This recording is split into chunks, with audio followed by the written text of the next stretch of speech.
Ai kamana vai hia moi to ho ala na oi. O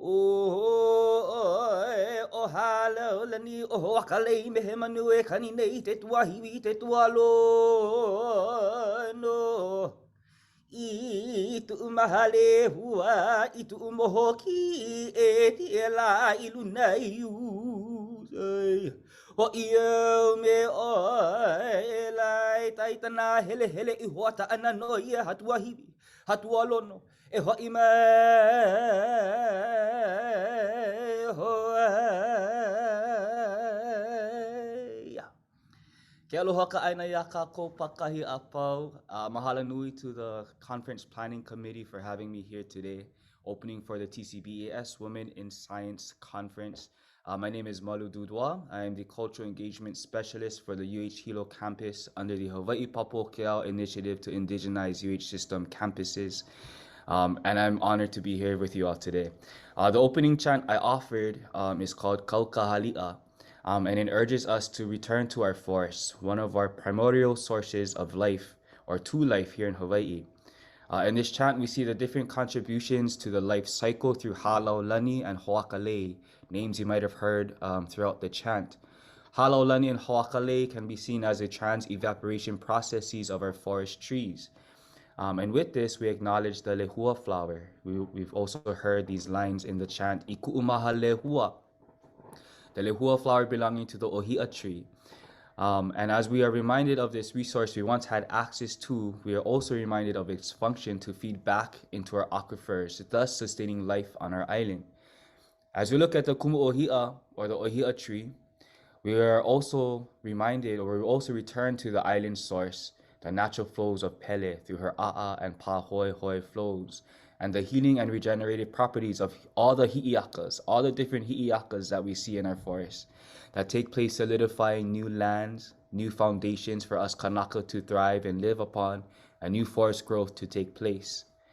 With all these things we make connections to via this chant, I am honored to also acknowledge today and every day our wahine in the science fields, who just like Halaulani and Hoakalei, contribute and play major roles in our conservation, reforestation, sustainabilities, and leaderships of science here in Hawaii.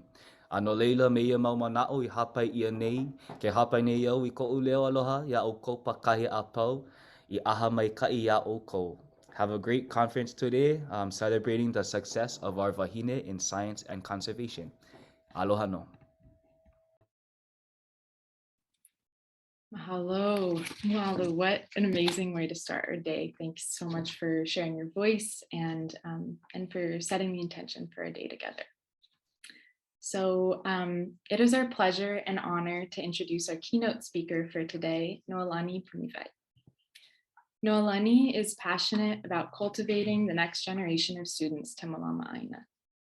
I am sure many of us have been touched and inspired by the work that Noelani does. She is a teacher, a storyteller, and has taught us how to lead the work that we do with love, to see ourselves in our research, to think carefully of the words we use, and to reflect on the kind of impact we have, acting always with intention. She's been trained academically, receiving a PhD in Natural Resources and Environmental Management from UH Manoa, a Master's in Science and Environmental Science from Washington State University, and a BA in Marine Science from UH Hilo to practice Malama Aina Kai. Yet through her culture, science training, and student mentorship, she's recognized that feeling aloha aina, he alo a he alo, face to face must be practiced.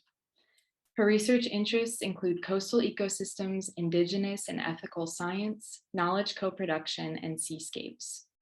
She has taught us that pono science is possible, and we look forward to how she will continue to expand our horizons today. With that, let us welcome Noelani, and I will pass it over to you.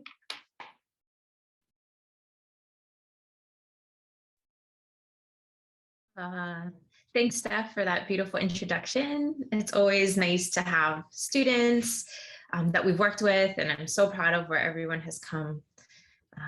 And thank you. I'm just really humbled to be asked to join you guys today and to speak with you. And I remember being in this position. I always loved talking at UH Hilo I see myself here as I was a student 20 plus years ago, and just love the fact that, you know, that ohana that exists on this campus is still here. So I wanted to share with you today just a little story. Let's see, make sure I'm sharing the right thing here. Sorry to practice this before. Just a little story. As we get going this morning, that should work. There we go. So weaving our pathways to abundant future. When I was thinking about the topic that was chosen for the conference today, highlighting the intersectionality of feminist perspectives with environmental justice, place, research, and identity, those really resonated with me. Yet those aren't the words that are really a part of my vocabulary. They aren't the way that I see the world.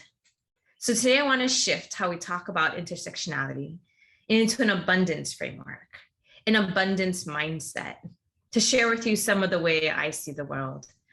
As Malu started off today with bringing in the hi'iakas, bringing in the forest deities, bringing in that way that when we see the forest, we see the life, we see the female perspectives as part of it. Just those ideas are things that I want to bring in with us today.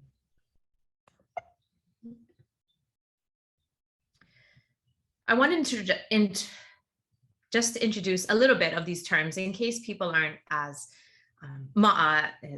used to these words as I am either. And so how we interact with the idea of intersectionality is through understanding the numerous and repeated ways that discrimination exists, right? That's what this word is talking about. Power is present in all communities, and those with power, either from money or as colonizers or through education, and mostly just being born with it, need to learn to acknowledge that the way they live in this world, the way they behave is different because of these factors.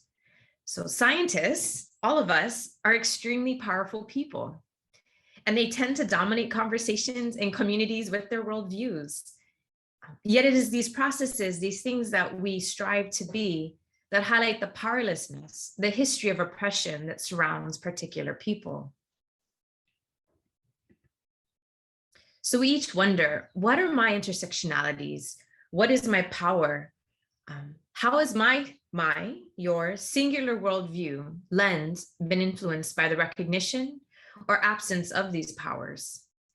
The identities that I have listed here are just those that start to speak about my place and my identity.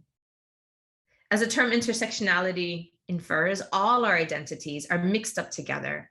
It's not something that you separate. I don't wear hats too often, so it's not that I can take this one off or change one for the day. I'm a mother, a daughter, a kumu, and all that I do and see, I'm continually learning, right? So these identities create the worldview that is you. And you are unique. I am unique.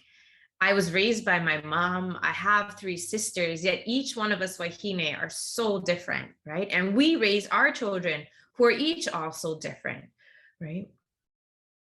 But I see and conduct and interact with my science because of that, right? Because of those differences. That's why having representation of people with unique identities is so important.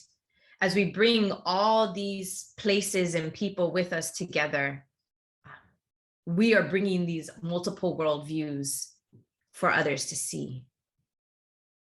So just a small little story.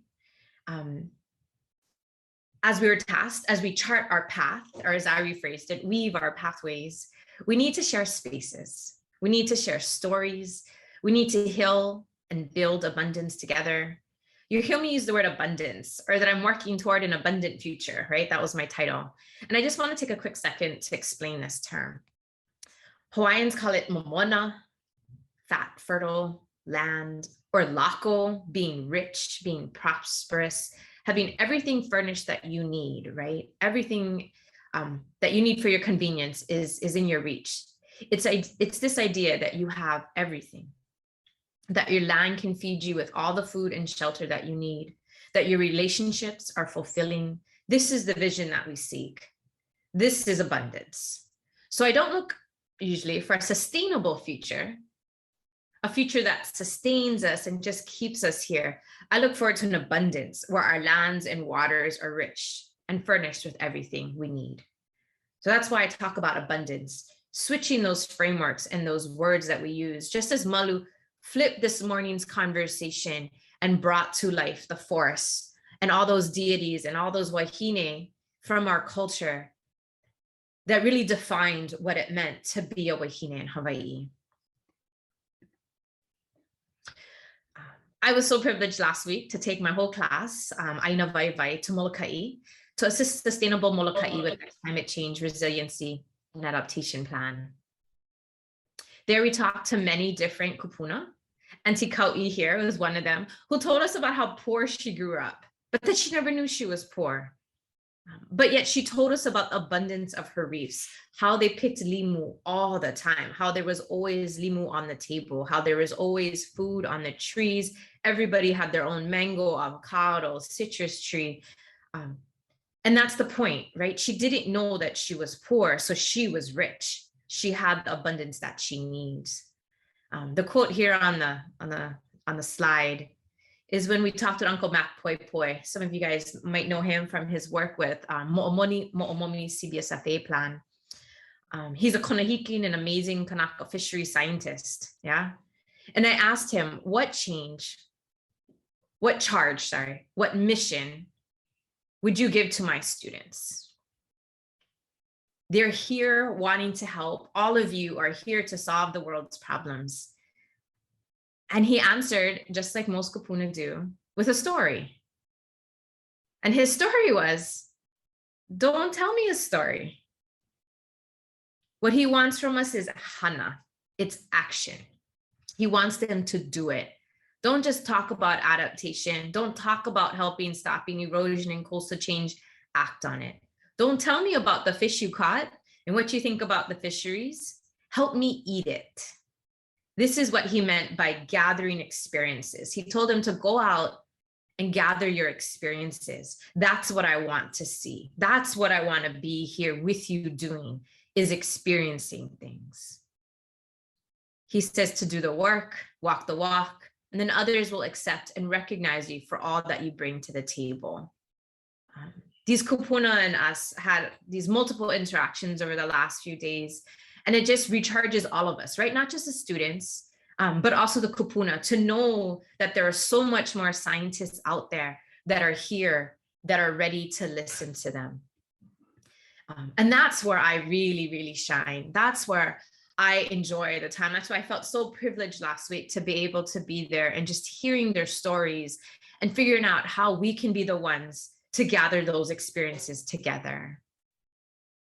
So the way that I am fed, the one that creates spaces where I thrive, or when I take the time to connect with others, such as these kupuna.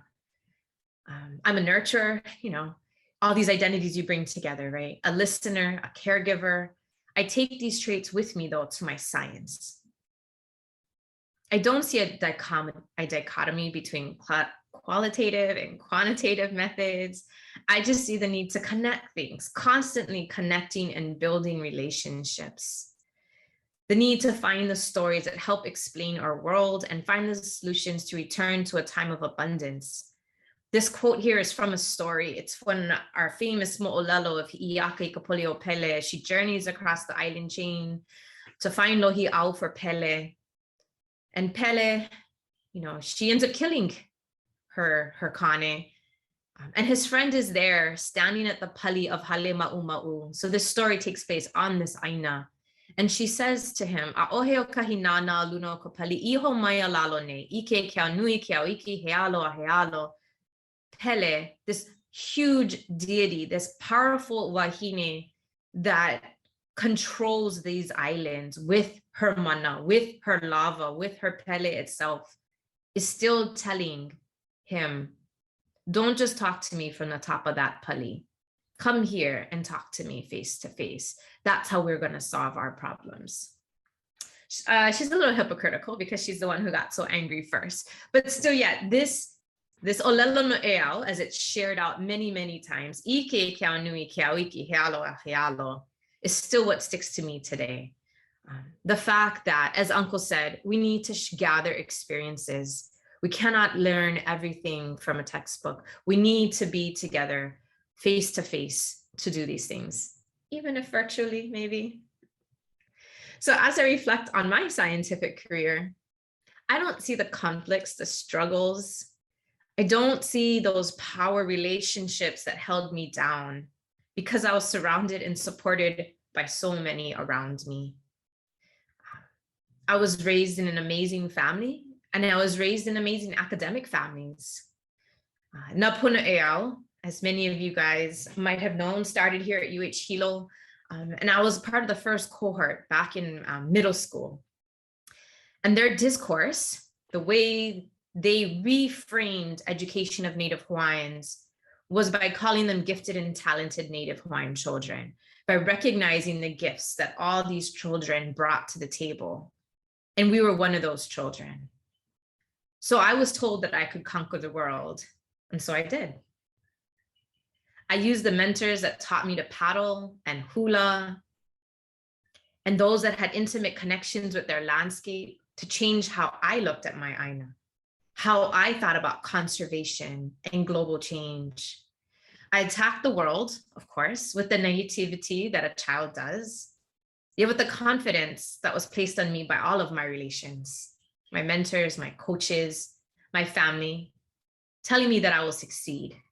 And so I do, right? You do what you're told, right? You're told that you're going to be successful. You're told that you're unique, and you live that. And maybe there were those that discounted me, that discriminated, but I didn't know because they weren't the ones that mattered. It's my father, the humble guy in this middle picture, that paved the path. Yeah, it's the strong, fearsome Hawaiian classmates that I had along the way that showed me we could do it all together. These stories here and the stories that are shared throughout my pathways, right, are reflected upon the way that I viewed the world. And I am privileged because of that, because I wasn't told that I was poor. I wasn't told that I was less than someone else. I was told constantly that I am, that we are the ones that are going to save this island, that we're going to make it thriving. And even if I get frustrated that I don't think we've been doing enough, that our lands aren't thriving, it's still that confidence that it will happen. We heard a story on Molokai, and I think Molokai is going to stay with me for a little while here, because seeing that aina, how many deer they have on it and how the deer have impacted them, it's so different than my puna, my hilo, wet, green, lush areas, right? Their areas are a much drier landscape. They have different water issues than we have here. I mean, they took us to one of their pu'us, pu'unana, where the hula was born, where Laka went out and shared the hula story. And it was barren. It was a windswept red landscape, and there were no native trees around it. And yet they told us a story that 20 years ago, they put up a fence and they planted a forest, and the Ohi'alehua came back, the Ohai came back, the Wili Wili was there, the A'ali'i were there. And so it was desolate. The Kanaka brought it back. Cows got in and decimated it again. But the stories that they shared were that of hope. There were stories that shared that it doesn't matter. We knew we did it and we know we can get it again. That abundant mindset, even see nothing around you. Because it's those relationships with the aina that impacts who you are. Yeah. The aina doesn't care that you are the one that has to cultivate this relationship. I know that I am privileged because I'm told I'm privileged. I also know that I'm privileged because I have this mixed, unknown heritage. I have a name that people want to connect to. People judge me because I'm from Hawaii, But normally, because this is the Hawaiian that they see, I'm reacted to differently than another Hawaiian that they might see, right? I know that I'm privileged because of the way that I look, because of the way that I was raised. What if I told someone I was Mexican or I came from Central America when they first met me at the continent? Do you know how differently I would be treated? When I go to conferences right now, Hawaiians are treated with respect. Yeah. So your identity, your people, your place influence your role in protecting the environment. Not everyone is raised with these stories, these mo'olelos that connect them to their aina, that make them want to have the aina thrive, right? And then also how that aina has changed me. I was raised in a rich, wet rainforest of ola'a, and that will always stay with me, right? That has changed the way I see the world. When I go to Molokai, it's a different aina than I'm from here. When I go to the continent, when I go around the world, all these different places will influence you differently based on your foundation. My relationship to aina, having that love and receiving it back from such a place of abundance of food and water, makes me privileged. I recognize that privilege and it makes me work harder because of it. I just wanted to share a little bit of these stories. So the story on the left, it's crazy to think about. It was right before COVID hit in January 2020. I took my kids and my friend took her kids, and we did an exchange program with the Wabanaki Youth in Science. And we got to go, this is in Maine. It's really far north. It's above the Canada line that you think of. And we went to experience their winter camps, what tribal students will do there as they introduce and interact science. And the story I heard there is that one of discrimination, that one of underprivileged, right? Those youths don't recognize how their culture makes them abundant. They don't recognize what the land has shared with them. And as I talk to the elders in these communities, as we ice fished, as we snowshoed, as we played, there's this game called Snakes that you try to get. It's exactly like ulu maika or ulu pahe'e, where you're trying to get the stick between the two like uprights, but it's played on the snow. So it's even crazier than trying to play it on grass. But as we played and did these things, we had these conversations with the elders. They're asking, how do we get our youth to have the pride that Hawaiians have in their culture, right? And that's why I talk about privilege. We as Hawaiians, even as we're indigenous minorities, even as we are colonized, we are privileged because people respect us for what we are. And why is that? Why do we respect Hawaiians more than tribal authorities, more than other of our relations across Turtle Island, right? We've demanded it, right? It became because of the fights and the struggles that we had in the 70s and 80s when we were losing our land, right? So all these things are connected back to aina, back to land. We fought for Koho'olave. We fought for our valleys. We fought for Heia. We fought for Waukeleo And in that fight, we fought for our identities. We fought to become stewards of our lands. Scientists, once again, connected to the ainas that feed us.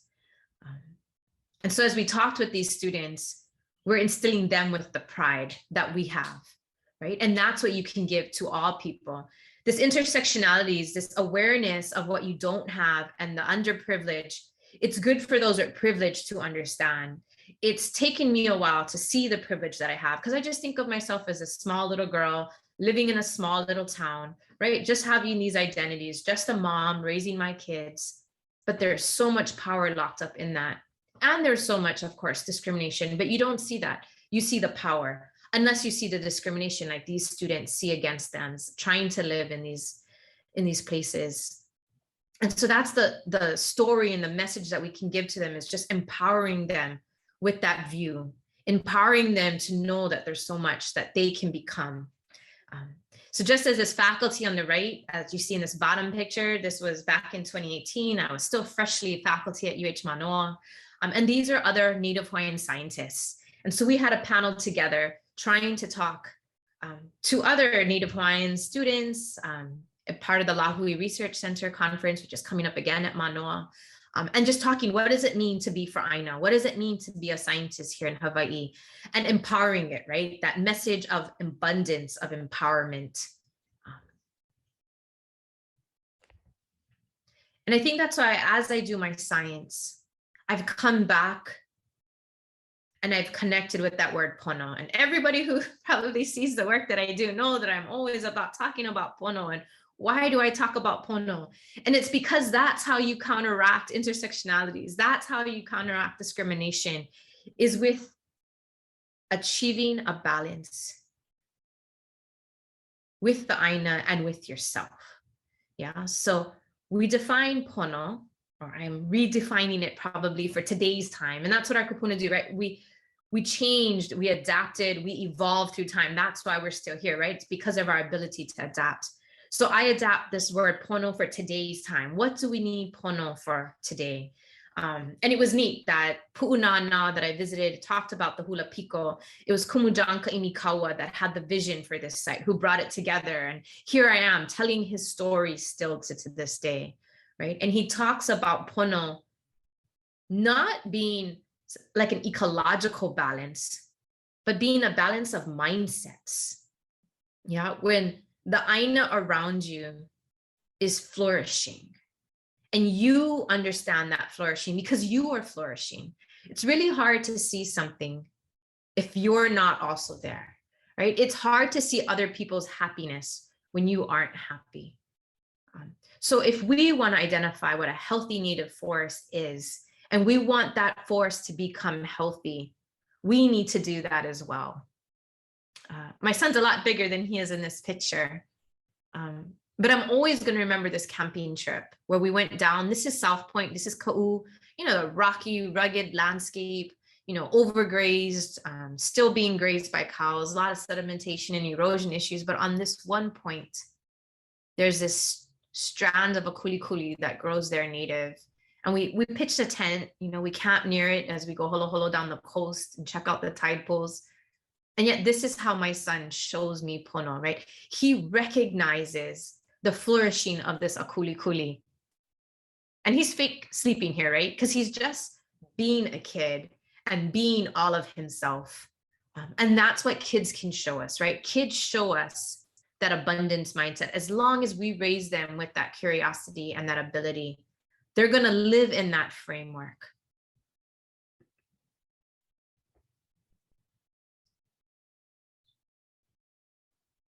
Our pono science, the courses that I create, the talks that I give, it's based on a relationship with my best friend, Kale Aloha Lamho. As she in 2015 posted this on Facebook, that a sign that she made for the rally. And she helped coalesce all the Native Hawaiian scientists out there who are struggling to be scientists. Because we saw the damages, because we saw the power, because we saw the discrimination that happened with scientists and that of the community. There's so many times where we've seen this conflict, but yet we all know we wanted to be scientists, right? Because we wanted to malama Aina. This was our Aina. We want to understand it. We want to save it. We want to be part of these places. And so Kale stated that pono science was about contributing to science without sacrificing what is held sacred. And I was like, yes, that's the science that I love. Those are the scientists that I love, the ones who understand that this Aina is sacred, and not sacred as in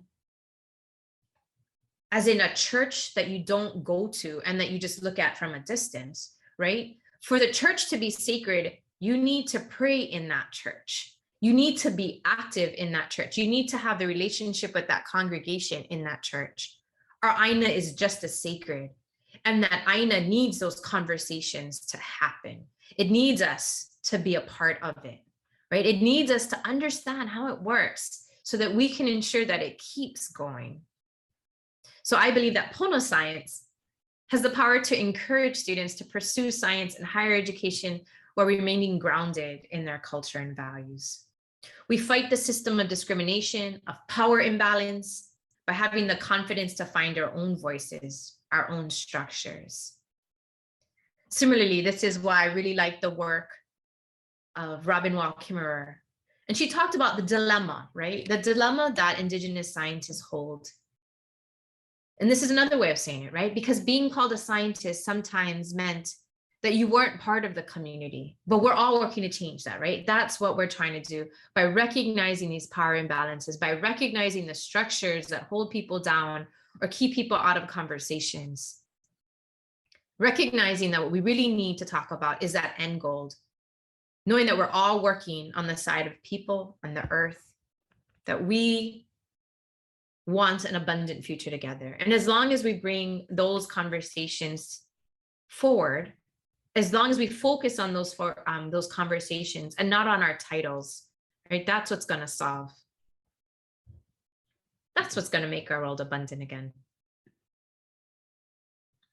So doing Pono science begins by situating our work in a place of reciprocity, respect, and mutual benefit and understanding, right? So when I say these words, what I'm really saying is that we each can do Pono science, right? It doesn't matter what culture you're in. This quote here is from a paper that I've been trying to write for 4 years now, I think, with a friend in Mexico. She works with the traditional communities along the Pacific coastline in Mexico, a lot around sea turtle conservation. And for them, sea turtles were, it's a very dry landscape there as well. And so the sea turtle eggs were a big source of food for them, right? That's how they fed their people. That protein was something they relied upon. And then when scientists come in and take away that protein, take away that food source, when they weren't the ones that were over harvesting it, they've been eating this for generations and generations in a healthy, balanced way. So when conservationists come in that mean well, right, that are working with these communities, it resonated with her when I talked about Pono science, about coming in with respect, coming in knowing that I am going to learn from you just as much as you are going to learn from me. To me, that's part of what reciprocity is. Coming in wanting to learn from everyone who you meet, right? Every child that I meet teaches me something. So anytime I do science, it's just that exchange of knowledge, right? That mutual benefit that we each have from each other. So if we always attack the world with that mindset, right, then we minimize the discriminations that occur, the biases that occur. We all have them. You know, I'm not going to say I'm not biased. I definitely know I'm biased. But to be present, to be recognition of that, that's what we need. And that's why this is other quote from Robin Wall Kimmerer I share most of the time, because it talks about being naturalized to a place. It talks about how do you make this place home? She says to live as if this land that feeds you, as if these are the streams from which you drink that build your body and fill your spirit. To live as if your children's future matters. Take care of the land as if the lives and lives of all our relatives depend on it, because they do. This is a charge to all of us. Just as Uncle Mac Poi Poi gave the charge to my students to gather experiences, this kupuna is telling us for all of us to live as if this is our aina, wherever you go, right? To become part of it, to be one with the aina, to know that your mo'oku auhau, your genealogy is behind you and in front of you, he alo a he alo. These are what will feed you and your ancestors and your future generations. And that's what being naturalized means. That's what a settler aloha aina means, right? These different mo'olalos. And so as I share this mo'olalo, I really just wanted to talk about a mo'olalo of abundance, a mo'olalo of relationships, a mo'olalo of sharing, trust, and a higher purpose in the science and work that I do. I want to talk about and live as if the land is my grandmother and her health relies on me. I use that a lot, that talking about your grandmother and the life that she wears. Knowing that when we talk about this place being our ancestor, when we talk about Papa and Wakea and Pele as if they are people, it's because if they are people that matters, then you care for them, right? If you are intimate with your relationships with these different akua, then you treat them as if they're your family, right? And that's how the science changes us. And that's how our science, the science that we do here in Hawaii, is so privileged. And each one of us just needs to recognize that privilege that we do in this space because it feeds us, because it's abundant. Even when you see those invasive species and all those different areas that just need to be brought to abundance, they are still healing to us, right? So I just want to leave you with these talks. I hope we have some time for questions, because I want you guys to challenge me, to ask me questions. We are here, right? Our people are here. We are living. Each one of us are fighting for an abundant future. We're in this journey together. We are protecting our relationships to our ancestors, our language, our culture, and our aina. But at the same time, we're trying to reawaken and protect these connections as well.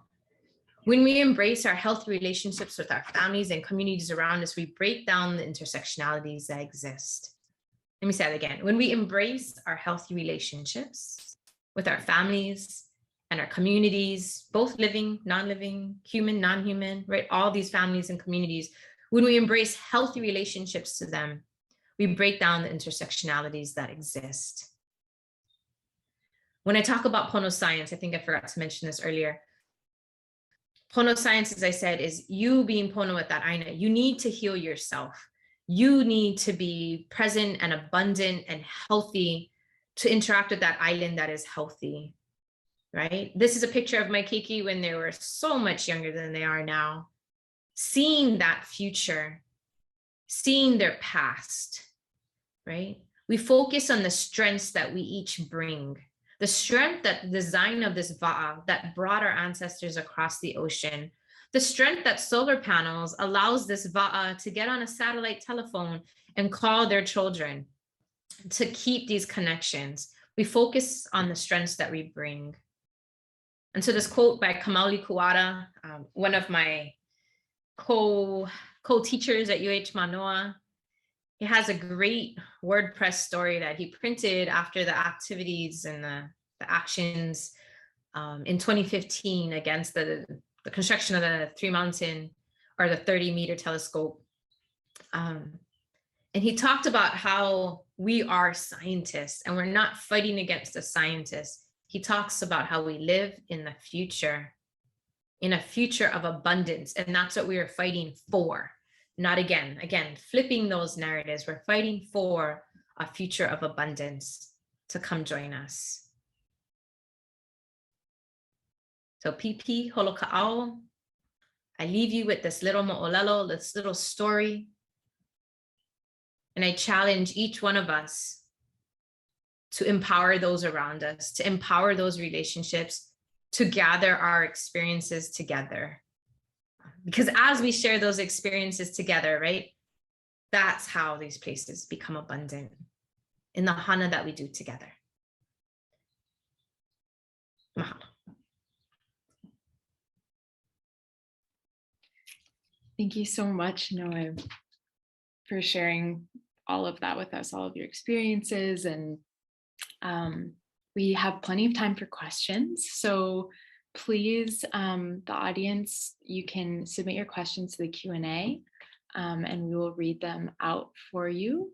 You can also raise your hand if you'd like to ask your question directly, and we can get you up on here as well.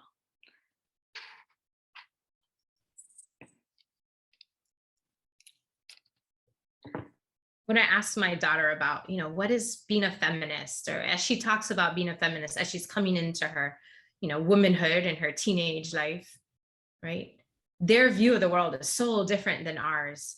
And they see feminism as such a powerful, powerful feeling. They don't see that oppression that we once felt as our, as our ancestors did. As you talk to the scientists that came before us, and I think that's the mindset, right, that we're still trying to instill in others. So what are those things that bring you down, that oppress you? If I ask questions out to you guys, when I try to think about these intersectionalities that separate me from the work that I do, it's hard because I bring those intersectionalities with me, right? And you see the power in them instead of the control or the challenges that they give to you.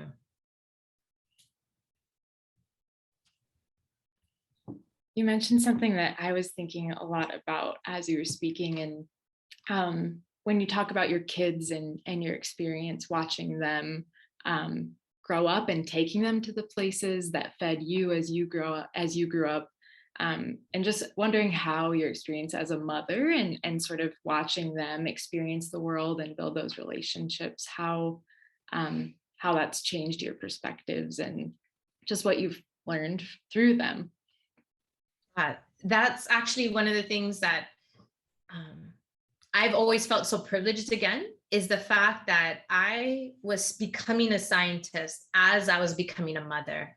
I had my first son after I got my master's, and when I was trying to figure out if I wanted to get a PhD or not, and everyone was like, oh my God, how are you doing that? How are you raising kids while you're trying to go to school? And I go, oh, that's the benefit. Like, that's the privilege that I bring to this, is that I get to learn alongside of my kids, and they are teaching me every single day how to interact with this world. When I'm trying to teach 20-year-olds about the intertidal zone, my 3-year-old can teach them just alongside of me. And I just felt that I grew so much as a scientist by seeing the world through my kids' eyes at the same time, because the way they interact with the world is with this openness, it's with this uniqueness and ability to think outside the box. And I wasn't stuck in a book trying to understand theoretical, formulas and theoretical theories of how the earth works. When you have a 2-year-old ask you and tell you something and you're just like, oh, yeah, that's weird. Now I love my daughter. She's been asking me things about, or she's been taking pictures of the clouds, which just I totally love, because I love clouds too. And because it talks about our weather and our climate, right? And how do we know about climate change unless we know what climate is and what our weather is, and how do we track those changes? But also because her name is Ka'opualani, she is the heavenly cloud that brings us rain. And so she's living her little cloud life. So it's really, really beautiful for her to love her clouds, but knowing that she's going to be seeing the environment in ways that I didn't. I don't know what the clouds are like when I was her age. I didn't watch them as they floated across the sky. I bring the kids with me to my college course field trips, and they're like, this is what college is? Like, I can do this all already. Like, why are your students struggling, or why don't they all get A's? Because that's, again, the abundance that they've grown up with, that they've been exposed to around them, is just so different than us. And so I just see the abundance in everything that we learn. I'm going to try and read this question from one of the anonymous attendees. At what point of your career did you come to the realization of seeing the value, importance of connecting to sciences through perspectives of our native Kupuna indigenous peoples of Hawaii? And what were some of the challenges you faced while integrating Hawaiian ideologies into the science fields? Nice, great question. I feel that I didn't understand that there was a disconnect, I think, in the beginning. I know I walked in different worlds a little bit. Like, I did hula and paddling because those are what fed me, maybe spiritually and physically. And I did science tracks because that fed me theoretically and mentally, because I wanted my Aina to thrive around us. And I think those were all feeding into my worldview the entire time. And it wasn't until it really wasn't until I think I came back with my master's and I was working on a project to help. It's exactly based on like what the 30 by 30 is right now, based on trying to understand what are those areas that we need to protect in our marine environment that aren't protected right now. How do we connect these spaces? We were looking at connectivity among coastlines and places of abundance. And they gave me science data to look at. And I was like, well, that's not a lot of data. Like, there's way more data out there. There's data in all of these stories and legends. And so it wasn't that those legends were devalued. People just didn't know how to access them for the knowledge that they contained. And that is still the challenge that we have today, is that I think so many of us recognize the amounts of information that is out there. We recognize the importance of that Hawaiian mindset and the worldview of how they interacted with the Aina, fed them, and made the Aina abundant. And we still don't know how to do that. And that's all of us. So when I took this job in Hawaiian Studies, with no Hawaiian Studies degree, right? I did not come through a Hawaiian Studies program. I took courses. I tried, but honestly, I tell people Hawaiian language at Hilo Hawaiian Studies degree program is harder than the sciences, because it's not just bringing your intellectual self to it, right? You have to imbue the language into what you do and in the way that you see the world. So you really have to put on that perspective, and it's a hard one to do. And it's still going to challenge me forever. Like, I tell all my students in my classes that I'm learning here beside you. I'm not teaching you anything. I am just taking you on a journey, and hopefully we're all going to learn this together. So the challenges in the Hawaiian ideology is it exists there. And we have a different worldview that we've been raised with. And we need to learn how do you see through a different worldview? Not just use different words and different languages. How do you switch, from a mindset of I was raised poor to a mindset of I was raised with everything I needed, right? Those hulis that have to happen are hard. And that's something that I will constantly try to understand. How do you switch it? And the basic answer is by just he aloha, right? Having these conversations to people, being present, being able to take the time to be in these spaces.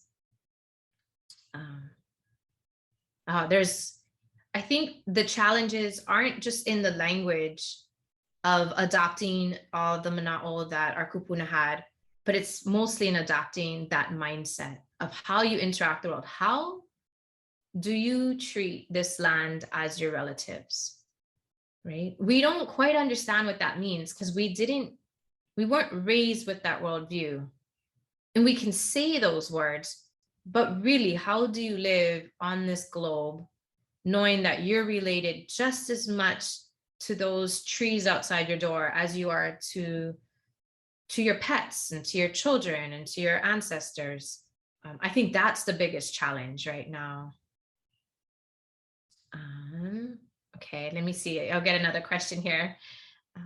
How do we show the community non-scientists that we're striving for and conducting pono science, giving past history and events?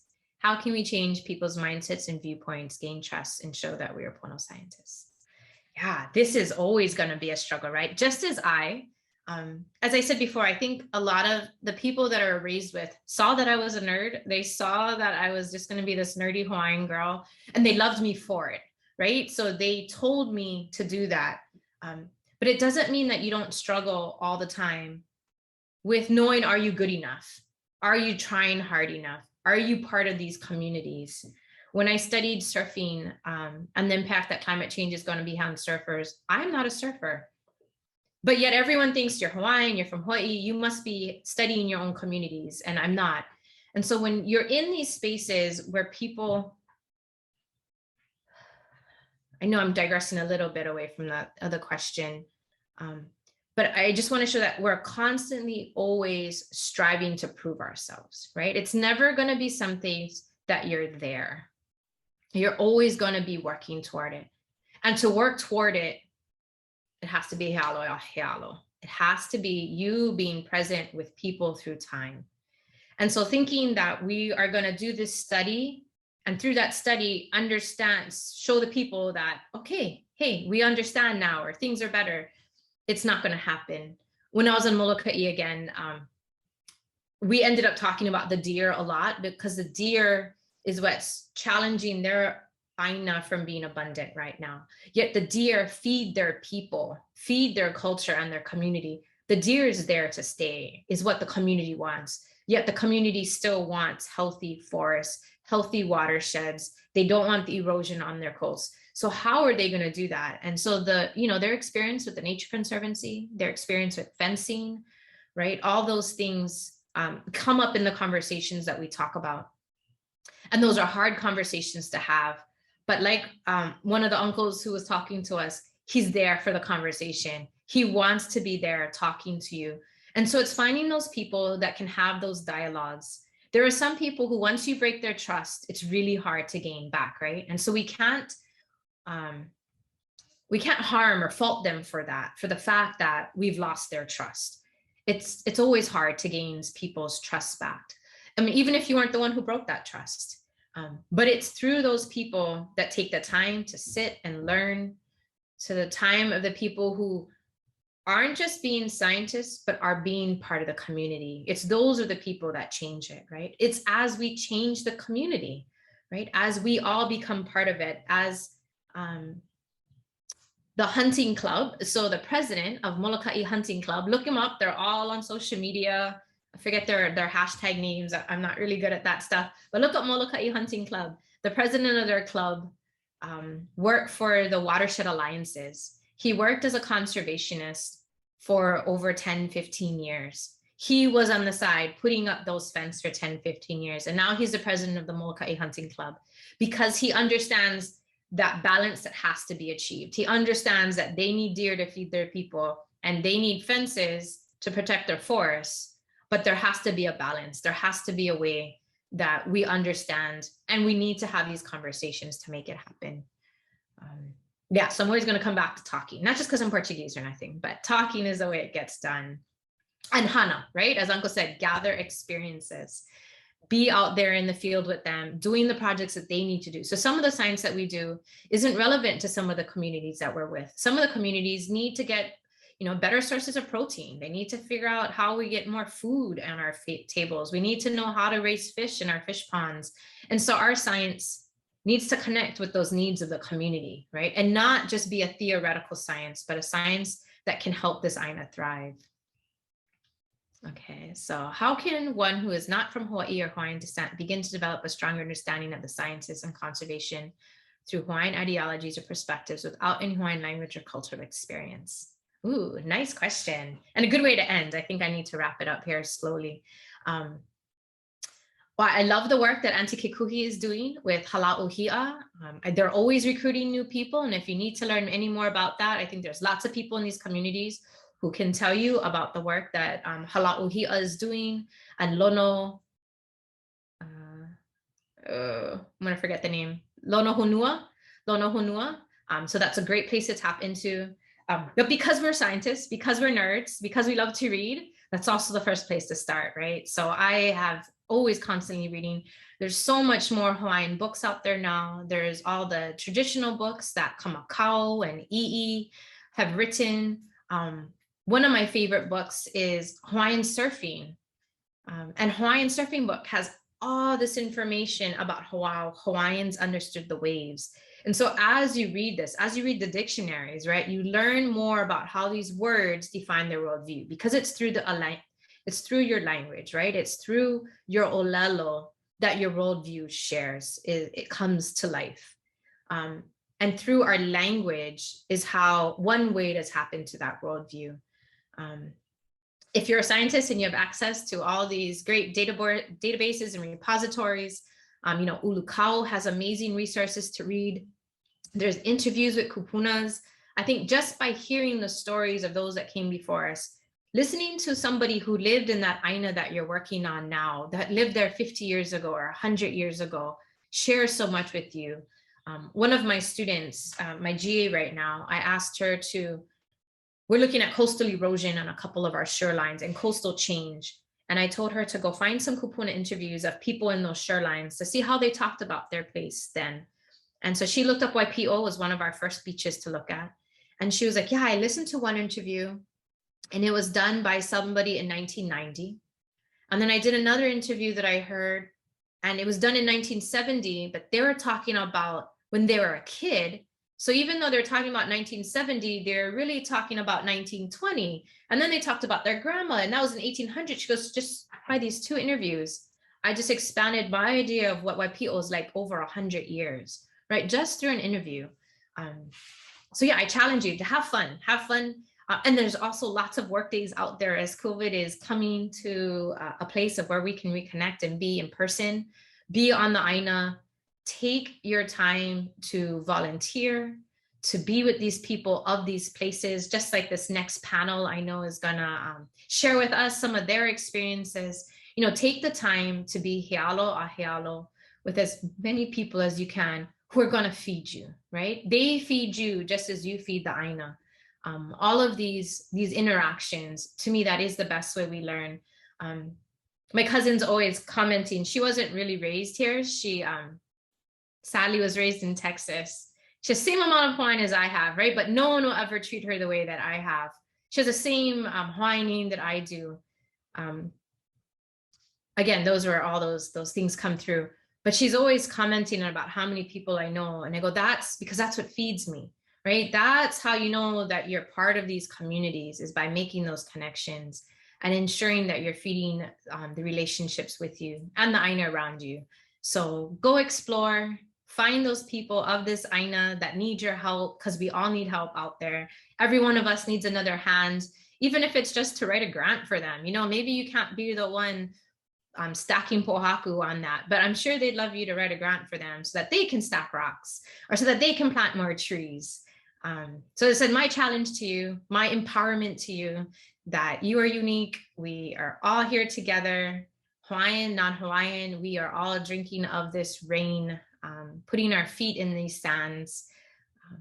And I look forward to connecting more with each of you in the future. Mahalo. Thank you so much, Noe. That was such an amazing way to start our day and start the conversation. Thanks for bringing so much dialogue and sharing your experiences with us. And yeah, I will pass it off to our next moderators here to start our panel.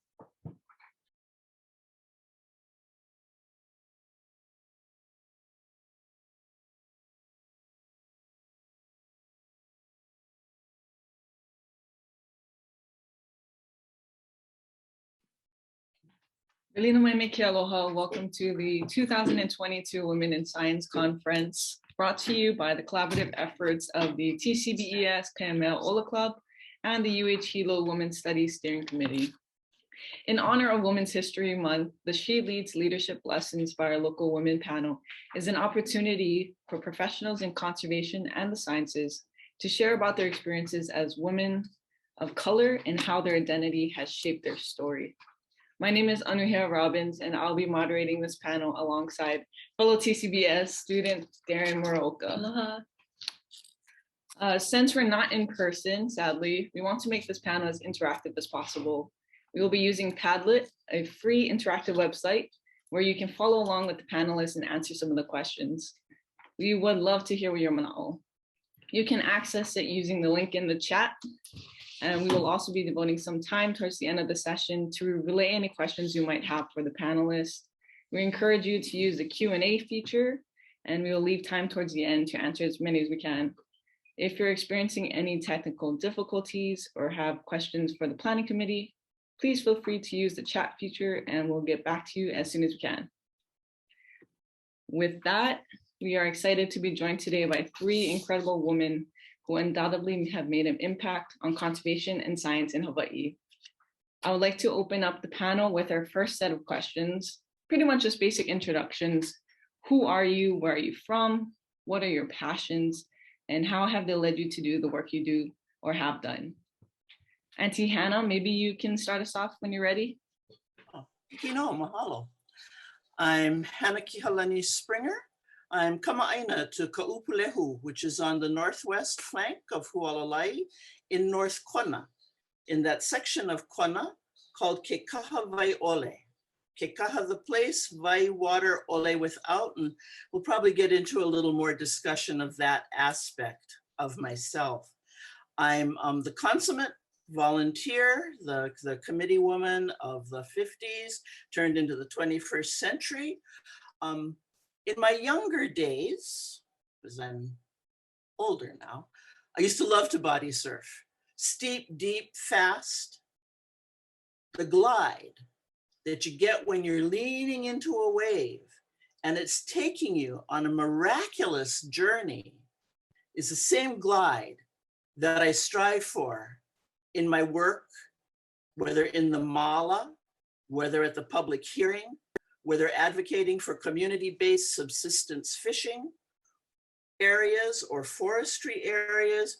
Once you know the glide, you find it where you are. So aloha nui, aloha from Ka'upulehu. Mahalo. Aloha, Auntie Hannah. I definitely know what you mean about the glide. It's definitely a good feeling. Maybe let's start off next with Shimi. Aloha, everybody. I'm Shimi Ri'i. I'm joining you guys today from beautiful Palolo Valley. It's green because it's been raining all morning and kind of last night, but we've been in dire need of rain and vai, so very, very grateful for that. I feel like I was listening to Noe's talk and thinking about how you get judged on your name and things like that. And, that's kind of a good way to start because of my name. Nobody ever knows what my background is. And then people often judge, like, oh, you're Japanese or you're Chinese or, whatever it is. Right. But I come from multiple cultures and I was actually born in Japan. My parents are 25th generation Taiwanese. We moved here when I was 7 years old, and I consider myself a kama'aina, naturalized on this island and grew up in central Oahu in Manana and Waipio Gentry. And my parents were Western medicine doctors who practiced Eastern medicine. So I grew up with, blending of these different knowledges.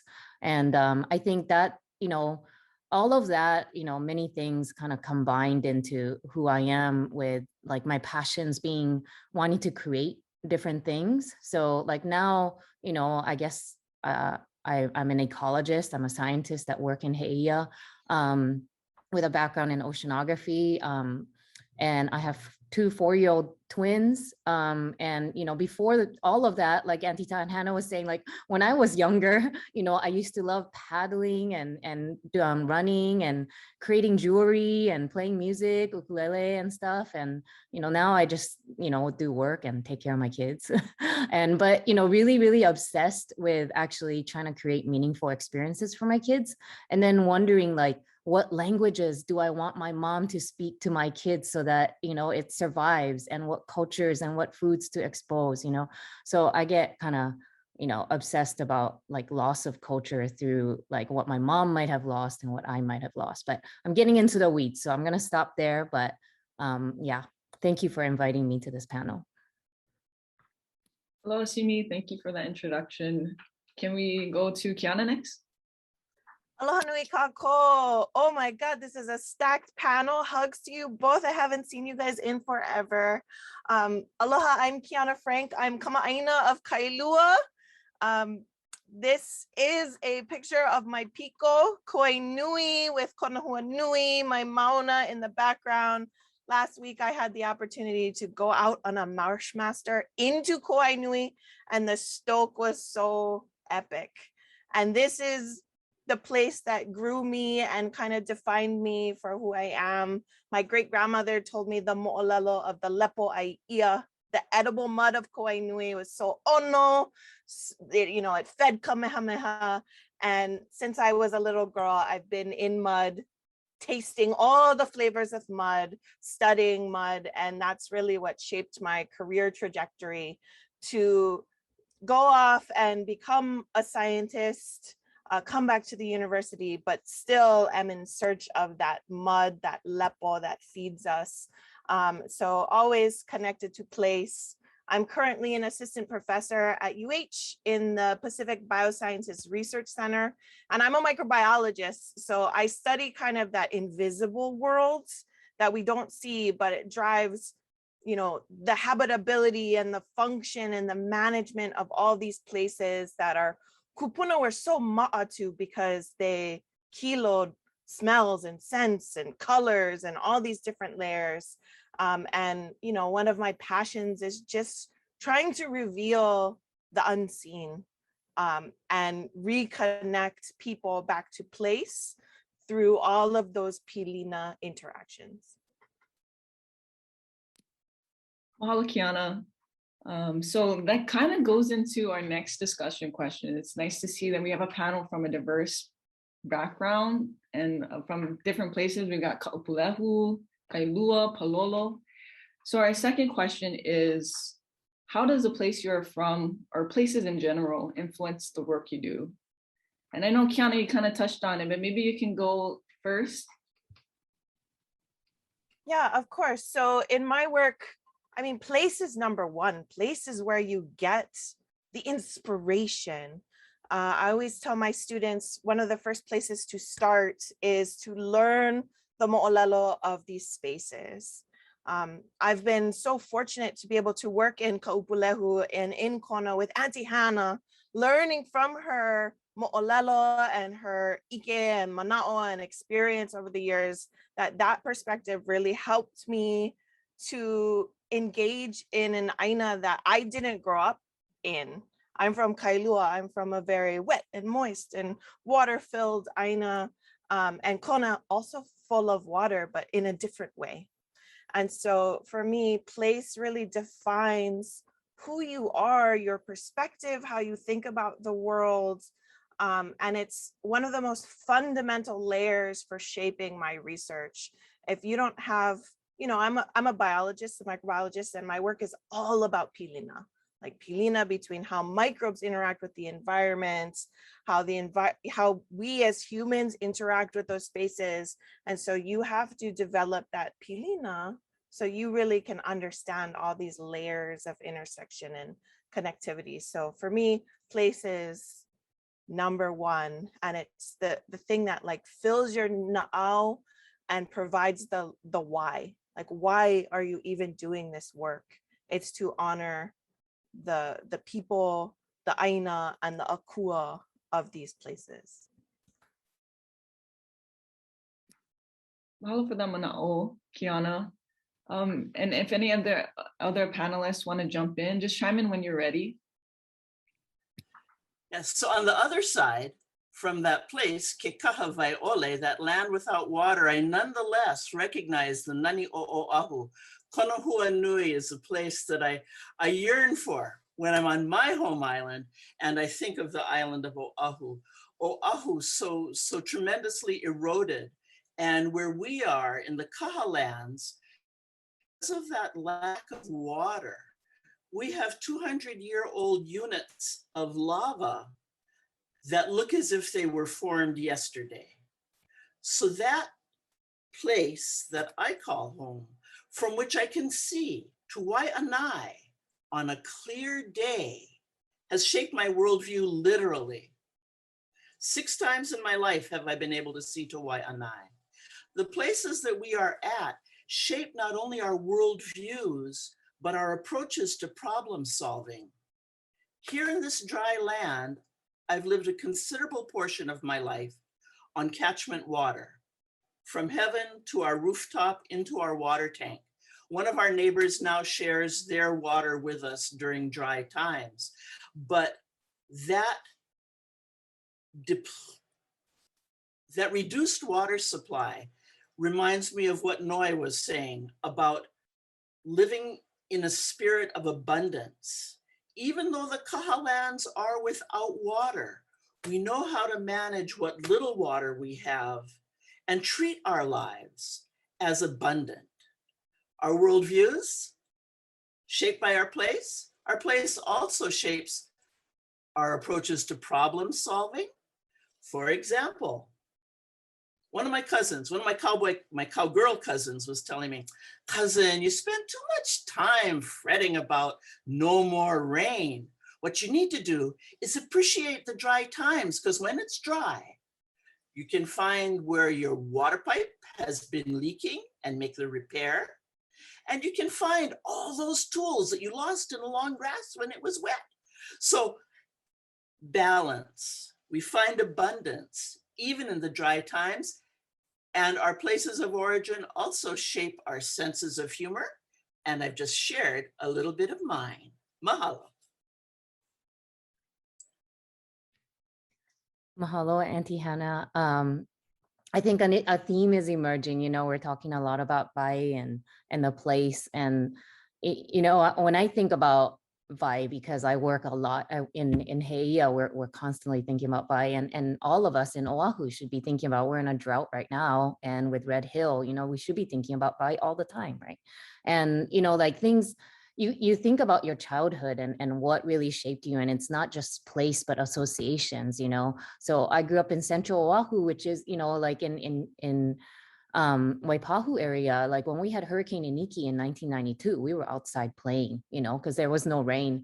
While like there, I had friends in, you know, East Oahu, who were evacuating, you know, and I have those kind of memories where there's like these, you know, we're on a small island, but there's different experiences and different levels of, you know, how Vai nourishes us or provides us with these moments of dry, you know.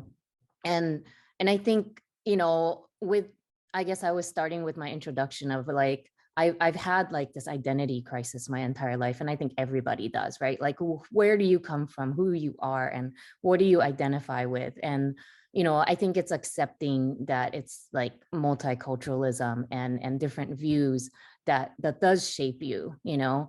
And I think understanding that there's these different senses that come, you know, in understanding where you are and Hilo and the sense of like abundance that you have when you are a little kid, of like, you know, being able to pick certain vegetables or have these certain vegetables from, you know, different markets, or your, you know, you just like bags of lychee just show up in your yard or like your doorstep from your neighbors or your aunties, right? You know, I mean, that doesn't happen anymore, right? And things like that, where like, you know, you go to Molokai, I mean, I paddled for many, many years, and you still see Opihi over there, you know, and it was, you know, all that kind of stuff, like, you know, like tap into these observations of like your experiences and the connections you make and who and what, you know, like those are the kind of things that like, I think, you know, like Noe was saying, like what you want to instill in the next generation, like observe the things around you, because 20 years from now, it's going to be a different form of abundance. And we're always going to want to go back to this like previous form of abundance, but life keeps changing and our ideals of abundance need to change too. So, you know, I think like understanding that is really influences like how I approach the work that I do right now. You know, listening to you guys talk, it's really interesting because you get these diverse perspectives and from different places on a macro scale, like mokupunis, you can be from a moku and you have differences there, but then you can also have differences on a micro scale, like, you know, in different households, you know. So it's really interesting. Mahalo for you guys, mana'o. We're gonna try and switch lens a little bit with the next question. Our next question is, what does it mean to you to be a wahine in Hawaii? And just chime in when you're ready.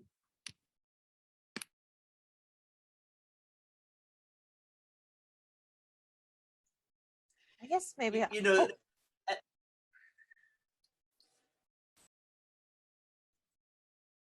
No, all you, Auntie Hannah, go for it. Go for it. well, as I put in my response to the invitation to join with us, I'm neither a scientist nor a feminist, so I was feeling a little confused because here in the Kaha lands, in our household, my mom did the hunting and fishing, and my dad was a wonderful artist and he cooked. So the gender roles of the domineering society were not what I grew up with inside of my house. Yeah, and my inoa Hawaii is Kihalani, and that takes us to Maui and Kihawahine and a very strong matrilineal identity. So I didn't quite understand the question, but listening to Noelani's comments, you know, I have grown into a place of compassion that I don't let my abundance stand in the way of my appreciation and compassion for those people who don't share that. So I appreciate all the discussion that's going to come on feminism and being a wahine in science in Hawaii. I completely kako'o Auntie Hannah, what she said. And I think that we've been so privileged, at least for me, I feel so privileged to not have really had much issue with these gender roles. More so, there's different layers. But when I really think about what it means to be wahine, to me, wahine represent the builders, growers. They're pillars of aloha, strength, ferocity, perseverance, and sustainability. I'm reminded of our akua, Papa, Haumea, Pele, Hi'iaka, who birthed our islands, our forests, our ecosystems, our people. I think of our kia'i. Auntie Hannah talked about kihavahine, you know, all our mo'owahine who are those fierce protectors of our water, of our local i'a, of our resources that fed the people. Hawahine, kahalakea from Kauai Nui. And I think of all the mana wahine who are out there right now activating for our justice and equality, who are out there working on the aina, who are rebuilding. So many of my heroes are these mana wahine that are out there right now, you know, cutting down mangrove, showing me how to use a chainsaw or a weed whacker, just building wall. Like, to me, this is like so much power of wahine. And then, you know, really when I think about who I want to be as a wahine, I think of my mother. Like, I think my mom was the best example to me of a wahine, that strength, that kindness, that compassion. And so as a woman, I carry myself in a way to honor my mother. And I hope that my actions, you know, I'm standing on her shoulders as she stands on the shoulders of all of our kupuna and all of our ancestors. And I hope that, you know, I'm ready to hold the weight of all of those that come beyond. Wow, I mean, Kiana and Auntie Hannah, like everything you said, I totally agree. And so it's so great. I agree, you know, like the first word I think of when I think being a wahine is protector, right? You know, like everything that Kiana just said, like all the haumea energy that is like in the work that we do in Heia and also all over the islands, like, you know, all the mo'olelo you hear about is all about this nurturer, protector energy. And, you know, I mean, I think I feel it acutely now that I'm a mother myself now. And, you know, when, you know, I keep referring to Noelani's talk, but, you know, she learned how to be a scientist with her, you know, and had like learned how to be a mother. And, you know, I had my kids like right when I finished my postdoc, and, you know, I even considered like, do I want to, you know, continue doing like what I was doing and go back to work and all this kind of stuff. And, you know, it's like, I think you think about the roles that you play, how do you strike this balance? I think wahine have this ability that I think, you know, maybe like some kind of have this ability too, but it's innate in us, you know, to understand the grays, you know, and all the different shades of the rainbow of the world that we live in, you know, and we inherently understand that things don't fit into boxes and are not black and white, and that situations and people and should not be put into boxes. I think we have this like level of compassion, like Auntie Hannah says, that we believe in the good in people and we want to help, you know, not just because like we're coming in at like a savior kind of thing, but because we see ourselves in them, you know, we are them, we are you, you know. So And because we still at our respective ages, we're still growing and we're still learning. So we want to be there with you to like just be alongside you, not necessarily to help you, but just be there with you, And so I think that like more and more, that's my kuleana, to kind of like consciously or subconsciously nurture the people and the place that I'm around. Mahalo, and I kako opiha everything you guys just said. Auntie Hannah being from Keaukaha, Kauai, Kiana with talking about mothers and grandmothers and how we have them on our shoulders when we're entering these spaces is very important. We are the mo'o within these mo'olelo. And so from the why, or from the what, we want to transition into the why. Why is representation of diverse perspectives important in science, conservation, and management? And I would like to start with Shimi first. Hello, Darian. Yeah, like when I talk to students, I kind of approach it from a pretty scientific, like Western science point of view about like biodiversity and how biodiversity translates to resilience, right? Like there's a biodiversity curriculum that I help create with the education program at Moku'alo'e. And, it's like illustrating that each species has a role in their ecosystem. And, without each species, like the ecosystem function kind of collapses, right? And that's really what like attracted to me to like ecology in the first place when I was, like a student in biology, is like how the species and the environment interacts with each other and the environment, and then influences each other, and like the biology and the non-biology like all interact together, right? So it's important to look at all these different sides and like different perspectives, because you can never know the whole picture, but if you understand different parts of the picture, then you can start to put together the big picture.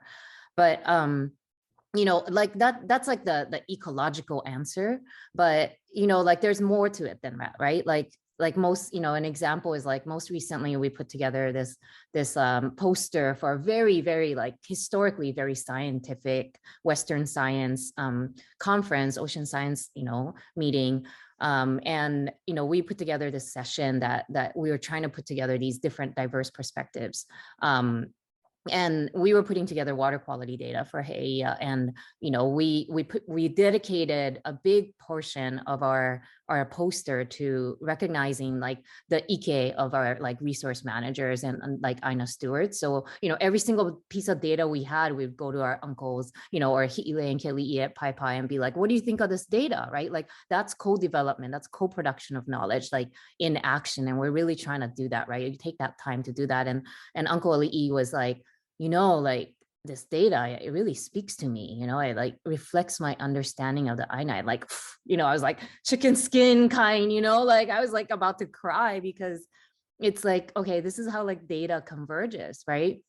And Uncle Ali thinks in averages, like it like me and all of these, we always think like, oh, it's like so crazy that like he doesn't need to take like these sensor measurements. Like he observes every day and he thinks in averages of, the seasonal averages, the spatial averages, like all of that. And he's out there every day and he has like a picture.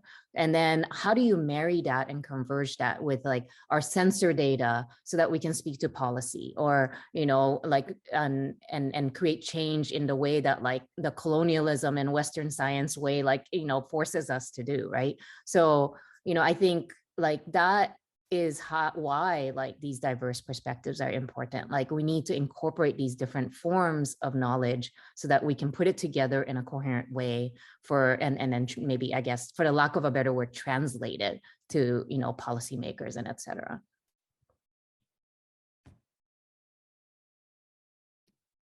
Mahalo nui, Shimi. Yes, Auntie Hannah. Yeah, that's a great segue to one of the things that we do here in Ka'upulehu and Pu'uva'ava'a, where we're working with developing, we're not part of the community-based subsistence fishing areas framework, because we have our own administrative rules here in West Hawaii. But as we're developing our community-based subsistence fishing area, and we're just developing a community-based subsistence forest area, on Pu'uva'ava'a, one of the things that I appreciate is that science helps me tell mo'olelo to people who don't speak mo'olelo. So, you know, oftentimes the onus is on the community people to learn science, to be able to appreciate the plethora of reports and graphs and tables that we're presented with the fondest of intentions and na'au for us. But one of the things that we've included in our conservation action plans is to speak mo'olelo.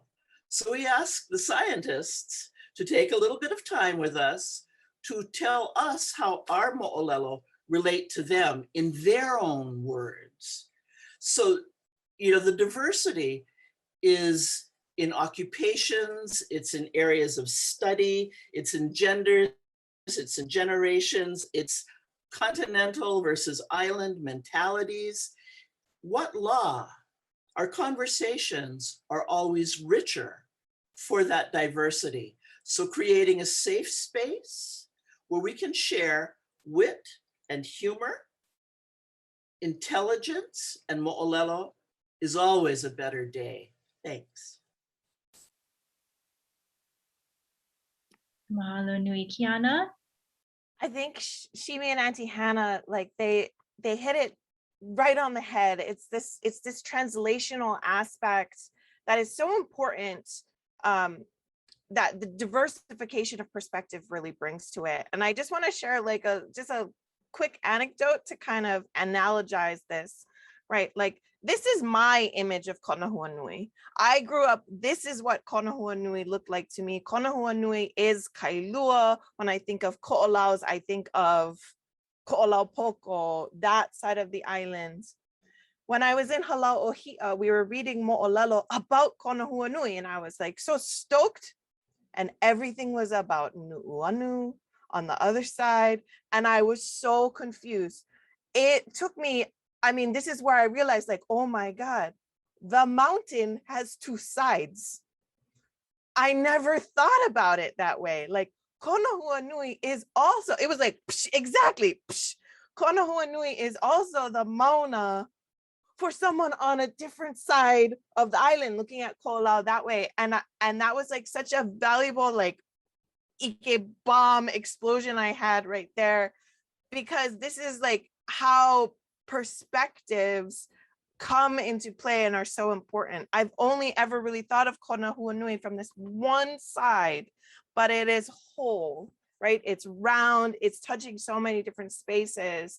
And so as, you know, to really get a full holistic picture of knowledge, you have to be able to see things from all these layers.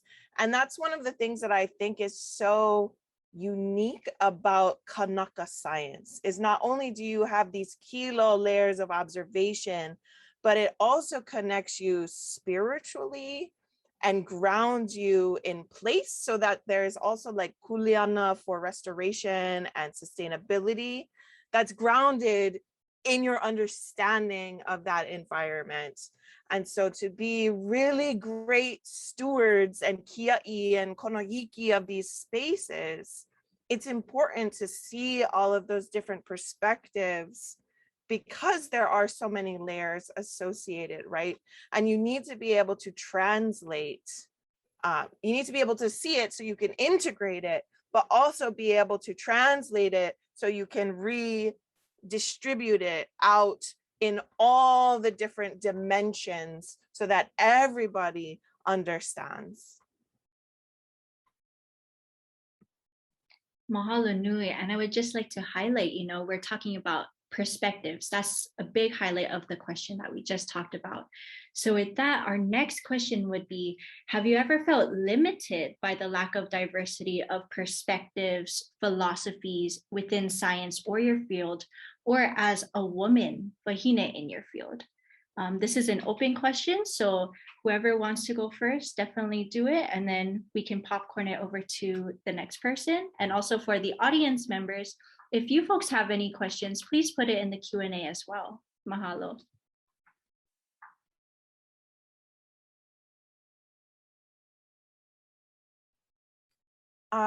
Yes, Yes, 100% yes.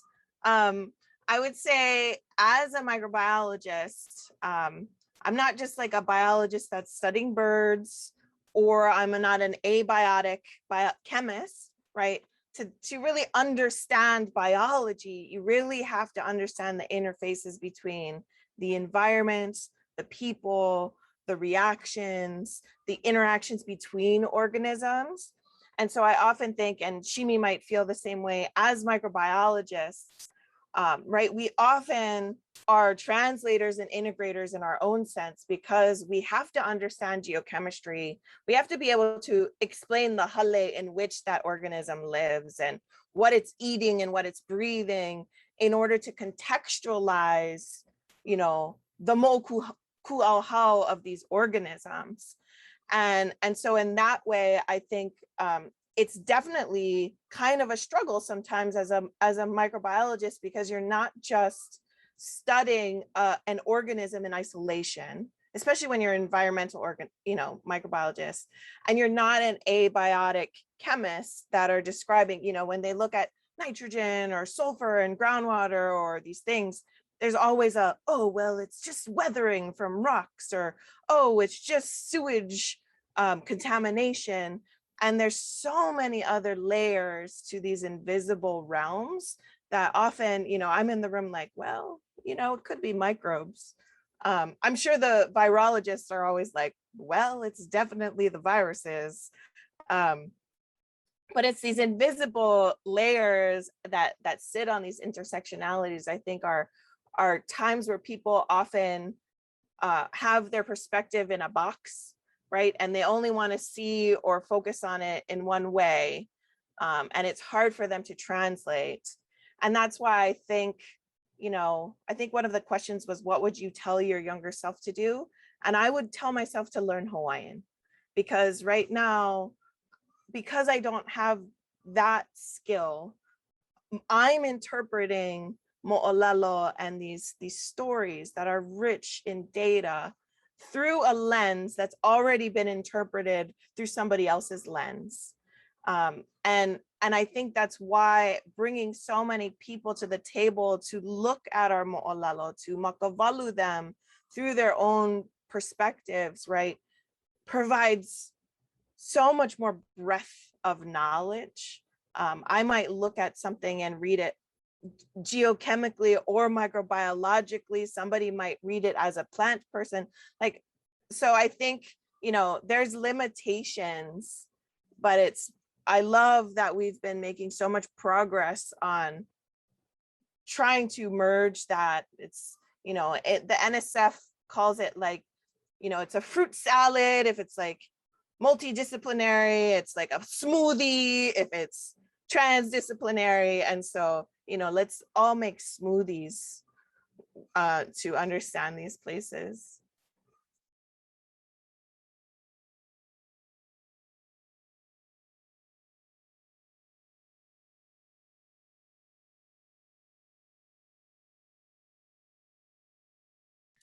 Is Auntie Hannah telling me to go? She's all nodding. Oh man. Okay, so I've been kind of thinking about this because I got asked this question maybe a couple of months ago about limitations, or what have you experienced as a maybe a woman in science in Hawaii, right?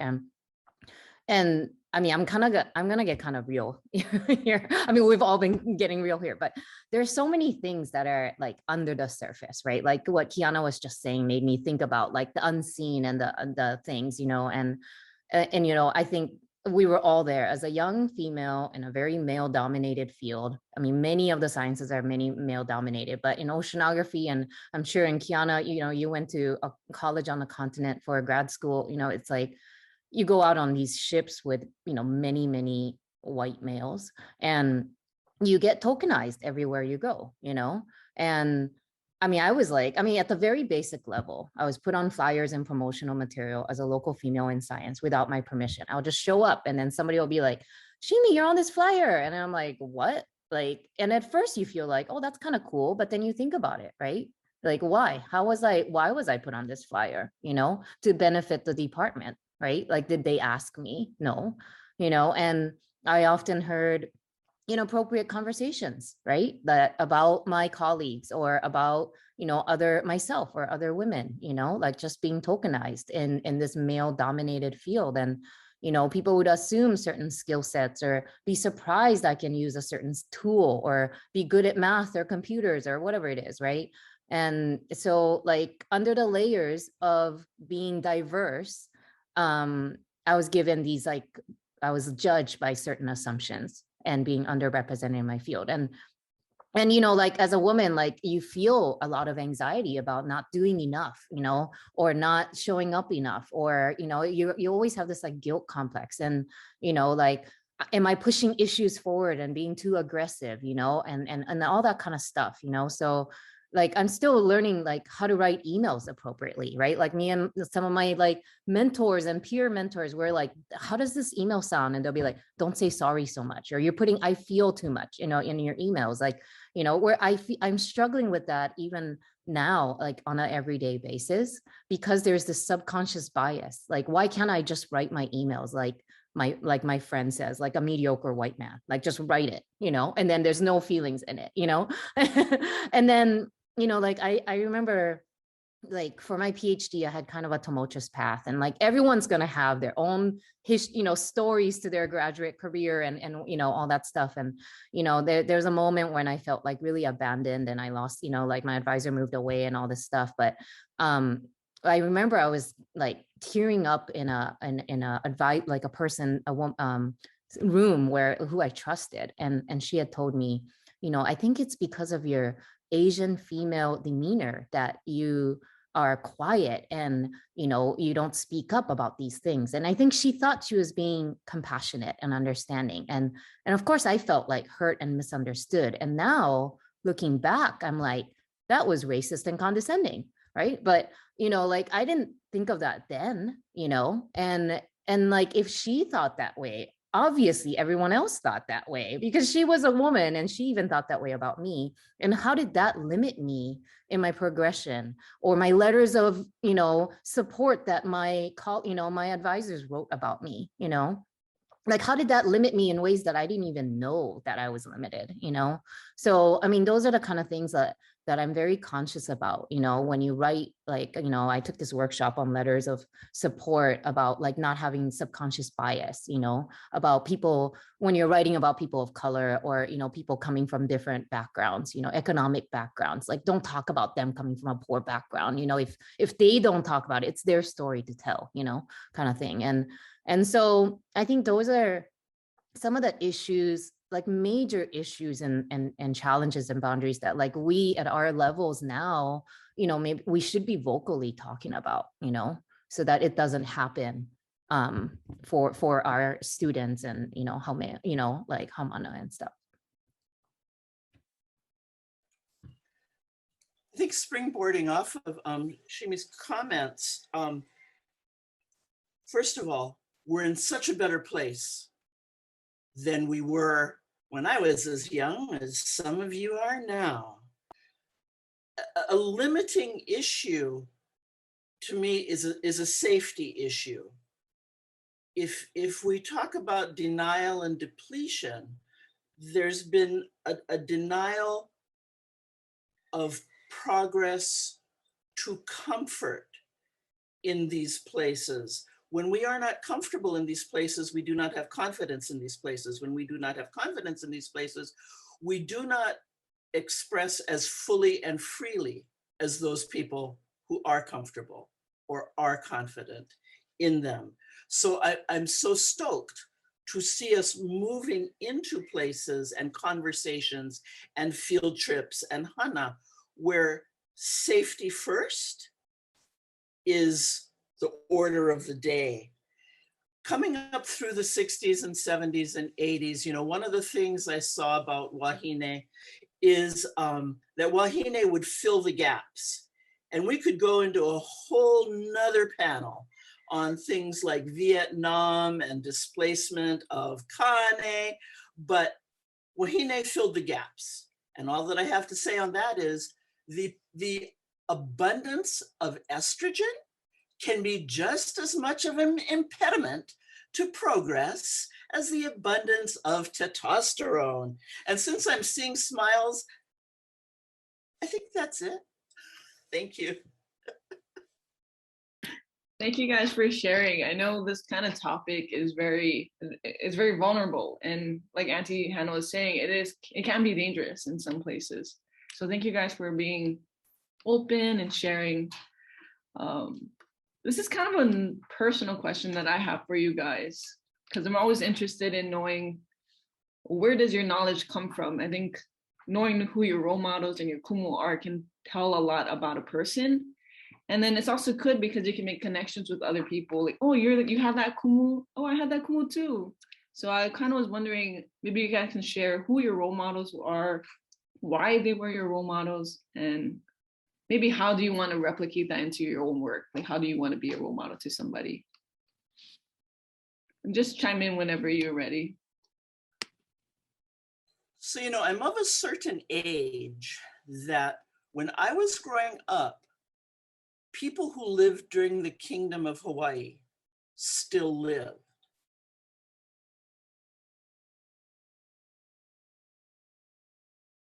They were of a nature to encourage me. Now, I'm an only child, so I'm an only child. But they did not discourage me from being heard, as long as what they heard was accurate. And you've heard this from me before, entertaining. So that's what I strive for, both in my work and in encouragement to others, is respect the accuracy. Be willing to, if you have made an observation and drawn a conclusion and are moving in a certain direction, but upon the facts being presented to you, there needs to be adjustment to your direction. Don't fight the facts, make the adjustment. And I think that especially in the national and international climate now, where there is such disrespect of accuracy, as a layperson among scientists, I'm speaking to the choir, but that striving for accuracy in all that we do, not just in our looking to the scientists, looking to them as paragons of accuracy. We can do it every day when we're talking to our bebe, when we're talking to our kupuna. Oh no, that means I'm talking to myself. But to strive for that accuracy. Mahalo.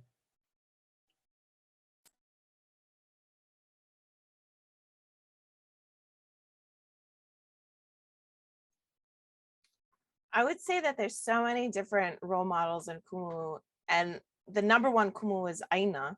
I learned so much from Aina, and I always had this passion to study water and mud and to come home. And I think that really shaped kind of how I went about my trajectory. So when I was really young, I was like so scared that I wasn't going to actually be able to survive and live in Hawaii. I saw my family struggle, and that was a struggle that they didn't want for me and I didn't want for myself. And so I really put my nose to the book and I worked really hard. And my mom told this like funny anecdote when I graduated, that like when I was in 4th grade, the counselor called her and said that like she needed to chill out on pressuring me, because I told the counselor that I just needed to work so hard so I could get a scholarship to college, so that my family didn't have to pay for it. I could get a good education and come home. Like, I don't know how old 4th grade is, but, I was young and I already had that mindset. And so for the first part of my life, phase 1, right, it was really focused on building up my scientific framework so that I could go away and get experience, so that I had the opportunities to come back home and use it to Malama and for good. And because of that, I don't think I necessarily took all the opportunities that were afforded to me at Kamehameha to explore language. And I love mo'olelo. I danced hula. We were very engaged in cultural practices, but I was I think Noi talks about how she was a big nerd. I was a huge nerd in high school. And that allowed me to go away and get these experiences and bring them back. And when I came home, that was when I really got to onipa'a in our soil, grow my mole, and get established. And I really honor Paipai Ohe'eia and all of their staff, because they were and that Aina was my first real kumu back in Hawaii. They really took me and they put me back in the mud, and they helped to shape my mouth around Hawaiian words so that I wasn't uncomfortable saying them. I was always, when I was younger, if I mispronounced a Hawaiian word, there would be a lot of judgment. So there was a lot of insecurity. I was shame about doing that, and working with Paipai, and then all the Hui Malamaloko crew, all of the Keaukaha, all of these amazing people. They're the ones that really put my hands back into the mud. Makahana ka'ike, huli ilima ilalo, like, and shaped my mouth to these words and normalized these practices for me. And then I was so grateful to, so many of my kumu are like younger than me, and I think that is awesome because they grew up connected to these places. And as a Mellon Fellow, I was connected to Noeau Peralto in Hamakua, and he so ike bombed me and helped to transform the way that I thought about and perceived things. Working with Auntie Kekuhi, Auntie Pua, learned all of the Papakumaka crew, in really like even more exploding ways to look at the world. And then, I'm so grateful to Kalea Wang and Maya Safri from Ka'ulakalana here in Kailua, who brought me home. They brought me back to my piko and gave me the space to really allow me to grow here in Kauai Nui. And so, it's a kako effort, I think, to grow all of us and learn and shape our perspectives. And I love to be learning. And I love when Noi was talking about learning and seeing things alongside her children and learning through that lens. And I can't wait for my opportunity when that happens, when I can then see the world again through another pair of little learning eyes, where these practices and integrations are normalized for them. Yeah, mahalo both of you. Yeah, when you're asked who your role models are, you think of like human beings, right? But I think I totally agree with both of them that when I was a kid, I was a big nerd too, obviously. I think we are all big nerds, but I just immersed, like I read a lot of books, right? Like a lot of stories. Like I was really attracted to stories. And so like books and words were my kumu, and like I didn't, like Noe was talking about like having the privilege of like hearing the mo'olelo and all that kind of stuff. And I had that too to a certain point, but maybe less so to the connection to the land that we're actually in, when I was a keiki, and when I, like, as I grew up and traversed through my career, I met many people who had these voices that rang through like a story, like I think that was what they were, my kumu, like the people who had the voice, and no matter what, they had the people's back that they supported, and that's like something that I always think of when I want, as I, maybe go into that role, is like, I want to have people's back, and my voice can be small and supportive, and, it doesn't have to be a loud one, but I just want to have, like, I want them to hear me when they need it and have their back. And so many of my, mentors are like peer mentors or near peer mentors, and meaning like my students or you know, people that were like slightly, you know, several steps ahead of me that I like really learned. And you know, they were honest and they stood by their convictions and they were strong, and you know, they weren't afraid to speak out, you know, like Rosie Allegato, right? Like, you know, she always just speaks her mind, and she learned that too, you know, like through her career. And you know, Malia Rivera at HIMB, you know, I learned a lot about her, about, you know, from her. We bonded on having children at, you know, like at kind of a, you know, now it's a normal age, but, you know, but yeah, like back then at kind of a later age. And, you know, we would talk about, you know, balancing family life balances, you know, in career and academia, and all of that, like amounts to like, how do we live our lives and what are the priorities and who do you support?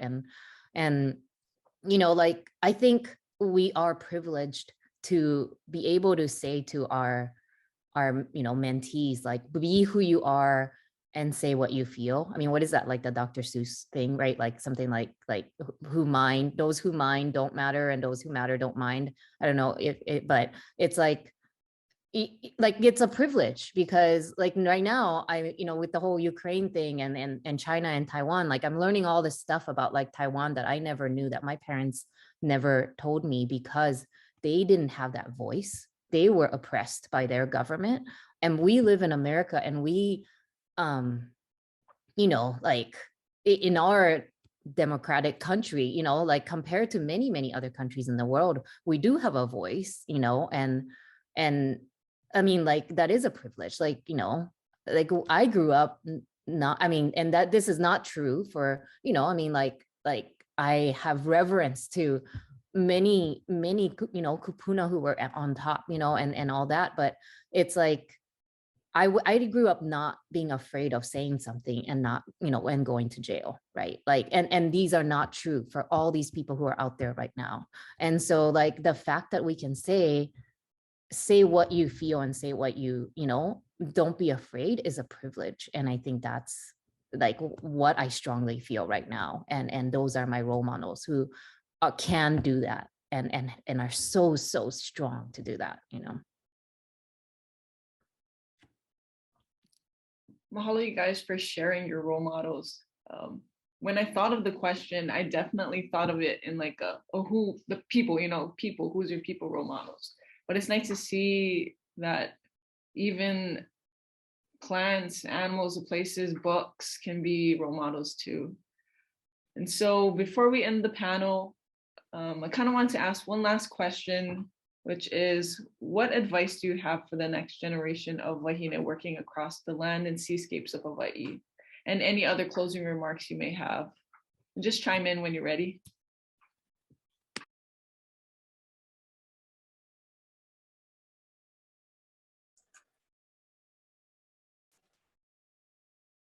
Use your tender heart and your good humor to accomplish your intentions. In the absence of agreement, show respect. In the absence of understanding, show patience. Stay in school and laugh together. Mahalo. Some of those were my campaign promises when I ran for elected office. The understanding and respect one. Mahalo.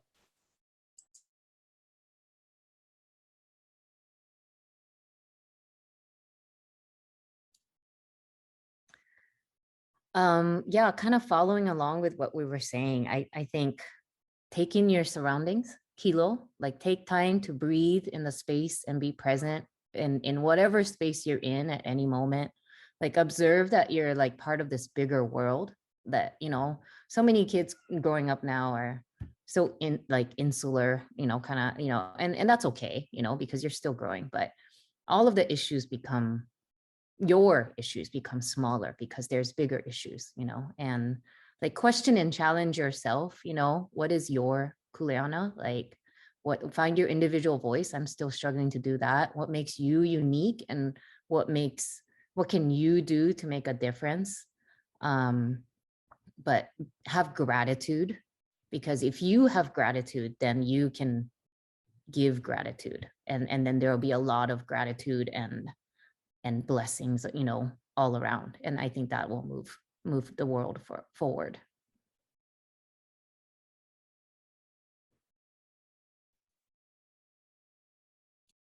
My advice is probably the first olelo no'eau in the book, and it's always resonated with me. A'a I ka hula, waiho ka hila hila makahale. No be shame. Be who you are. Do your profession and your passions in your own way. If you want to dance your science, dance your science. If, you know, make it your own, because that is what is really going to elevate everyone else around you. Do it the way that makes you happy. And one thing that I've learned throughout my career is you have to just no be shame. You have to go give them and leave all your bashfulness at home. I think as a woman, especially, those insecurities are so tangible. Sometimes it feels like we are the Niho stones carrying all of these pohaku, and it's a balance, and maybe the waves are coming. And sometimes you are shamed for who you are because of judgment or whatever. And I think the power that each of you have is your special power and passion of who you are. And so if you accept that and you be who you are, mai hila hila, mai ka'i. I'm not gonna lie, I was very hila to come up here and be a moderator, but I'm so happy to be here. It gave me an opportunity to be present, like Shimi said, and gave me a chance to, you know, laugh with Auntie Hannah. So thank you guys so much for joining us. This concludes our panel session. You know, I'm so happy to have you guys here. I feel like we're so grateful to have you guys as incredible role models to look up to. So thank you guys for accepting this invitation, for being here, and for sharing your mana'o. Again, mahalo to you guys. And a big mahalo to everyone for sharing this space with us and listening. Hopefully you're feeling further inspired and supported. We will take a quick 15-minute break and hope you can join us after the break for our next panel at 10:15.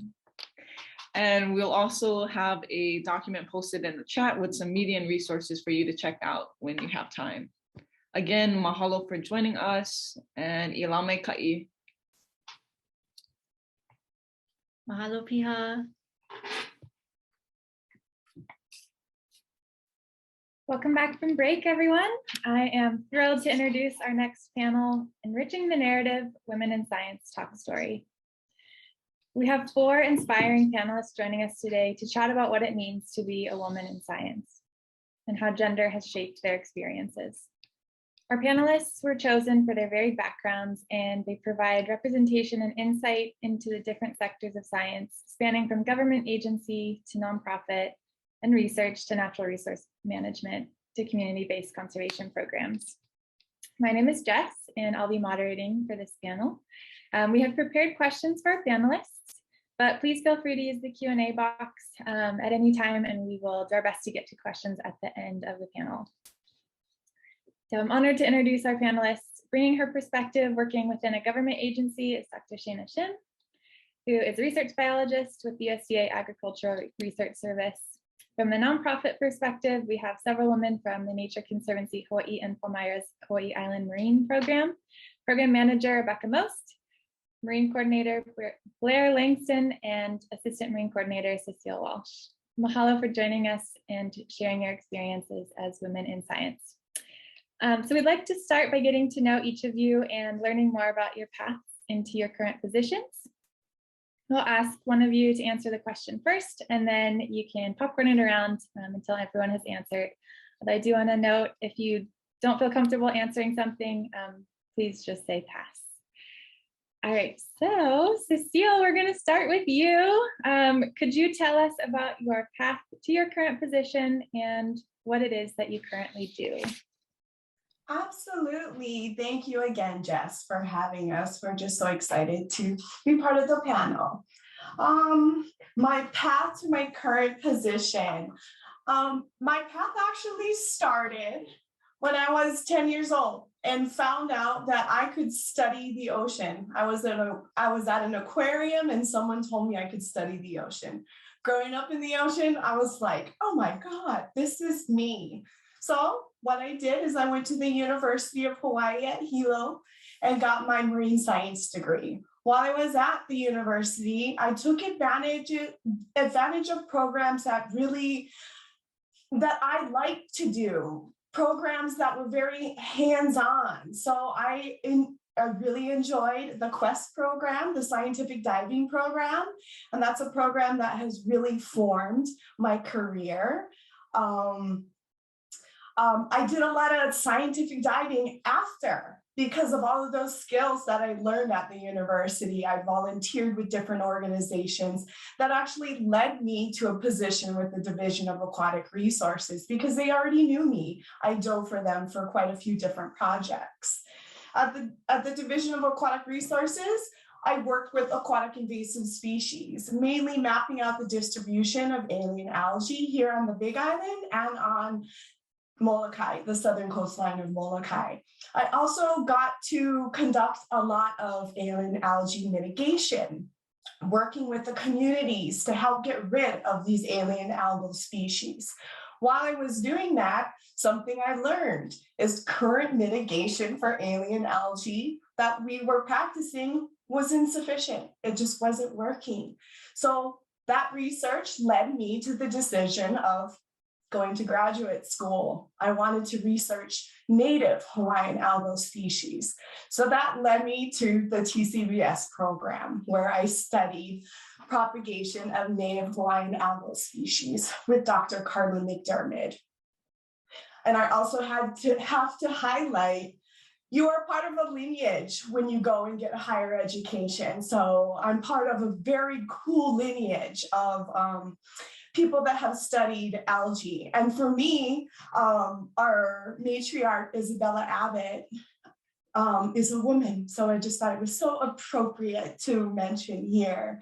So after graduate school, I was really lucky to hear about a position with the Nature Conservancy, a position that could get me in the water to conduct marine monitoring, to work with communities. And that's where I find myself today, training community members how to monitor their resources, create management plans, work together with other communities to solve problems. So that's a little bit about what I do today and my path on how I got here. Hello, Cecile. And any of you guys can fill in next, and we'll just popcorn it around until everyone's answered. Yeah, I can chime in because there's so many things about what Cecile shared that like we have really like parallel paths on a lot of ways. And Cecile and I have been working together at the Nature Conservancy. I've been at the Nature Conservancy for 10 years, but we actually met at the QUEST scientific diving program at Hilo. And so it's been really cool to watch like our careers intersect and overlap. But similarly to Cecile, I was a kid in the tide pools, hiking with my mom along the coast, looking at weird algae and invertebrates, and was like, this is cool. And she's like, maybe you could be a marine biologist. I was like, I can never be a marine biologist. Like, I hate math. I'm so bad at math. And but she was really encouraging. And so I have a really weird, twisty kind of pathway to get to where I'm at now. I dropped out of high school. But I started college when I was really young. I started college when I was 15. And so to get my undergrad was like 9 years of just, what am I doing? Where am I going? Changing schools, changing majors. But I really enjoyed like problem solving. I really like the environmental science aspect of like, how do we solve these problems? So I started down that pathway and worked for a graduate student at Manoa when I was an undergrad, and they were studying invasive limu, just like Cecile, and was getting paid to go snorkeling and count limu and count fish. And I was like, what do I need to do to keep doing this? Because this is really fun. And I really enjoyed like how the group that I was working with was really trying to figure out how to solve the problem of what to do about invasive limu on the reef and coming up with like lots of innovative new ideas. After undergrad, I worked for the National Park Service for 5 years, and I worked in a local ia in a fish pond trying to restore that. And I learned so much about Hawaiian culture and those practices at that park at Kaloko Honokohau, and realized I wanted to go back to grad school because I wanted to do more community-based management. I really wanted to like work with the communities and like that intersection between science and social issues. So I went to TCBS program as well, and same thing. As soon as I graduated, there was a position at TNC, and I was like, this is exactly what I've been looking for. So I started out as an assistant Marine coordinator at TNC, and now I am the Hawaii Island Marine Program Manager and have the joy of working alongside Cecile and Blaire on our team.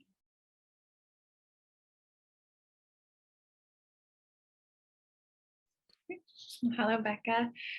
Blaire, I know you're having some connectivity issues, but you're here now. So if you want to go next, unless you cut out again, but hopefully it looks like you're on your phone. So hopefully that's working. Yes, I do apologize. My computer is ancient, but temporary problem. Yeah, so my path, similar to Becca and Cecile, I grew up spending a lot of time outside, and I really loved the outdoors. And just like Cecile, I didn't realize it was something that you could do with your life until that option was presented to me. So in grammar school, I really liked biology class, and I was on track to be a biology major before my very first mentor roped me into environmental science, where I started learning about marine debris, which led me to a degree in marine biology in New Jersey, and then a master's of natural resource and environmental management in Hawaii, where I came to study marine debris. And eventually this position opened up at the Nature Conservancy, where I'm now the coordinator for the South Kohala Coastal Partnership. And we actually work on problems from Mauka to Makai, issues that all the way up at the top of the watershed affect the reefs in our ocean.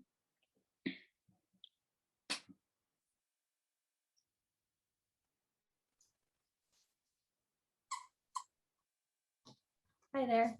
Thank you so much for inviting me. Thank you, Blaire, for also sharing your path, because I think I'm a little bit the odd one out because I don't study marine systems. I can barely swim, but I do like the ocean. My path to where I am today kind of started very serendipitously, because in college I attended an optional lecture where the lecturer said that he was hiring for a research undergraduate assistant. And before then, I didn't really think about research as a path, even though I've always been very interested in biology. But then one thing led to another, and then I went to grad school and then did some more research. I did a postdoc, and now I'm a scientist with the USDA, and I predominantly work on genomic systems and insects to try to develop new ways to protect and support American agriculture from invasive insects. So I think similarly to everyone else on the panel, I just really love biology, even though I think when I was younger, I didn't know that this was something I could get paid to do. And I think when that door was finally open to me, I thought, why doesn't everyone do this?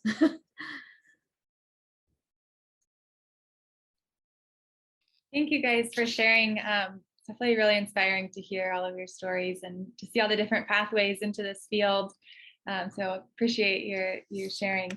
Okay, so we're going to go on to our next question. What do you love most about the work that you do? And this time we'll start with Blaire.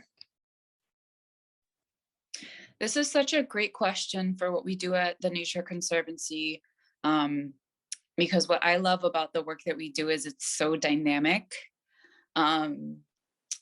So for folks with a lot of energy, it's a great type of work to be in, because on a day-to-day basis, you're really doing so many different things, from writing to doing field work, removing invasive species and research outside, to facilitating communications and working with a wide variety of people. Every day and every week is really different, so it keeps you on your toes and interested. And another thing that I really love is that we get to go to so many different really beautiful and interesting places where you can really learn a lot. And as a scientist, it really kind of scratches that itch to learn about different environments. And we also have the opportunity sometimes to work in public places and interact with community. And it's really cool sometimes when folks come up to you and they ask you what you're doing, and they're really appreciative and interested in conservation work.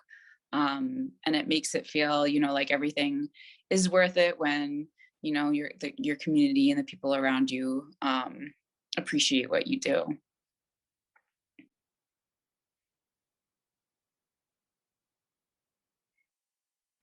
Looks like maybe Cecile has something to say. Yeah, thanks, Blaire. You said community, my key word. Working with the community just warms my heart. To work with communities that are just so interested in their environment, to share something that you're so passionate about with community members, to get them all interested about, is just so rewarding to me.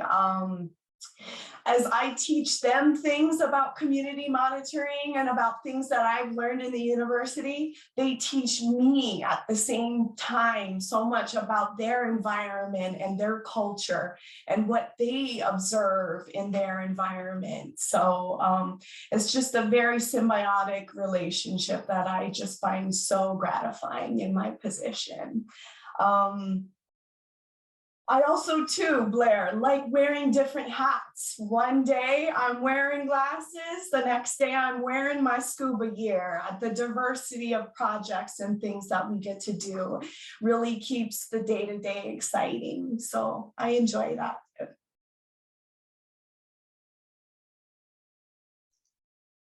Yeah, I'll tag on the TNC cruise. I was really resonating with what both you guys were saying about it being different every day.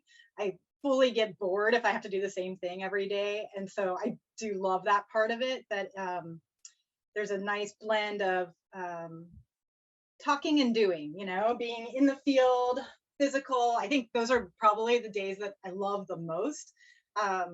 People that know me know I really love working at Kaiameaola Fish Pond, which is a place that we care for at the Nature Conservancy. And like the days that I'm like sweating and in the mud and building rock wall and working alongside the community in the pond are like just by far my favorite days.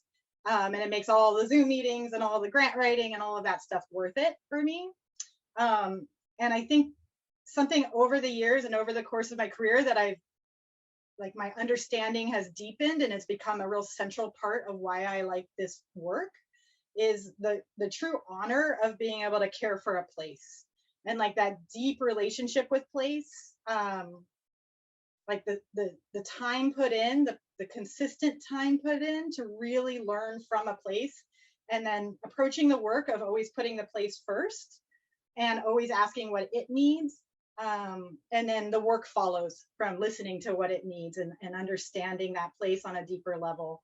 That is something that I didn't understand at first, and it's been through this work and spending time in the same places and really getting to know a place that I now understand that on a much deeper level. And I think that's one of the love of place is what then motivates me to work hard and keep doing it. Sheina, what do you think? Why do you love about your work? Oh, well, I think once again, my day-to-day is quite a bit different because like I said, I can barely swim. So I actually don't go outside that often, but I do enjoy what I do.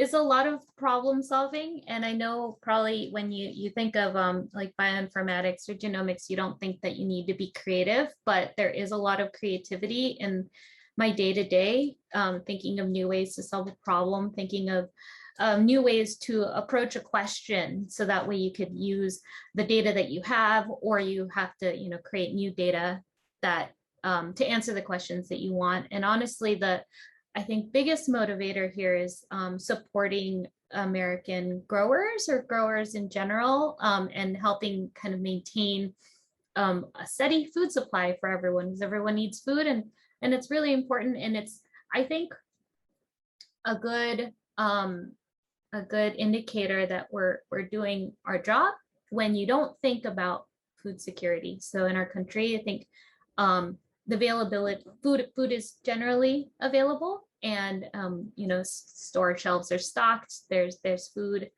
you know, at a cost for everyone, and it's not nearly as scarce as it is in some places. And I think moving in society towards where a situation where it's not scarce for anyone, I think is everyone's goal.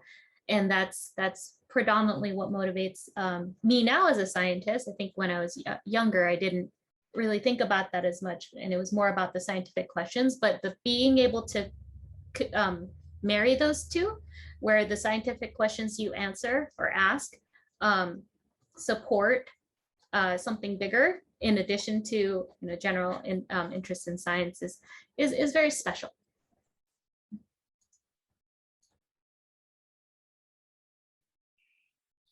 Thank you guys for sharing. That's, again, super inspiring to hear what motivates you, and what you love about the work that you do, and to hear your different workplaces and the differences there is really cool.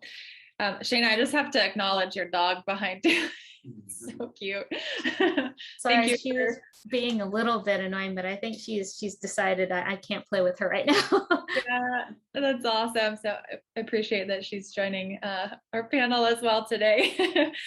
Okay, so actually we're going to start with you next, first, Sheina. So what are some of your, oh wait, I'm sorry, I skipped a question. Never mind. We're going to start with Becca next. What inspired and motivated you to follow a path into science? And are those the same things that inspire you today? Yeah, thanks.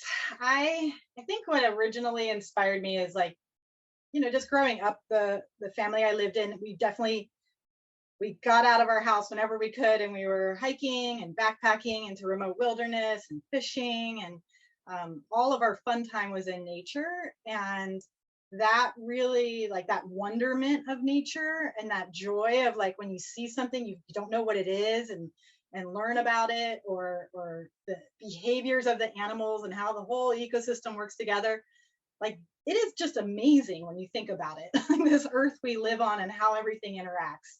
And that wonderment and that joy, I think, is really what, like, led me to a path in science and natural resource management.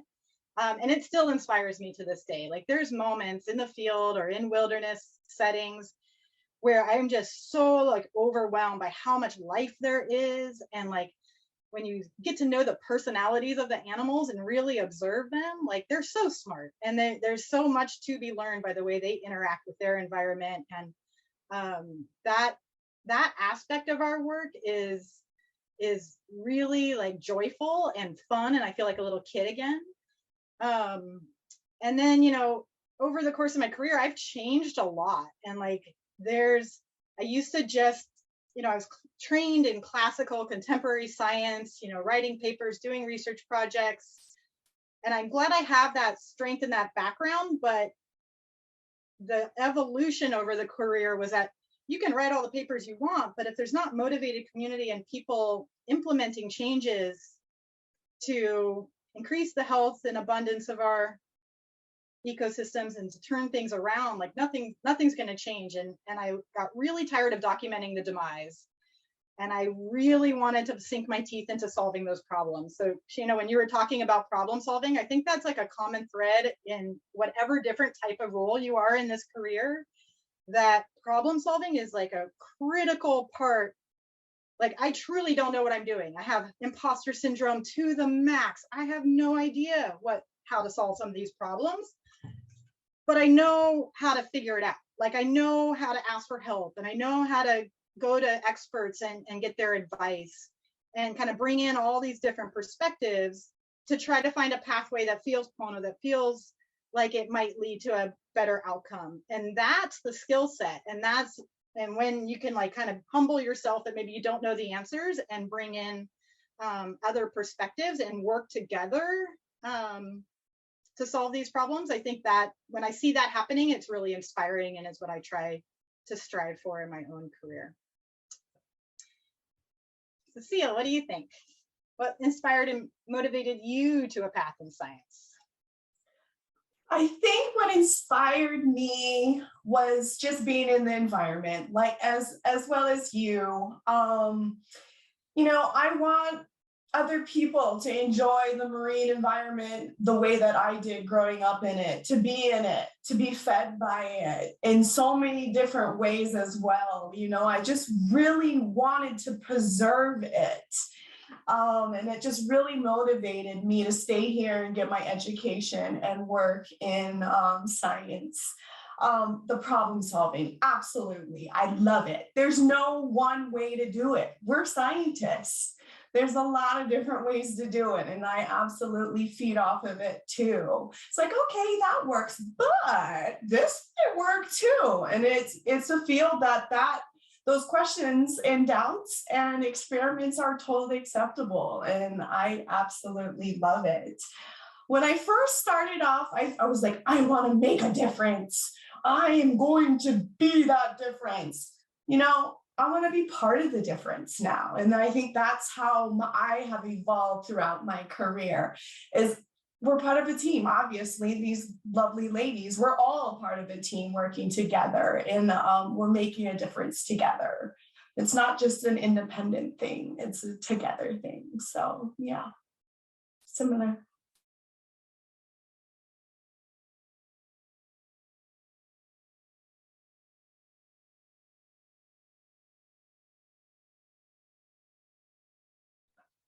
I can jump in here. So similar to Cecile. I think when I first started, you know, of course I did love nature, and I loved being outside, and I was hoping to find a career that would get me outside.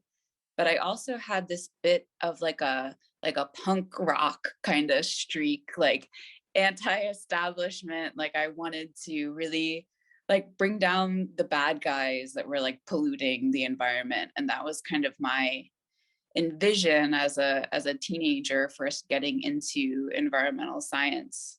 But over the course of my career, what motivates me and inspires me now is really more inclusive vision, kind of like what Cecile was saying.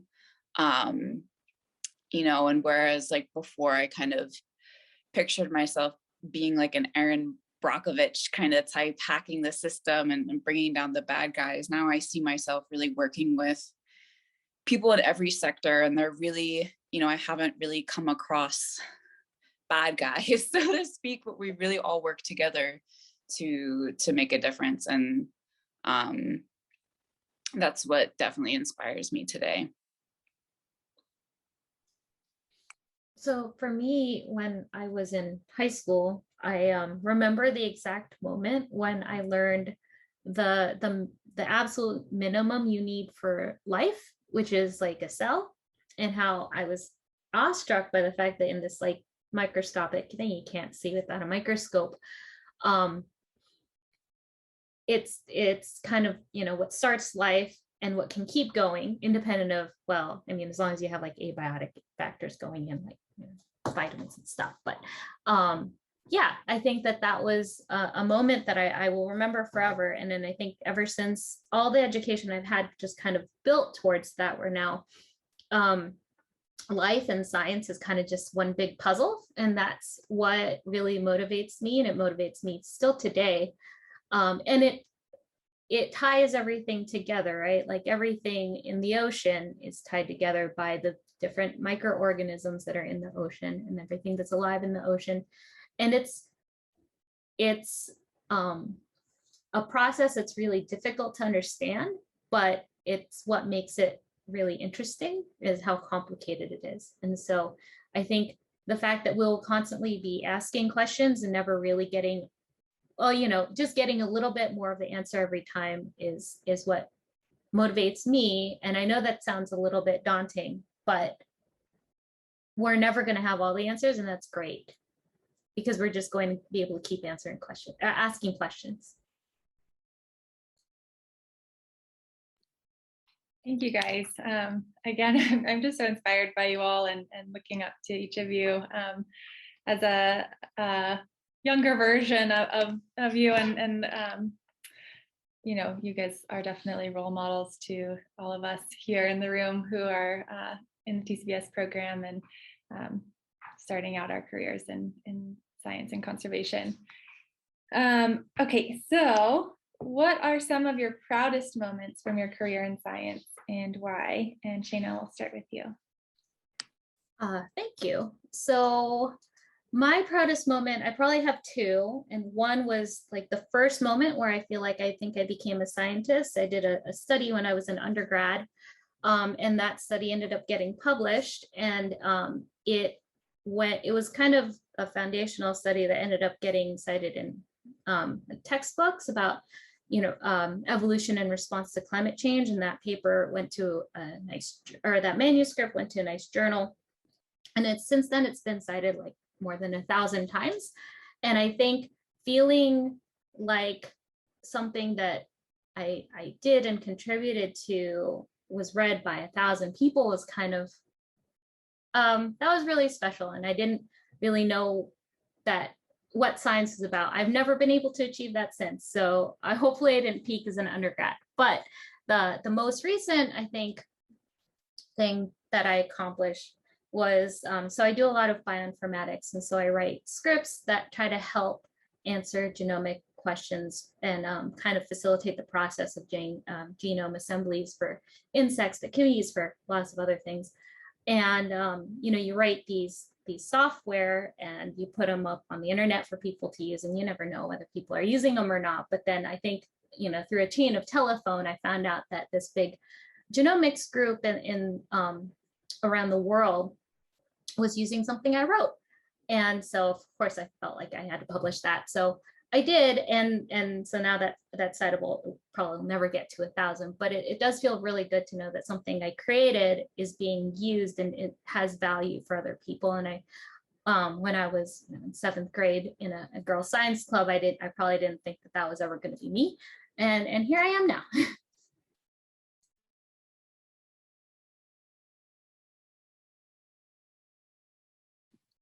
That's so amazing. Thank you for sharing. Whoever wants to go next, go ahead. I want to cite you. That is amazing. Thank you. That's so cool. I wanted to share two of my proudest moments. One of my first moment is I was working on Molokai and we couldn't do the work that I thought was sufficient. So I wrote a grant. I was told, you're not going to get that grant. You don't even know what you're doing. You're like 22 years old. I got that grant to do that work. It made me so proud. I was officially the scientist running my own projects. And that momentum really got me excited to go to a master's program. And that's my second proudest moment, is actually getting that master's degree.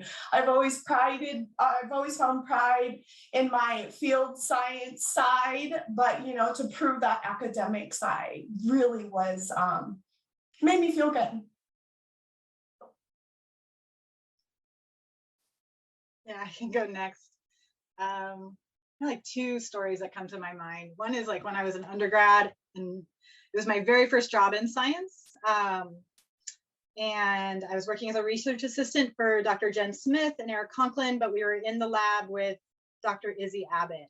And so I don't know how many people that are listening know who that is, but she was the first Hawaiian woman to get a PhD. And when I met her, she was in her 80s, and she had a lab where she's a taxonomist and she studies limu. And she influenced so many people over the course of her career.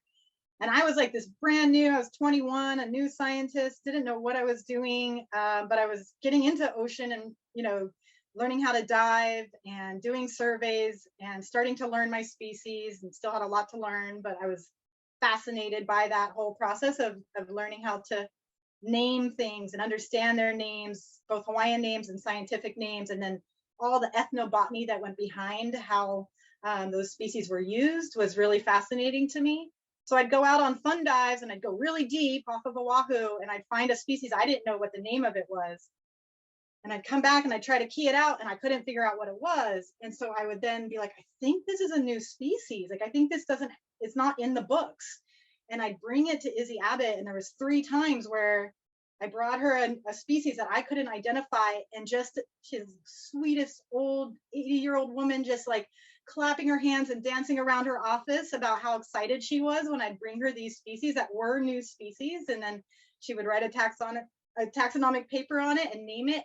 And like, I was just like, that's crazy that that we found this and that it really doesn't have a name and it isn't in the literature. And it felt like, you know, stories of Darwin or people that have explored. And it really was exciting to name something, to acknowledge its existence and its place in the ecosystem and bring it into our knowledge base. Like, that really was something I was like, I found that, that's crazy. And so that, I think, was a really proud moment for me. And then like years and years and years later, like, I was really struggling with being trained in contemporary science, doing a lot of science, but feeling like something was missing, like really feeling like something was missing.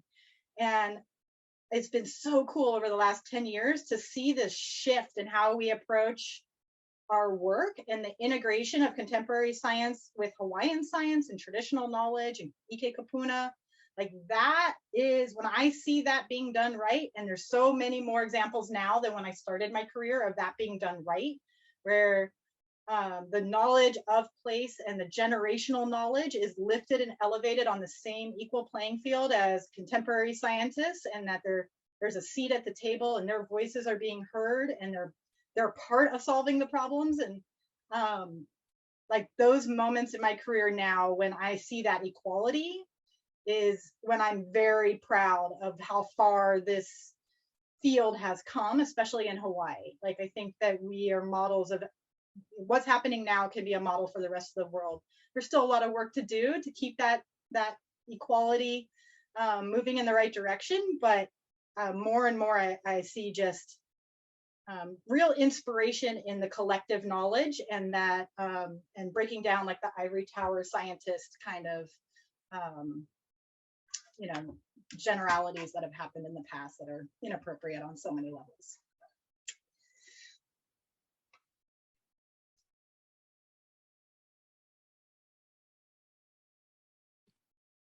Thanks, Becca. Blaire, did you have something you wanted to share? Sure. I think my proudest moments were really when I started, similar to Cecile again, requesting funding and being awarded grants. It was really a turning point in my career in terms of what I could do, especially from kind of justice, equity, diversity, and inclusion standpoint, is that I could develop programs that benefited students and women and underrepresented groups of students in rural areas. And then I could start hiring people and make a difference in their lives and try to determine, salaries that were inclusive and be a mentor to other young women and young men as well in the beginning of their careers. And I think that was, definitely a shift for me. I kind of felt like I made it. And then, yeah, I think that's it. Thank you guys. Those are all definitely things to be proud of. so cool to hear more about your journeys and your careers. For the sake of time, I'm going to pass up our next question. I feel like we've gotten to know you really well, and I appreciate all of the sharing. So because this is Women in Science Conference, I want to get to question 6, which is, why is equal or better representation of women in science important?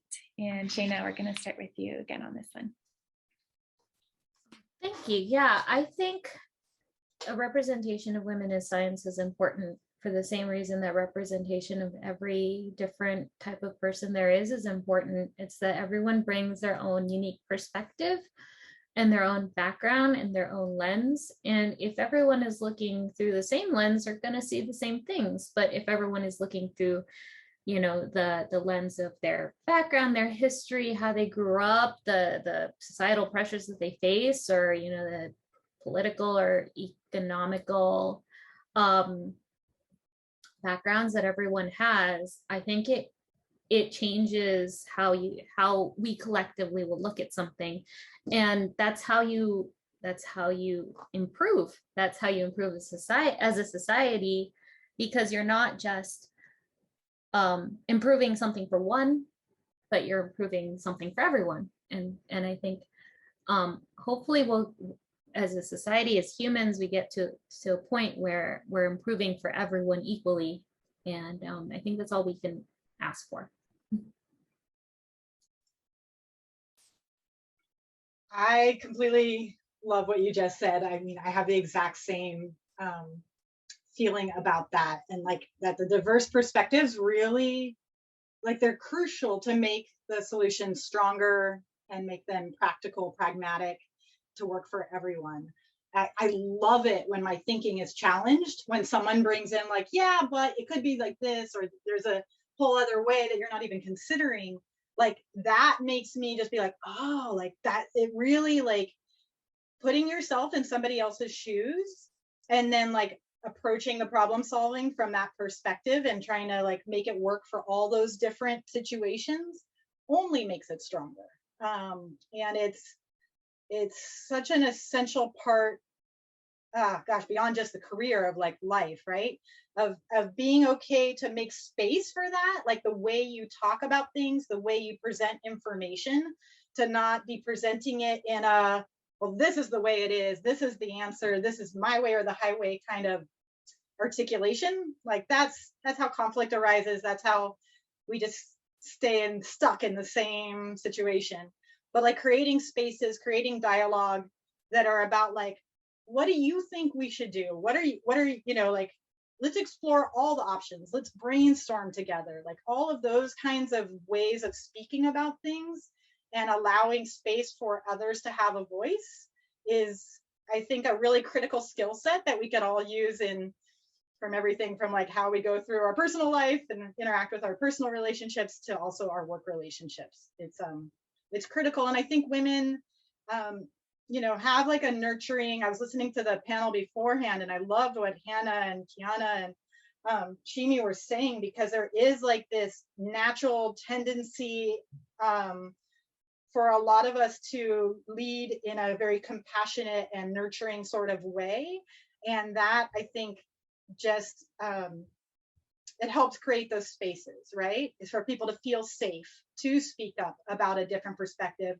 And I don't care if you're 5 years old or 50 years old, like your voice matters and your perspective matters. And to create that, keep saying create that space, but it really is like, you know, like you can shape that in the way you are interacting with others, the way you're approaching dialogue.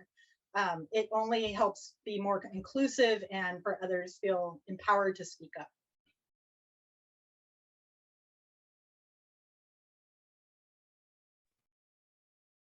I cackle all of that, absolutely. And in the environment, diversity creates resiliency, and it's the same thing in our field, absolutely. I think just one thing I wanted to add is don't be afraid to have that different opinion and speak up. I still struggle with that on a day-to-day basis sometimes, but it's okay, we're scientists.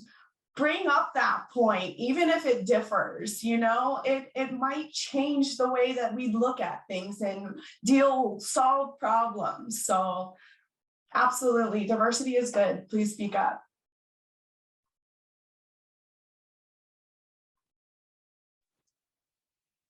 Echoing Cecile, I think I often think of, diverse perspectives the same way that we think of in ecosystems.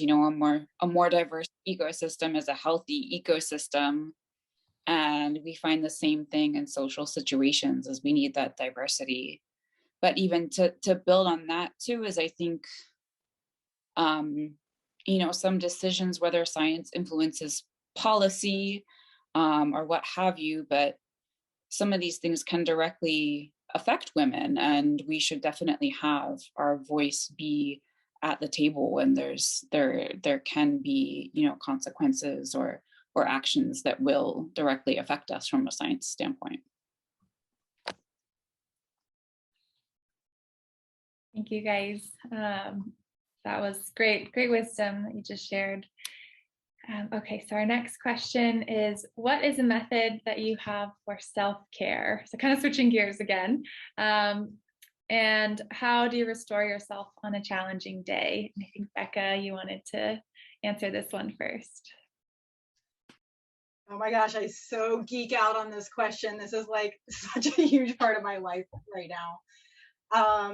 And the reason why it's a huge part of my life is, like, most of my career, I was, unfortunately, and to my detriment, a workaholic, like big time. Like, I sacrificed everything, my personal relationships, my fun time, and I just worked a lot, like crazy hours.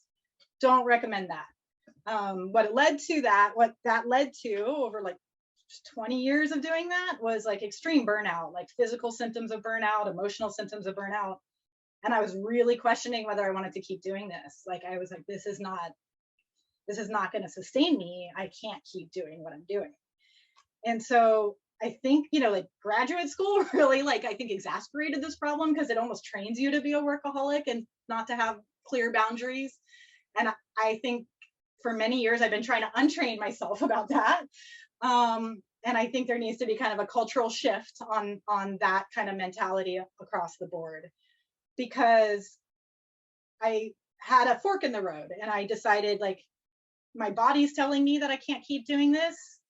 I know I can't keep doing this. My loved ones are telling me I can't keep doing this. So I decided that I was going to take a year and I was going to try to do it a different way.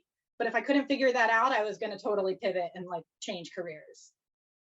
So I took a year to try out a whole bunch of things. Like, I really explored all the self-care gurus, books, podcasts, YouTube videos. It's kind of disgusting how far down the rabbit holes I went on different self-care techniques. And this is a very personal journey for every single person out there, but explore it, because I am so much happier that I'm on the other side of that. And yes, I have like tons of things that I put into my lifestyle to protect myself from burnout and that mentality from before. And I hope this isn't too cheesy for anyone, because this is what works for me, and I'm not saying everyone needs to do this, but I have a very strict morning practice for myself.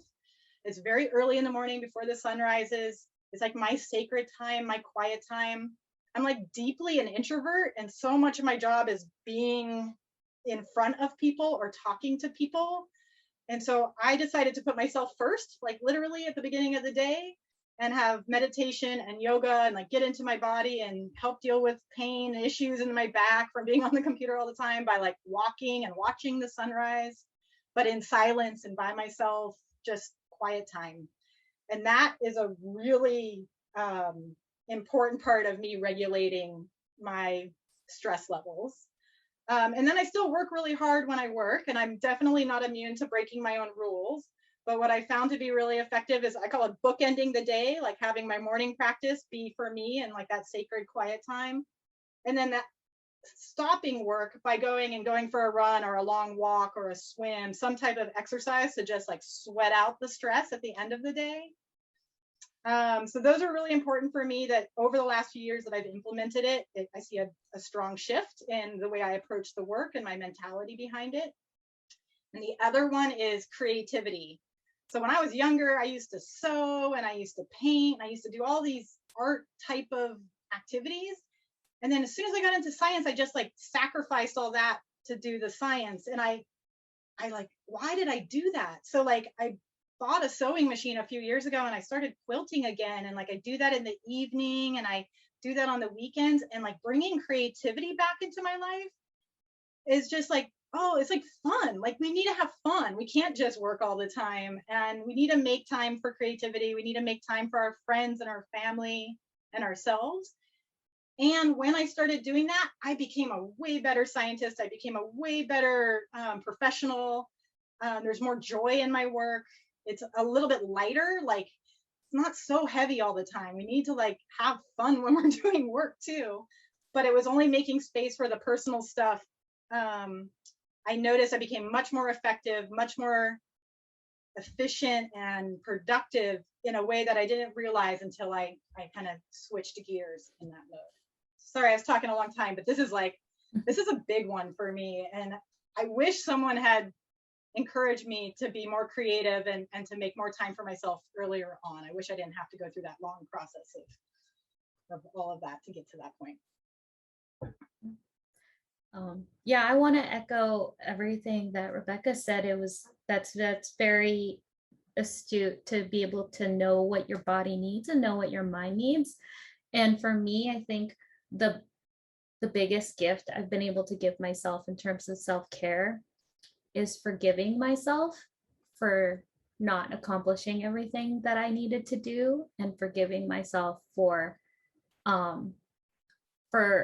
being, you know, at my end with the task, and being okay with the fact that I can't get everything done, and understanding that I worked hard and it's time for rest now. And I think allowing yourself to be not be so hard on yourself. I guess that's the biggest thing, is that I think we're all very prone, being you know, very motivated to be very, very hard on yourself. And I think enough people have told me that, you know, Sheina, you're too hard on yourself, that I finally heard it and I had to tell myself that. And I'm still terrible about it.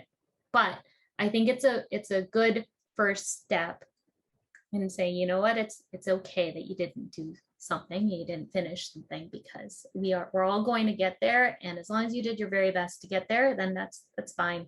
That's fine. That's great. You're doing great. Just tell yourself you're doing great.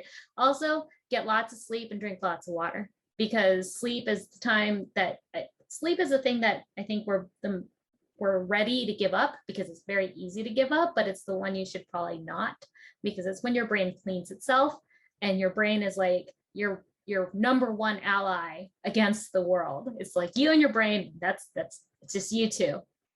So take care of it. Lots of water, plenty of sleep.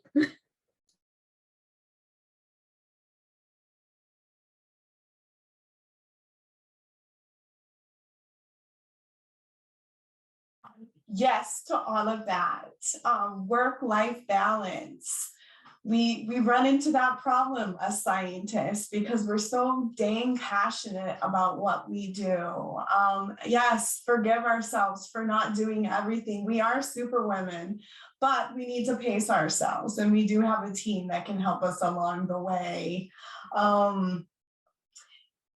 You know, I found myself a couple years ago thinking, oh my goodness, when's the last time I spent time at the beach just enjoying, not with a clipboard, not worrying about this, not worrying about that.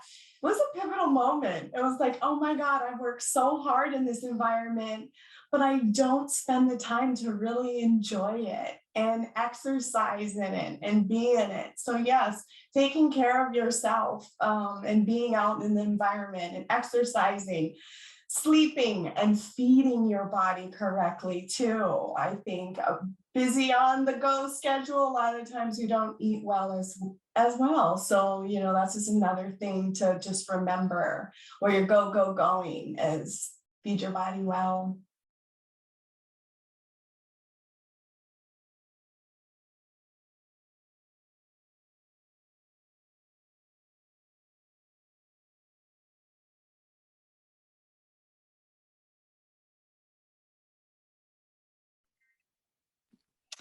I think for me, I haven't had a really kind of strict method that's the way that Becca does, but I've always made time for like batch prepping my meals and exercising. And I know that if I don't do those things, I'm actually not going to be as good at work as if I wasn't doing them. And I have always put effort and care into prioritizing that time and to like really safeguarding that time. And I have been in situations where I've been criticized for that, and I've been expected to, work more than 40 hours that I don't get paid for. And there are times that we put in that extra work when we have field work that we have to do, or grants to write, or community night meetings to attend to. But I think it is important to not make that the norm, and kind of learn from Becca's story that it's too much to have that be the norm. And I know definitely for me, I'm my best self at work when I do that self-care. And my brain pretty much starts to stop at 3 o'clock. So it's like at some point you need to let it rest, and you'll do your best work when you are well rested.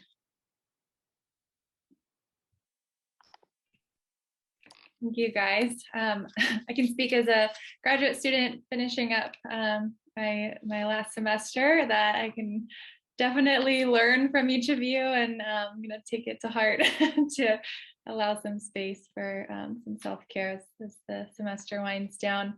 So we have 7 minutes left to the panel, and I'm going to jump to our last question because I think this is a great one to end on. So for women who are now starting their careers in science, what skills should they have, or do you think are the most important to help them on their journey? And anything else that you want to end with, you can also add that in here. So Becca, I have you down again to start if you're comfortable with that on this one. Sure.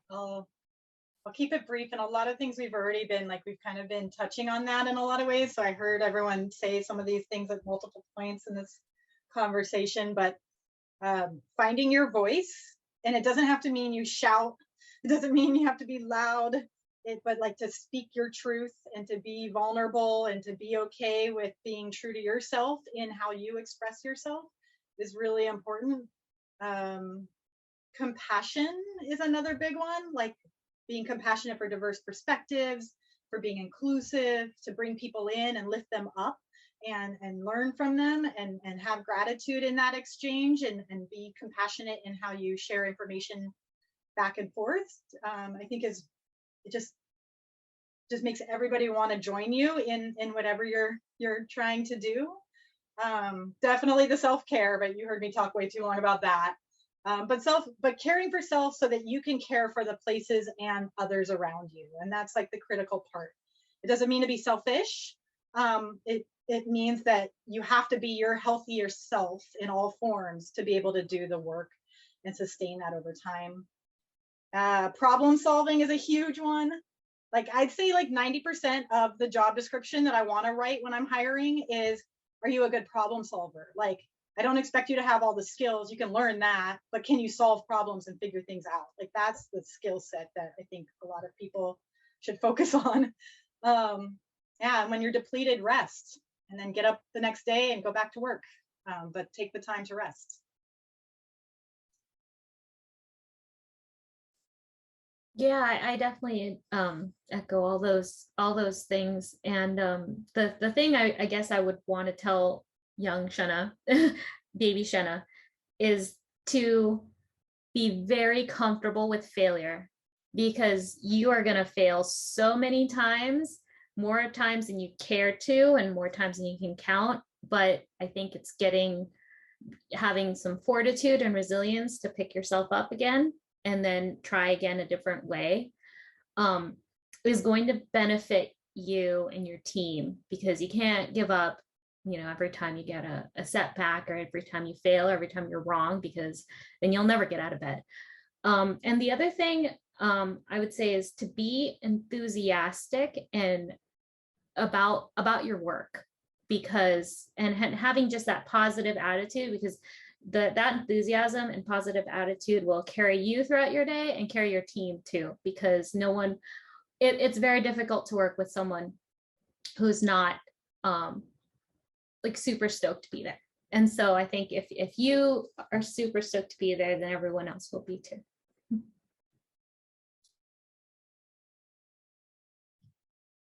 Love it, all of it. I'm just gonna keep it short and sweet. Be confident, but not too cocky.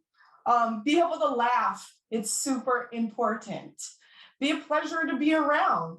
You're part of a team. You're working together as a team, and you got to be a team player. It's very important. You need to be open-minded, and just don't take everything personal. Absolutely. It's super important. You're doing your best.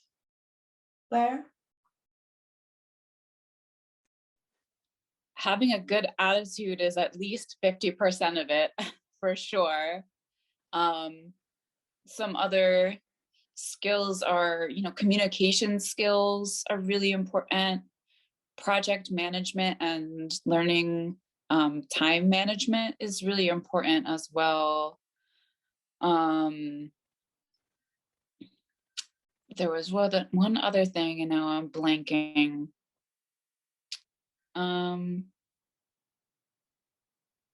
Maybe we'll stop there. Time management's a really good one. Well, thank you guys so much for being here today on this panel, and for sharing about your lives and your careers and all of that wisdom with us. I think I can speak for us all when I say that you're all incredibly inspiring. We're just so grateful that you're here to join us today. With that, I'm going to pass it over to Noah. We're going to switch spots here. We'll wave goodbye for now. And Noah's going to be moderating our next presentation. So here he is.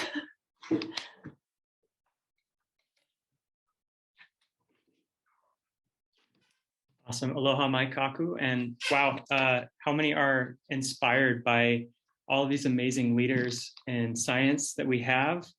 It is my great pleasure to introduce Dr. Celia Bardwell-Jones. She is a shining beacon on this campus. Wait, who started this whole Women in Science conference? Oh yeah, she did. Well, she helped start the Women in Science conference. So if any of you were here earlier this week, she also participated in this panel called it was Species Homemaking and Ecosystems towards Place-Based Ecological Metrics of Belongings.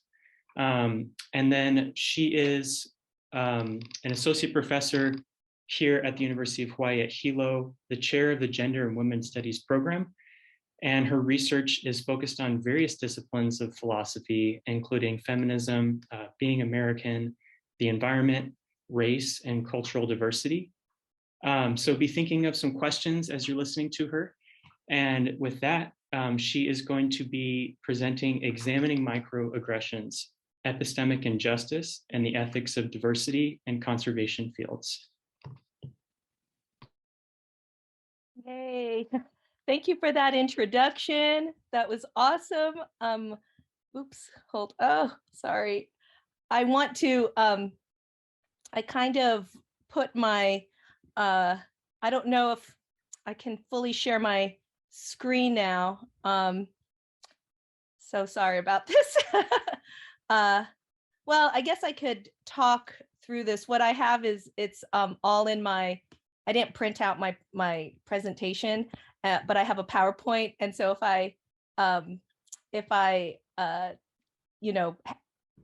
share my screen with the PowerPoint, I don't have my lecture in front of me.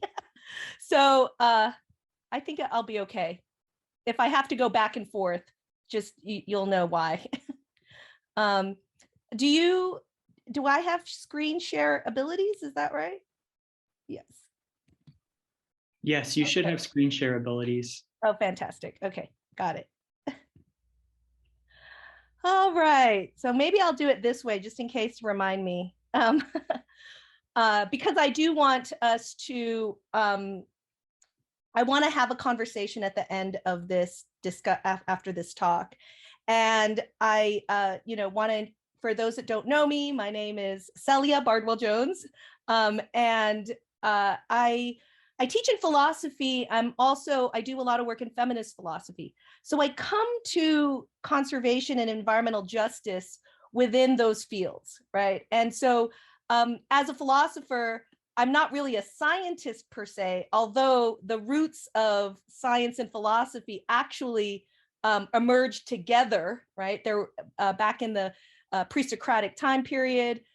Philosophy and science and what we now call science were actually fused fields. They were known as natural philosophers. And as the modern period evolved, there was a split between the sciences and the humanities. And so it doesn't mean that I'm not a scientist per se. It just means that I'm approaching science from a different lens, a different direction, one of its early instantiations.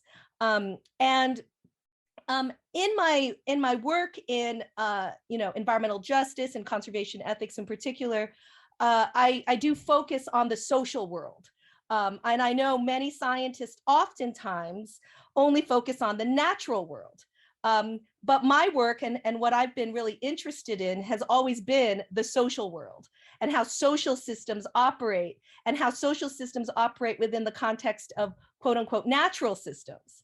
And because of that, I've been doing some work on looking at the race and gender and indigeneity aspects of conservation management, as well as the environmental movement. And I wanted to link this discussion of what I'm terming the ethics of diversity and linking it up within understanding microaggressions in the conservation fields. Now, Dr. Marjorie Martin, I want to just give her a shout out. We were supposed to actually do this presentation together, but she could not make it. And so some of the slides, and she's given me permission to share the slides with you. And also, I just wanted to credit her on those slides. So to begin with, our modern environmental movement has generally been based within whiteness and as these kinds of social categories.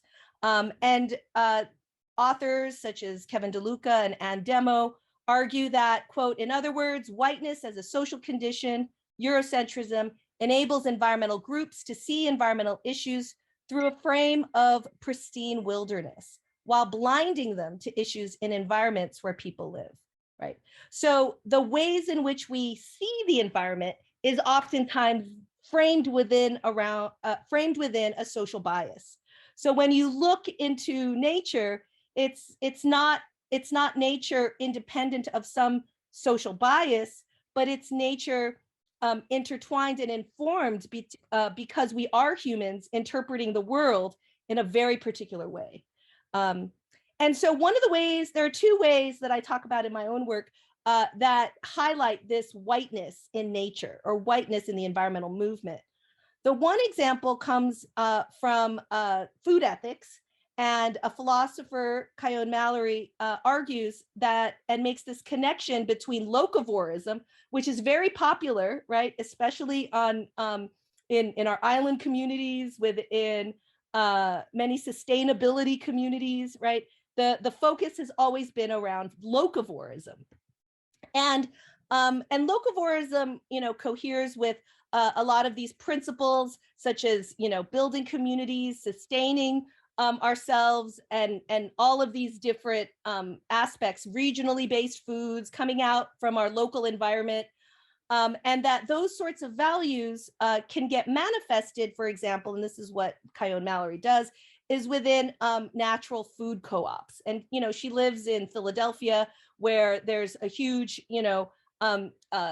segregation in many of the neighborhoods between white neighborhoods and Black neighborhoods.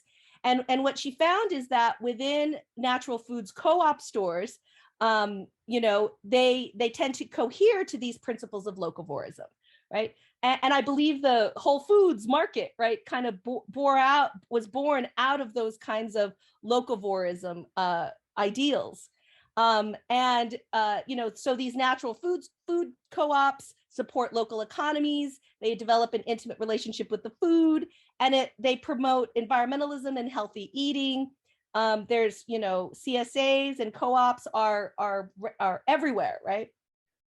But what she found in her own discussion, in her own examination of her own local food co-op, her own local community-supported agriculture market, was that 90% of the shoppers were white, the shareholders were white, and that the co-op was based within these, were housed or were placed within these less affluent Black neighborhoods.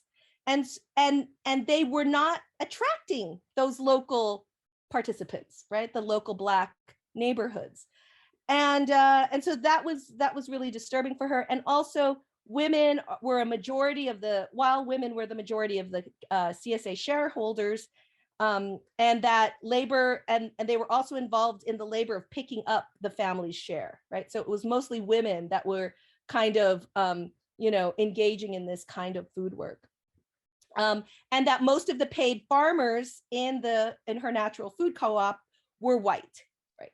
So, on the one hand, we could see how the environmental movement, based within these ideals of sustainability, oftentimes has a layer of, a white-centric framework in understanding their environmentalism. And of course, the other topic that many of you all know of is, national parks, and that even the concept of wilderness becomes thoroughly understood within a white lens, and that this had resulted in the dispossession of lands of many indigenous peoples to form these national parks.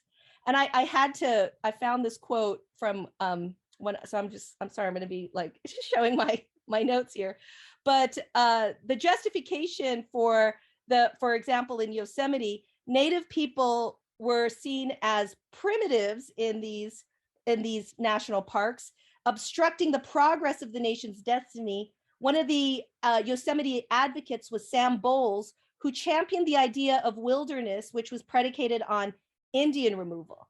And his words were this: "Let us say to the Indian, you are our ward, our child, the victim of our destiny, ours to displace, ours to protect," right?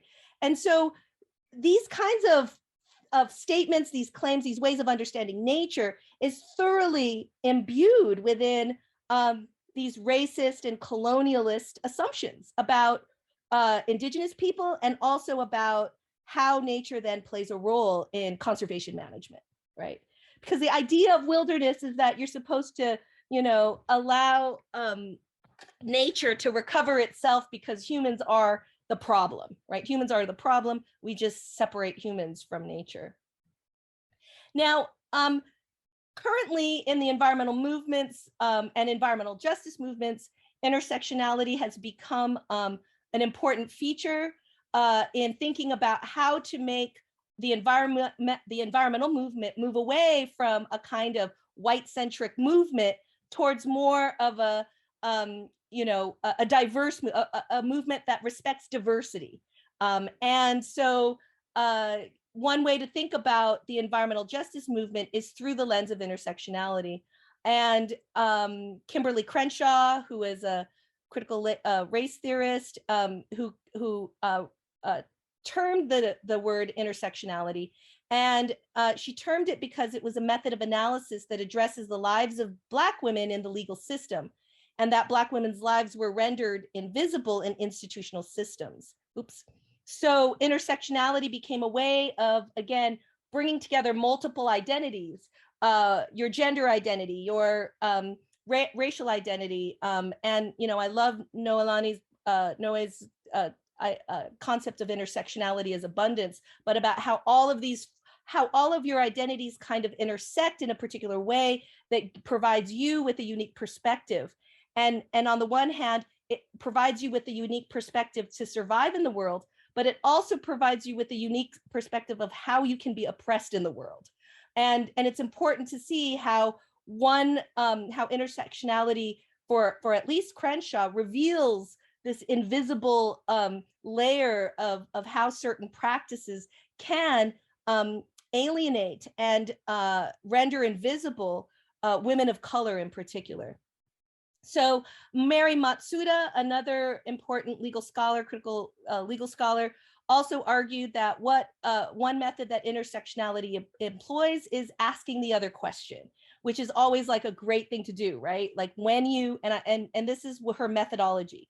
When I see something that is racist, where is the patriarchy in this? When I see something that is homophobic, where are the class interests in this, right? And you can see how that method of intersectionality, of asking the other question, then leads us into asking the other question within an environmental justice paradigm. And Dorcetta Taylor, who is a wonderful, a fantastic, I highly recommend you reading her.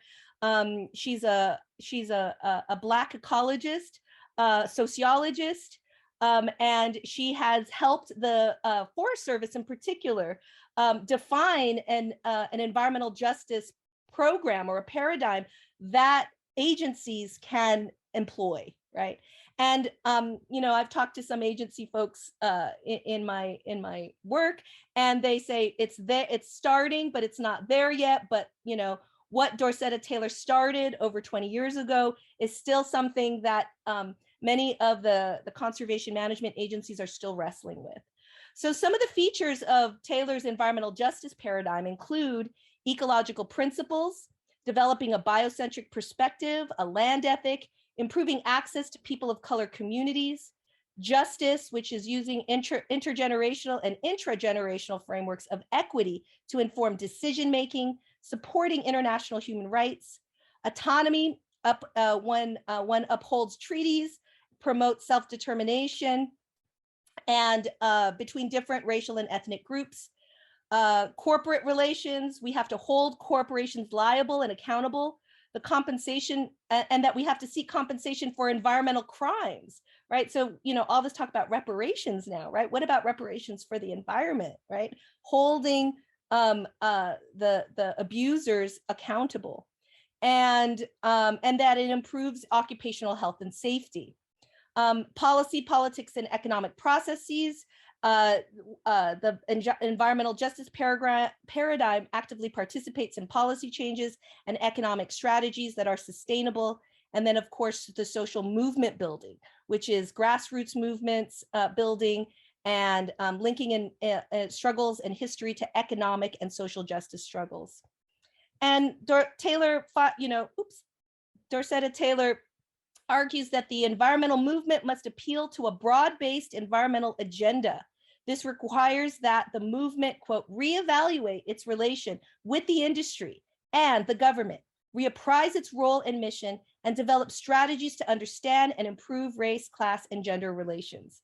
So she wrote this over 20 years ago, and we still, right, have a lot to accomplish to really bring an environmental justice program within conservation strategies, right?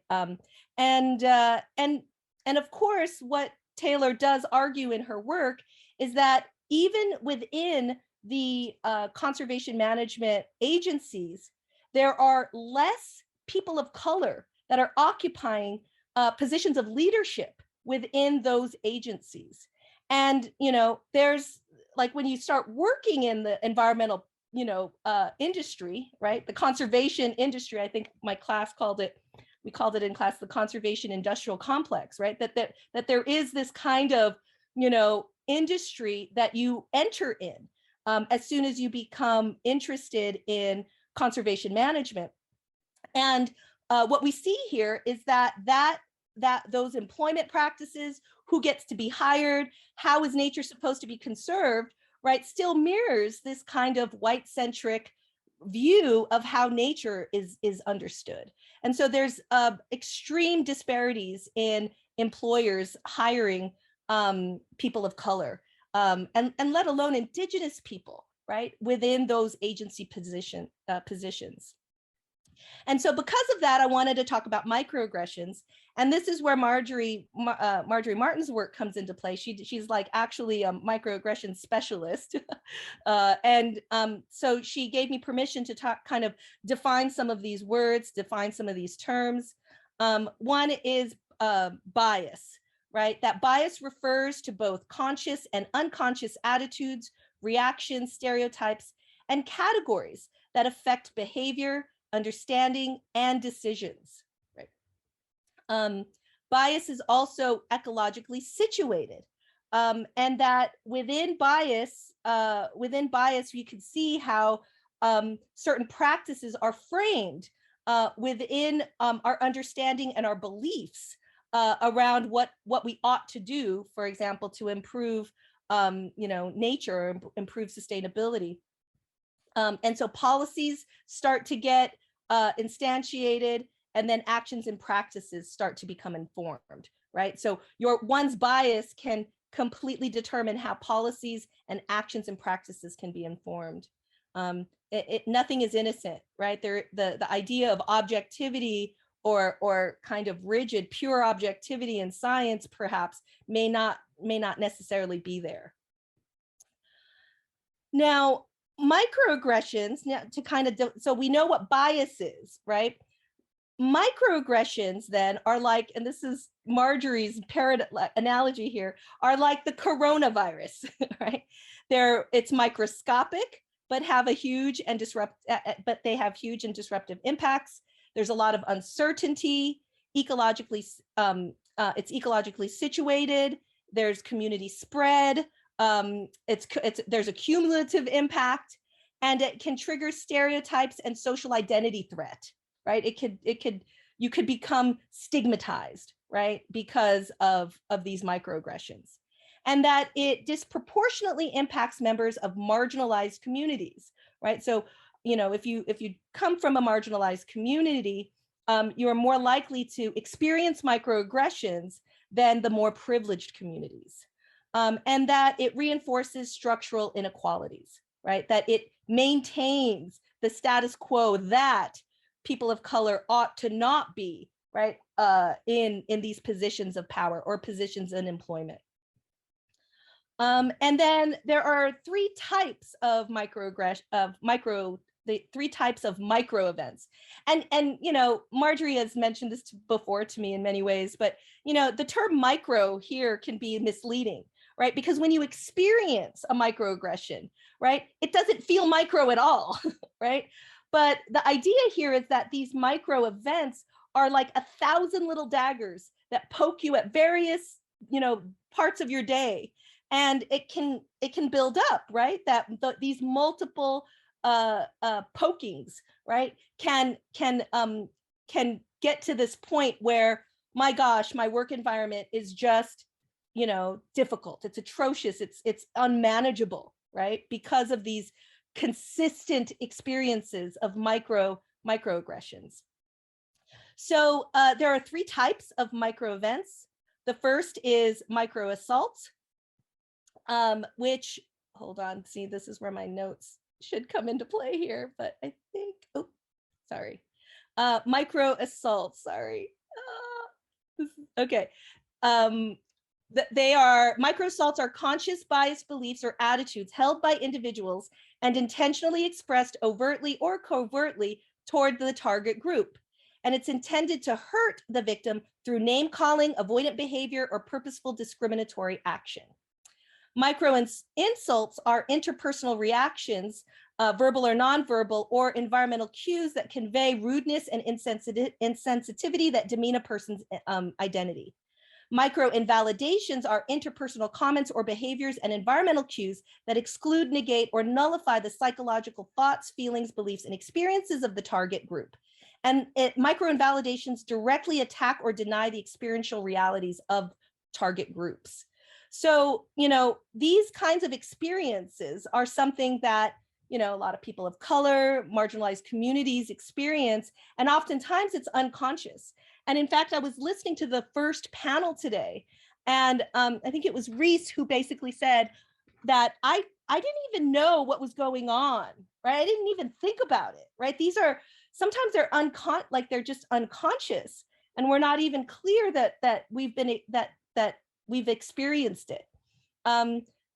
Sometimes also these micro assaults and insults can oftentimes just be like a normalized behavior in the workplace, right? That it's okay for this kind of stuff to happen, right? And so no one questions it.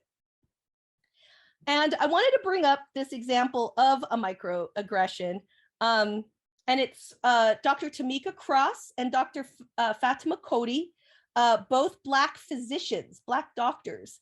And they came into the public gaze back in, Dr. Tamika Cross actually appeared, you know, in our public gaze in 2016 because it was on an airplane, and there was somebody who needed medical attention, and she said, "I'm a doctor. I can help in this situation." And so she, but the stewardess or the airline attendant said, "I don't know if you're a real doctor," right? And said, "Where's your credentials? Show me your credentials." And it was just this, like, how, you know, there's this understanding that because you are a Black woman that you wouldn't even have the credentials, expertise to be a doctor. Additionally, this happened with Dr. Fatima Cody. Actually, she had heard about what happened to Dr. Tamika Cross, and she started carrying her own medical credentials on her because she would be, you know, questioned about her credibility in being a doctor. And I think she also had another airline experience again, where the flight attendant, you know, didn't believe that she had the skills of a physician. Now, these instances of microaggressions could also be understood as examples of epistemic injustice. And this is where my philosophy background comes into play, because what epistemic injustice entails is that it's not just that you feel like you've been invalidated, but that there's something about the cognitive structure, the ways in which microaggressions affect our credibility, right? As a knower, as an agent, right? And so Miranda Fricker, and I'm borrowing Seba Fatima's work here. I really love her work about hermeneutical injustice, which we'll talk to you about here. But Miranda Fricker is a early thinker of epistemic injustice, and she argues that there are two types of epistemic injustice. The first type is testimonial injustice.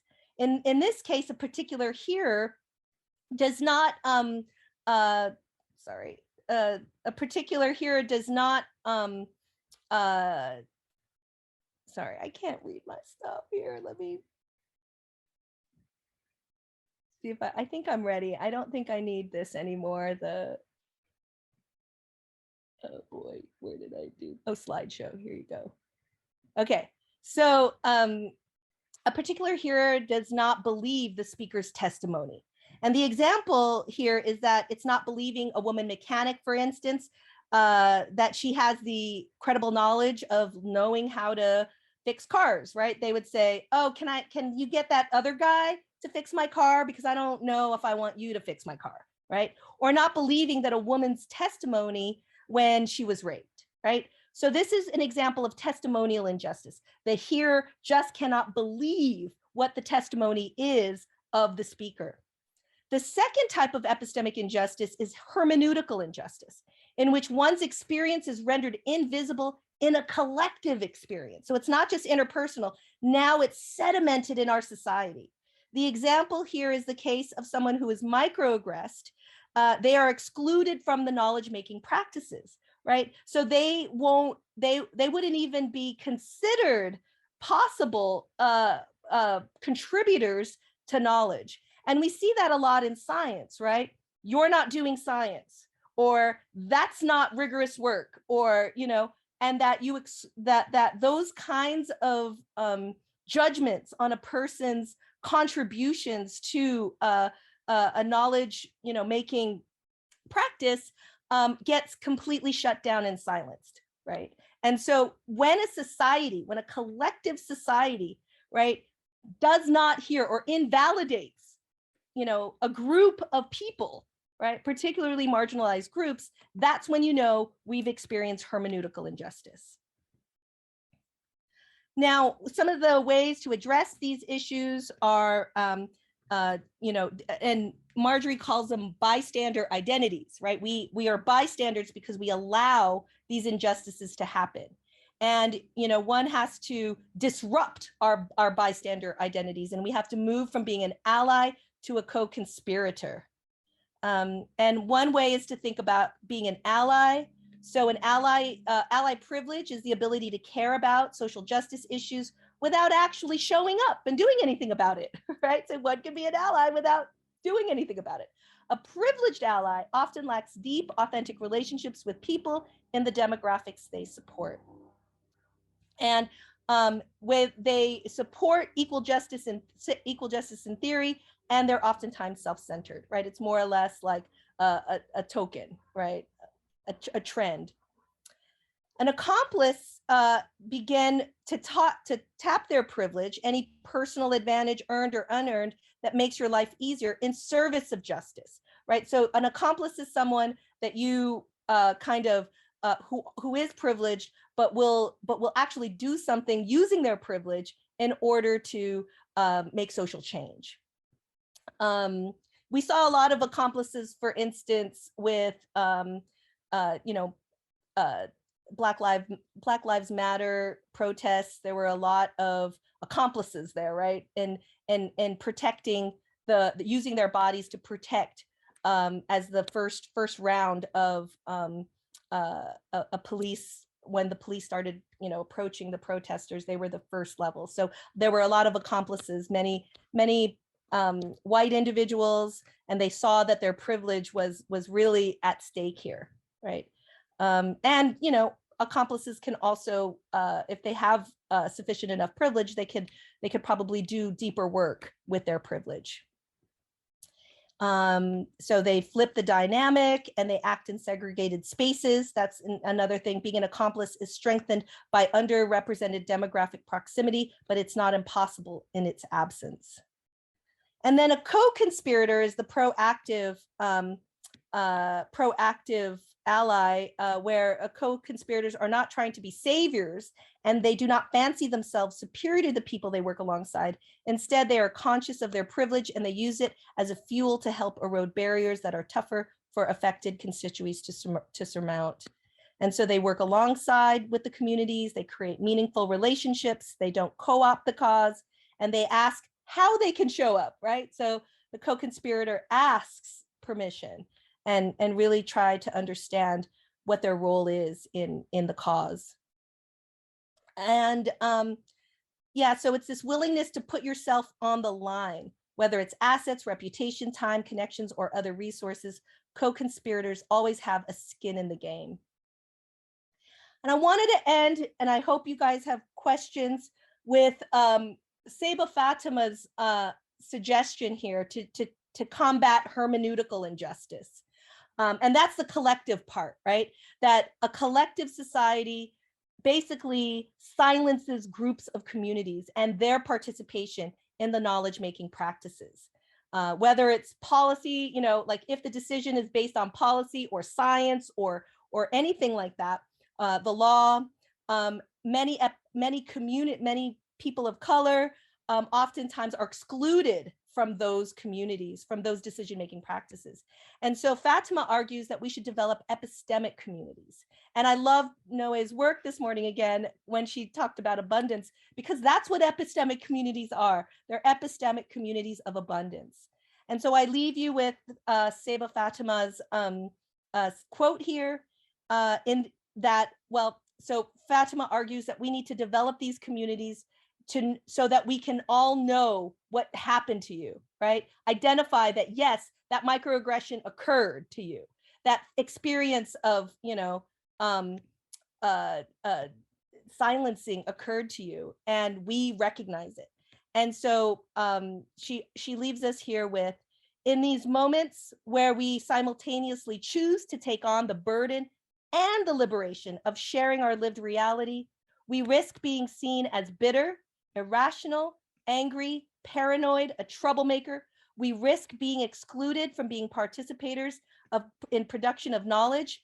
When we relay these acts of microaggression, we may do it not simply for the chance of gaining some epistemic certainty for ourselves, some form of redress, but we also inadvertently, intentionally add to the voices of the lived realities of our communities, contributing to our collective knowledges, to the hermeneutical resources of the marginalized, such that those liminals that experience microaggressions after us can have the epistemic tools to assert their capacity as knowers.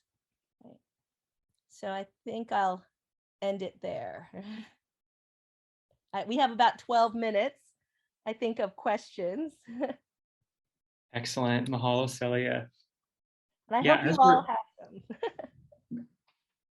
As we're waiting for the first few questions to trickle in, I've got one, Celia. Yeah. We've heard some of our previous panelists talk about the benefits of combating epistemic injustice, because by having more diversity, by having more female voices in the field of conservation, by having more minority voices in that field, we actually are healthier as like an ecosystem. We can do more, we have greater resiliency.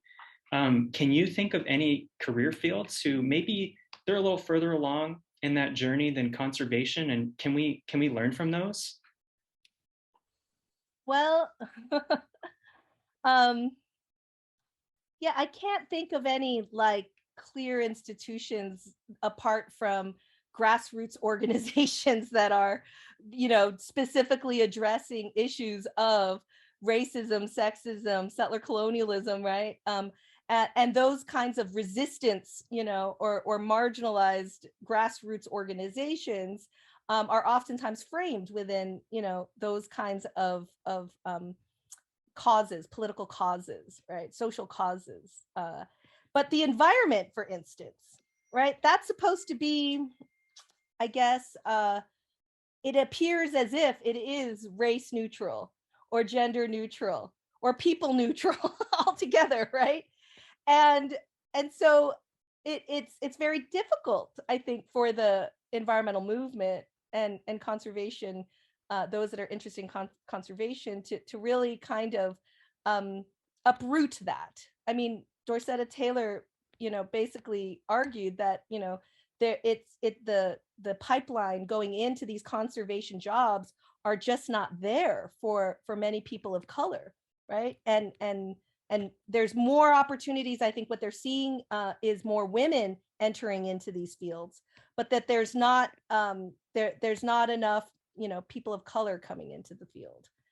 And so I don't have an ideal example that I can share with you, but I think what folks like Taylor does do is that they offer a pathway to say, this is, finding pathways, right, for an openness, a space for people of color to participate in and to interject themselves in. Awesome. Mahalo, Celia. I think we've got our first question in the chat here too. Okay, so how do you think we can move beyond the conservation industrial? Yes. Oh my gosh. That's a tough one.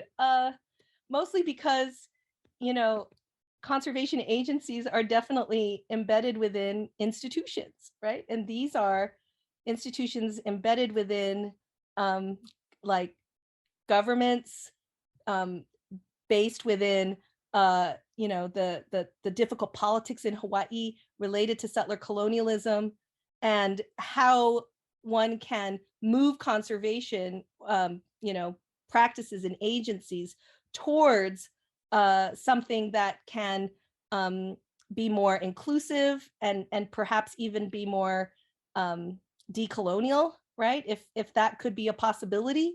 I have no idea, but I do think that there are efforts already in Hawaii that are moving in those kinds of directions. And one being, you know, I know it was mentioned earlier too, Kekuhi's Hale Ohia, you know, work that she's doing. And also there's, you know, these biocultural reserves that are, you know, kind of emerging in Hawaii in particular. And I'd really like to see how what that would look like if it was, you know, implemented more broadly, and that if we could learn from those particular, you know, spaces of learning that's happening in Hawaii, and then just applying it in different ways. So pu'uva'ava'a, we're just learning about it in my class, and I think, you know, having those kinds of you know, projects that are in play, the language of how we talk about conservation is going to change, right? We're gonna need to stop talking about conservation in the ways that we've been talking about conservation. You know, we have to learn a new language of conservation altogether in order to shift that paradigm towards a more inclusive kind of place. Okay. Awesome. It looks like we have a question from Karen. She actually put it in the chat. Oh, okay. To recognize an, okay. Oh, okay. So why is it important as people of color to recognize and address microaggressions? I've heard other people will say it doesn't bother them personally. So what's the point? I have my ideas, but I'd love to hear your thoughts. Okay. Thank you, Karen. Why is it important for people of color to recognize and address microaggressions? Some microaggressions can be very tiny, right? That you could experience it as a coworker saying, oh, I like your, you know, your dress, your ethnic dress that you're wearing today, right? Or it could be, you know, oh, as an Asian woman, you must know these things, right? And so those kinds of things, you might just go, well, whatever. They're just, they're like throwaways, right? It's something where I could say something, but you know, maybe I just won't. And it doesn't bother me, right? It doesn't bother me in that moment, right?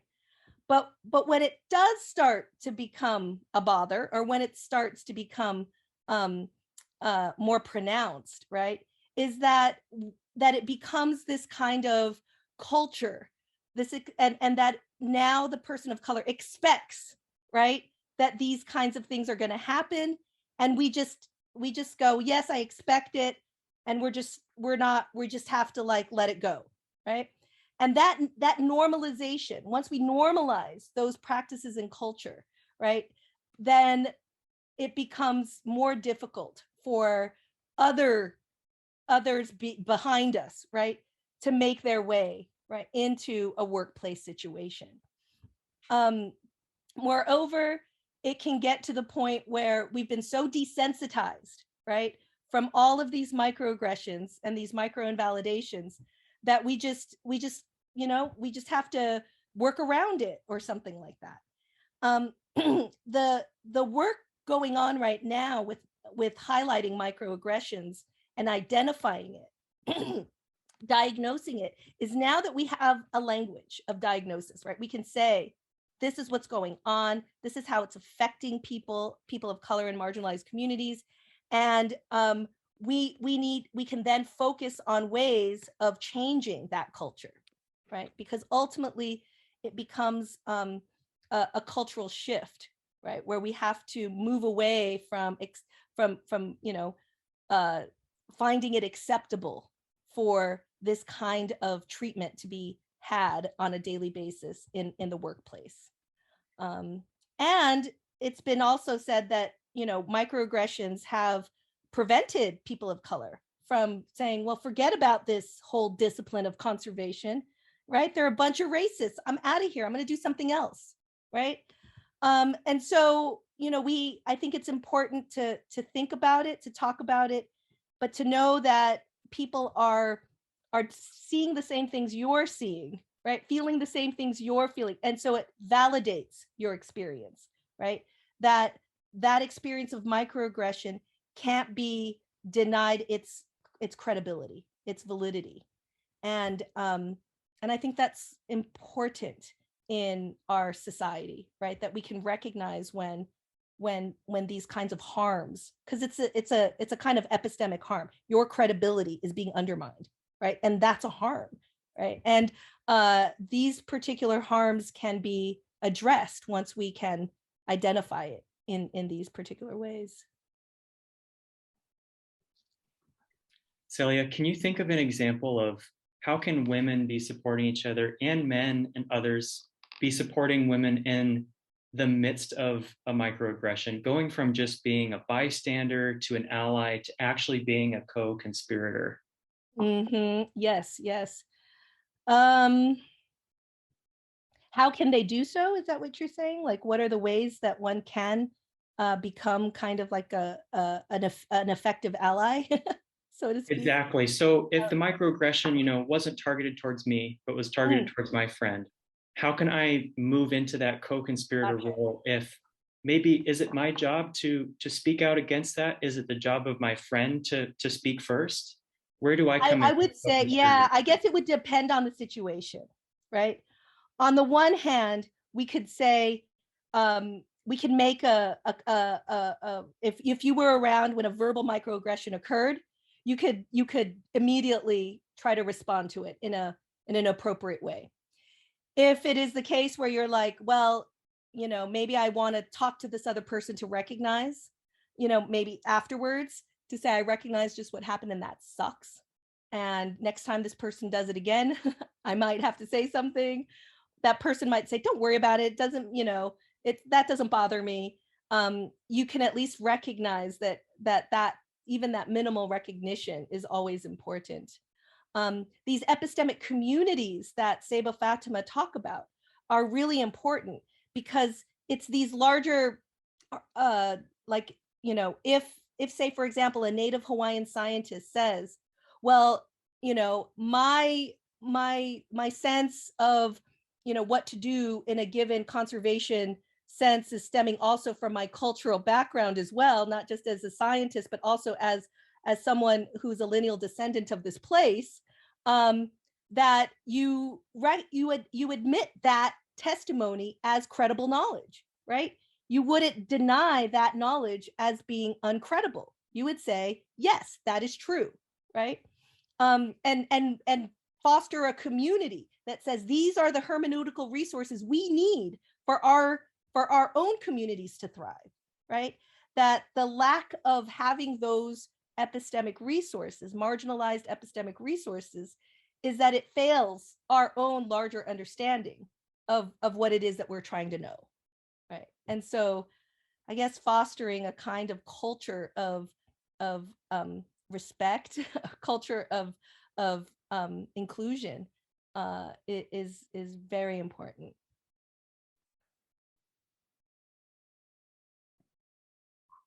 Excellent. This is a very personal question, and definitely you are welcome to decline if you don't feel comfortable answering. But I was wondering if you have a specific instance from your own life, in your own journey of a microaggression, and how did you respond to it?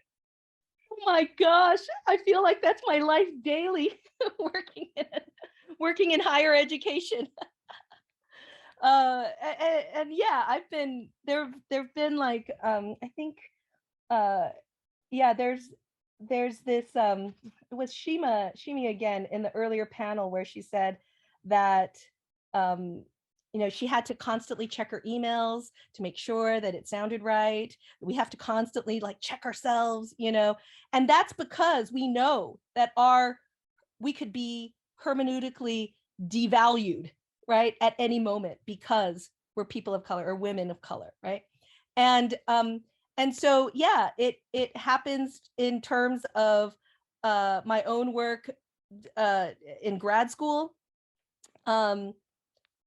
I would say that I fall in the there's this thing called being, and Kate Mann actually talks about this in her book, The Logic of Misogyny, but that there's a moment where women can be understood as being good girls or bad girls, right?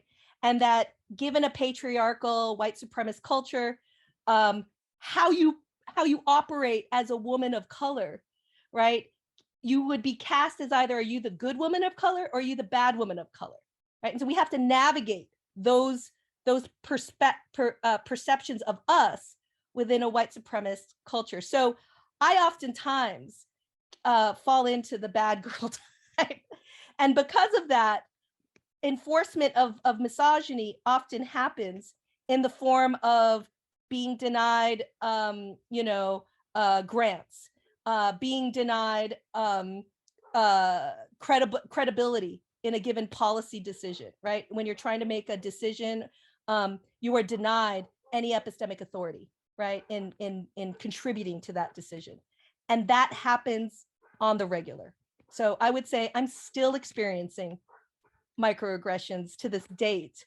And it comes in these forms, right? That they expect me to act a certain way because of how I look, right? And then when I don't, then there's enforcement mechanisms that just, deny me things or limit my credibility in a given policy decision. So yeah, without getting into specifics, that's a day-to-day. And I'm still smiling about it, but I know it. See, that's the thing. It's like I can see it, I can know it, I can operate around it, I call it out when I can. And that's all what we can do. Well, your tenacity. Find collective people. That's the thing. Find collectivity, find community, because through community, that's where your voice can be heard even more. I think what microaggressions do is it makes you feel alone, right? It just happened to me, but you're not alone, right? I'm here, you guys are here, right? You know that we develop these epistemic communities because we know that these things happen to us. And that's an important part, is that you're not alone when these things happen.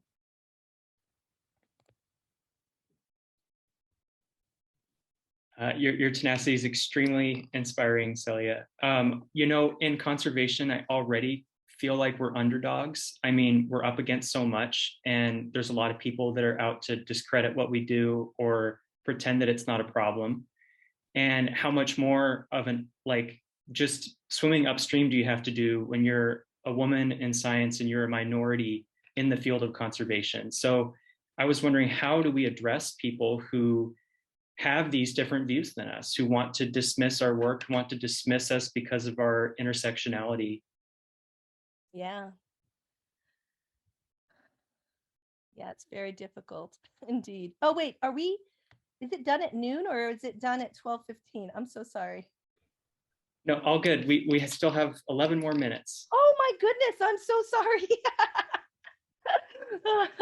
That's why I was like trying to wrap stuff up and I realized, oh, I could have talked a little longer. I'm so sorry about that. Okay, so let me think about your question again. What was it again?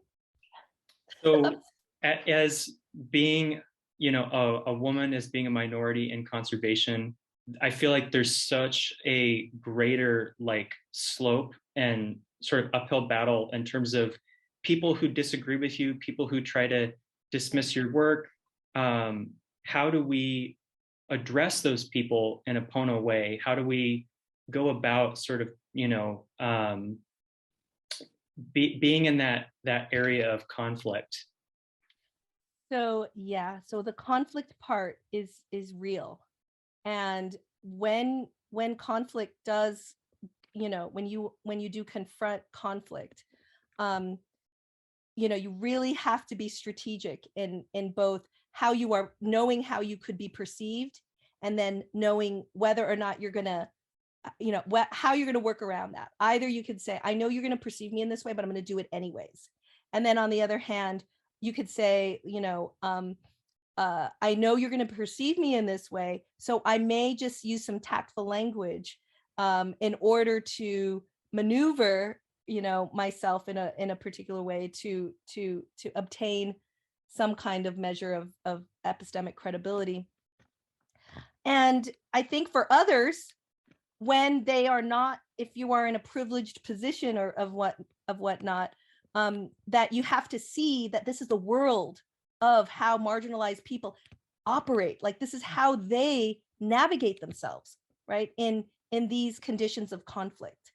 And I think for privileged identities, it's important to, I guess,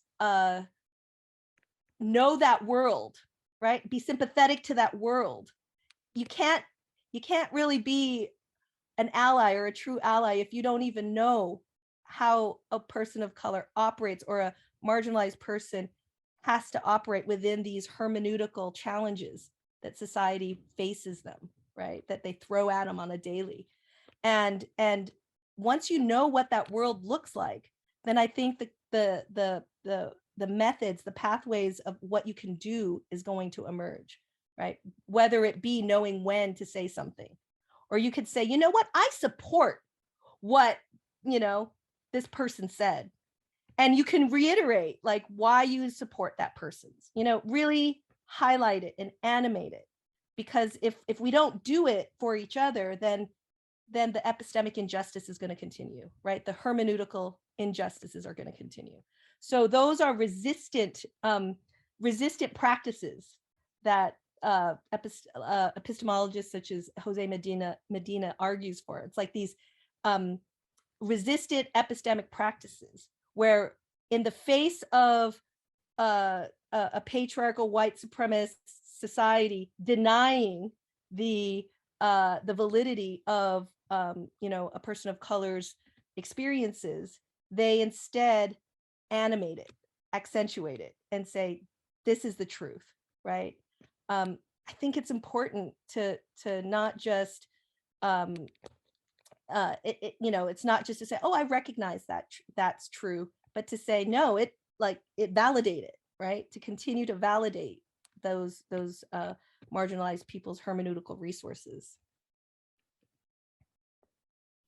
I see we have a couple Excellent. more. Yeah, we've got 2 more questions. Okay, how do we create safe spaces? Yes.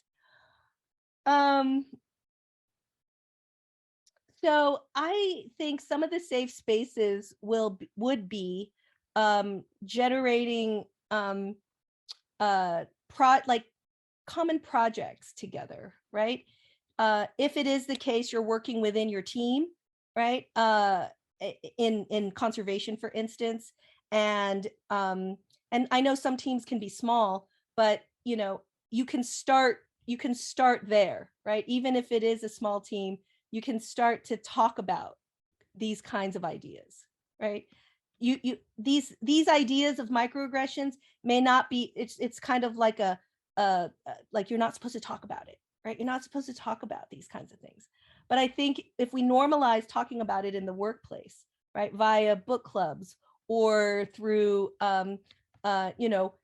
doing a shared project, right, going out and doing a shared project related to including different perspectives, then that might be a good place, right? I know Halena is going to be talking next, and I think some of the things that he's doing right now, it's like I just want to there's just a lot of opportunities to learn from others, right? Those are the kinds of practices that I think are essential to highlight. And in terms of safe spaces, we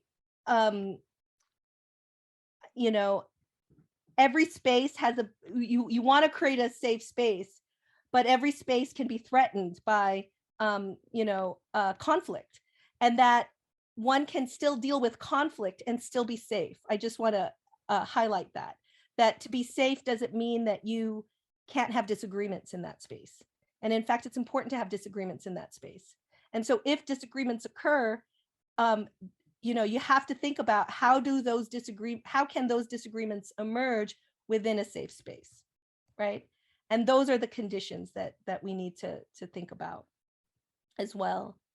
But I think doing things with differently situated people can be is an important task. Like you have to do that work, not just think about it. And the last question here, these really, yes, what has been your path to learning to respond so proactively? Oh my gosh, I would like to say that, you know, it's been over 20 years since I've been dealing with microaggressions, and you become really, you know, you can still sense it, but it still hurts, right? It still hurts. And, you know, having this language, I must say that once I started getting into feminist theory and critical race theory and decolonial work, that's where I went straight to the books. I was like, oh my God, I'm feeling this. I got to know what I'm feeling here. And because I'm feeling it too. And so I think why I was geared more towards feminist work and philosophy of race work, immigration work, like all of those things, is because I was feeling those things. And the only way that I could really handle these experiences of oppression is to understand what was going on socially. And so I read books. I continue to read books. There are so many things that I still don't know. And that place of curiosity, but also survival too, right? That I want to know more about these things, but I also know that these are things that I need to understand because it deeply affects me, right? And I need to know how to navigate around it. And so, yeah, I tend to be attracted to books like Frantz Fanon and Sarah Ahmed's work on complaints, and, you know, all these people who have struggled with these issues of racism, sexism, and settler colonialism. And I desperately read, I want to desperately read their work in that way. Oh, I love that. Productive disagreement. Yes. And you know, it gave me comfort to know that if these people were able to live out their lives and you know, produce the work they do, then I can too. And that's like the real takeaway, is that when I was in grad school, I only read dead white men. I'm a philosopher, right? So dead white men. And then I just kept being drawn to, you know, the alive women of color books, you know, and you know, I drew strength from that literature. And so I think Sarah Ahmed talks about it as, you know, your arsenal, like your survival backpack, your bibliography, your citations, all of that, right? That's what's going to nourish you and protect you. And I think it helps you survive what you have to survive on a daily basis, right? That you're not alone, right? You are not alone in this journey, in school, in life, in work, right? You are not alone in this. That kind of feeds into my very last question. Do you have a kumu, alive or dead, who you particularly draw strength from, whose words you hold very close to your heart and that have just helped you stay tenacious through this whole journey? Yeah, so my first love in grad school was Gloria Anzaldúa and her work in Borderlands, because I was doing a lot of work on immigration. And she was one of the most influential thinkers in my own work. And her description of the borderland as the barbed wire, right, filled with, like, that just captured my whole experience being an immigrant and moving to Los Angeles from the Philippines, and just really like that's exactly it, you know, that experience. And then from that, she was able to develop a beautiful response to that situation, you know, mestiza consciousness. And that mestiza consciousness is, you know, this almost a survival consciousness, but it's informed by one's own source of location, place, and family and lineage. And she was certainly not afraid to speak out, certainly not afraid to be seen as the bad girl, right? And so I drew strength from her words and her work, and I still carry it with me. Excellent. Well, mahalo nui loa, Celia, and mahalo to all our panelists. I just feel so recharged and inspired by all of this. We're going to take a 15-minute break. There's some awesome videos and resources available for you guys to check out. And when we return, we'll be hearing from Halena Kapuni-Reynolds. Thank you.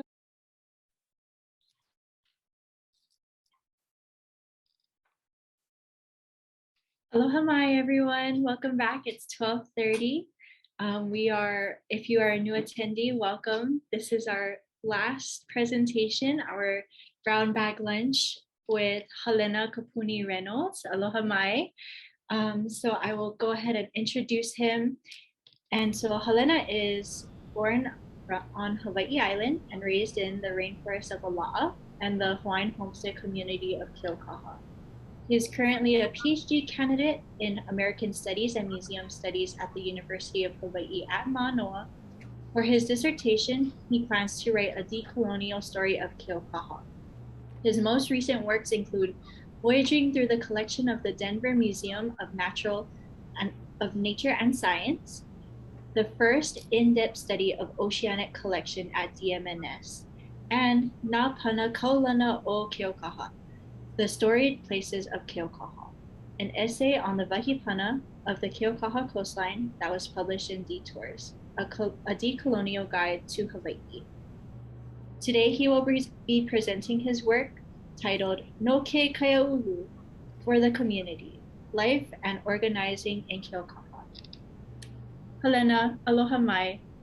Aloha mai kako, thank you for the introduction, as well as the invitation to speak today. I've attended most of the talks today. It's been really exciting to see.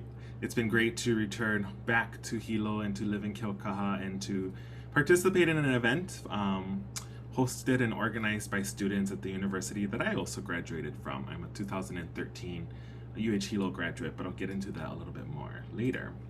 But for now, I wanted to start with a mele, or a song, since it is the lunch hour, and I thought this would be a great way to introduce those who speak the Hawaiian language to Keaukaha, but also for those of you who don't, to just get a sense of where I'm from and the place that I call home. So I am going to share the song. Apologize, I may not be able to see any of the chat at the moment. The song is titled Na Pana Kaulana o Keaukaha, and it was written by Auntie Edith Kanakaʻole. As you folks know, there is a building on campus named after Auntie Edith.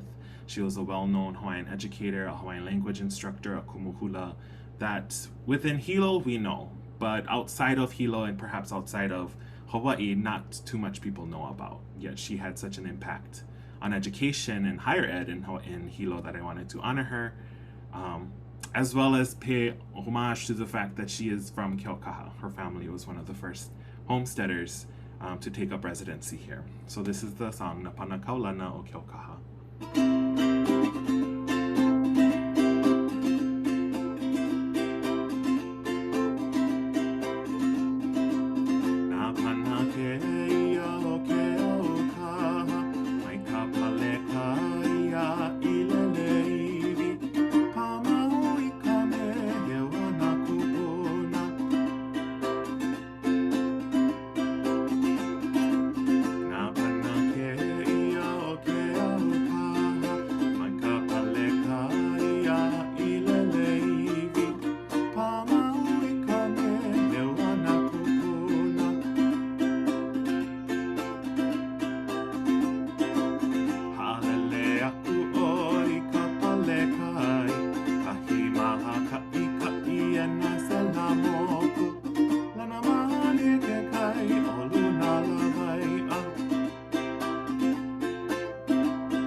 kaulana o Keaukaha.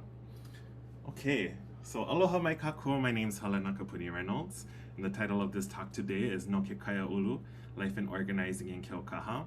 I do want to note one thing. If you're a native language speaker and you know how to write in Hawaiian, you'll notice I'll be missing some kahako and okina, and that's simply because I chose a font that didn't have them.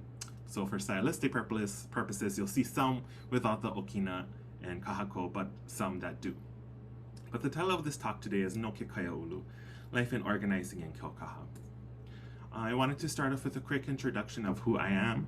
Since this is a conference on intersectionality, I wanted to drive home the point that intersectionality really starts with knowing who you are and where you come from and the privileges that you have as an individual, as well as perhaps the structures that oppress you, your family, your community. And this is something that you develop over time through reflection, through learning how to identify what those privileges and barriers might be. So first and foremost, I am from Keaukaha. I'm from, in this picture here, over this area back here, this lovely Hilo background. It is a coastal community. I'm also, and I identify as coming from Ola'a. I grew up in Volcano Village, in the village proper, where my parents had a home, and grew up a Maukatumakai life, living up in the rainforest, listening to the birds in the morning and coming down for school and living with my grandparents. I'm also a graduate of Keaukaha's Hawaiian Charter School system. We have two schools, Ka'umeke Ka'il and Kiana.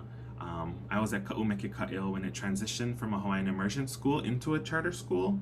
And so I carry this with me because I'm one of the few K-12 educated Keaukaha folks within higher education. And a lot of my work, and I hope through this presentation, is really trying to elevate and to show just what that education was doing for its students, rooting them in community, rooting them in language and culture, and making sure that they have a solid foundation so that they can build it in the future.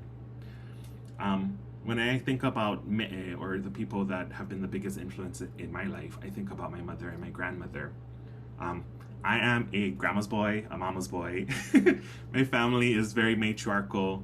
My extended family recognizes matriarchy as the way in which we operate as a family. The authorities have always been women, and that's something that we respect and has really shaped my life. And I've always been raised and enjoy the company of women more than most men. The lessons that they've taught me in their lives, they've both passed now, are things that I cherish and I continue to learn from and reflect on, and how I can, inform and be a part of the life that I've created for myself in higher education. As I've mentioned, I'm also a graduate of Hilo. I have a double major in Hawaiian Studies and Anthropology from 2013. So that's a while ago now, but I'm always happy to return back to a campus that really gave me so much in terms of a rootedness, not just in language, but an introduction into Hawaiian history, Hawaiian culture, ways of understanding the environment and identifying archaeological sites. We did a lot of work in community-based archaeology in the Anthropology Department. And currently I am a PhD student in American Studies at UH Manoa. Most folks will tell you that they applied for 10 or so PhD programs, but I only applied to one. It was a make it or break it kind of situation because I knew I wanted to come home, and Manoa had the Museum Studies program in the American Studies program. So I applied and I got in, and now I'm in this wonderful field. And, even though some may be turned off by the title of American Studies, it's so much more than just what you may think of it as a field. It engages and it interacts and it intersects with fields like Black studies, Black feminisms, Indigenous feminisms, environmental studies. It's been quite amazing for me to be in this space. A quick introduction into Keaukaha. You've heard the song that I've sang prior, but I wanted to give a few more points of interest, or hi'ohi'ona. These are some of the features. Keaukaha is located in the ahupua'a of Waiakea. And as many of you know, the UH Hilo campus is also in the same ahupua'a. It's one of the largest in the state. And it's home, as the mele really indicated, to numerous wahipana, storied places along the coastline, sacred places, living places. I define them in multiple ways because wahipana to so many people means so many different things. And rather than try to be that person that's trying to say, no, this is what it means, I embrace these meanings. I want people to have dialogue and conversation about the richness of what wahipana means, not just to them, but to their community. So for me, I love the Wahipana of Keaukaha. A lot of my research is trying to identify older names that have gone out of use, thinking about the communities that were there in the past, the ways in which we engaged and related to those places. And so Keaukaha is one of those places along the Waiakea coastline where we can do that. Another thing that makes Keaukaha quite special is that it's home to the third oldest and first residential homesteading community established under the Hawaiian Homes Commission Act of 1920. Many of you folks may be familiar with Hawaiian homesteading. Apologize, I accidentally pressed the escape button. It's essentially a system that was set up early on to set aside lands for quote-unquote Native Hawaiian rehabilitation, and Keaukaha was the first kind of homestead established where folks were being given half-acre to 1-acre residential lots in a community. Kaiameaola and Ho'olehua were the first to be established on Molokai. Some may say that Papakolea is the oldest, which indeed it is, but they actually precede the establishment of the Hawaiian Homes Commission Act and eventually became part of it. In addition to the Hawaiian homesteading community, we also have the communities of Lele'iwi. So this is farther down the road, past Lokoaka, past the large ponds where Richardson's is, all those houses over there, as well as the Keaukaha Loop community, which is where Arnott's is, Onekahakaha, those people.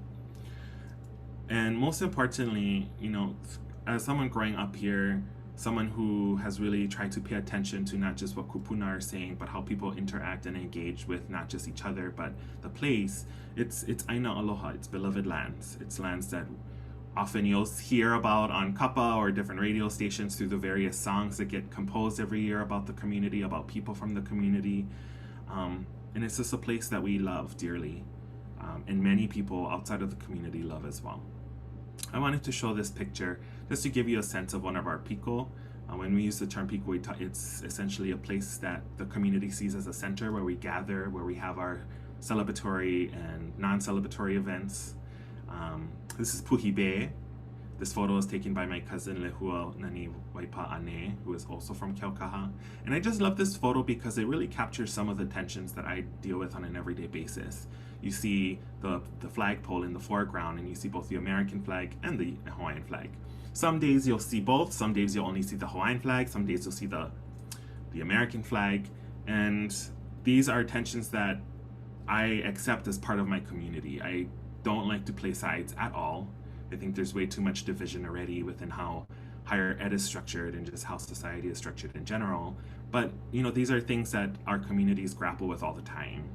Americanization, identifying as Americans or not, indigenizing these spaces and recommitting to Hawaiian ways of life.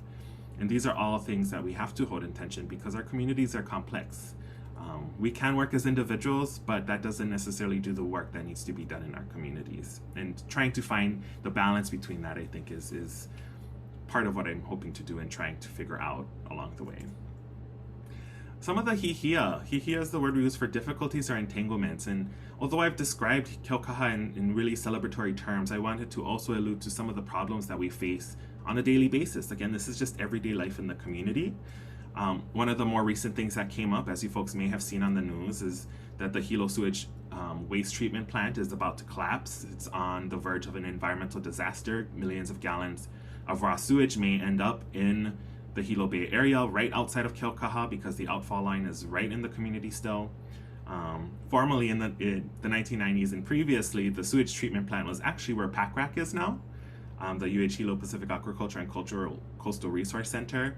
I remember growing up, coming into the community and always knowing when we reached Keaukaha because you could smell the rotten eggs, the sulfuric smell from the wastewater. And that was, for those who lived on the front street, that is something that they smelled every single day until those things were removed. I live, even though I don't live by the wastewater treatment facility, I live right along the fence line of the Hilo International Airport. I didn't choose to live along the fence line. My grandmother didn't choose to live along the fence line.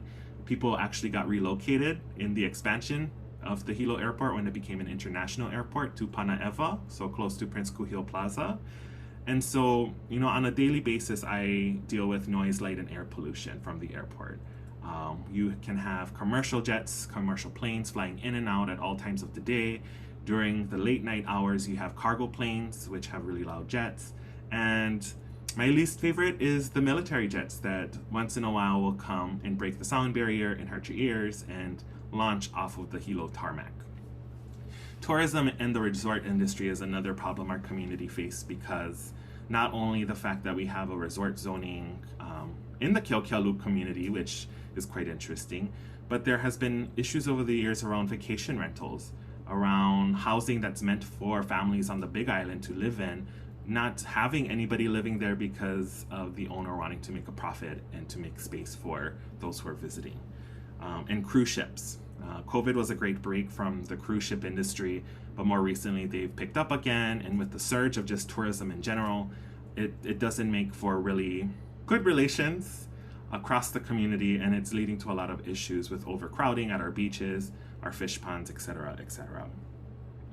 In addition to just the over amount of tourists and folks who come to visit our coastline, because within Hilo, Keaukaha is where you'll get a lot of the beaches, there's a lack of infrastructure at a lot of these places to deal with the amount of people that we have on the Big Island today. Not enough restrooms, not enough parking. People are parking anywhere and everywhere. There are safety issues, hygiene issues. All of these things kind of get put to the side. And last but not least, I wanted to recognize we do have intra-community challenges. These are tensions, fights, personalities within the community that don't get along with each other and lead to further division. I've been trying to figure out ways in just my own practice of working with those who may not necessarily agree with each other, of really trying to find commonalities and goals that we can work towards together, and doing that in a way that cultivates relationships and community as opposed to further dividing our families further along ideological, political, whatever lines you wanna refer to. So I wanted to pose these questions to the group here today, because these are questions that I constantly think about in my work, and I think would be really helpful for some of the conversations today. How do you care for community in ways that work towards social and environmental justice, healing, and well-being? How do you do this work while living in a state and environment of constant duress and crisis? How can we take better care of ourselves as we pursue this various kinds of work? I want to clarify the second and the third question a little bit more, because some of you might be saying, huh? What does that mean? For many Native Hawaiians, it feels like everyday life feels like a constant day of crisis.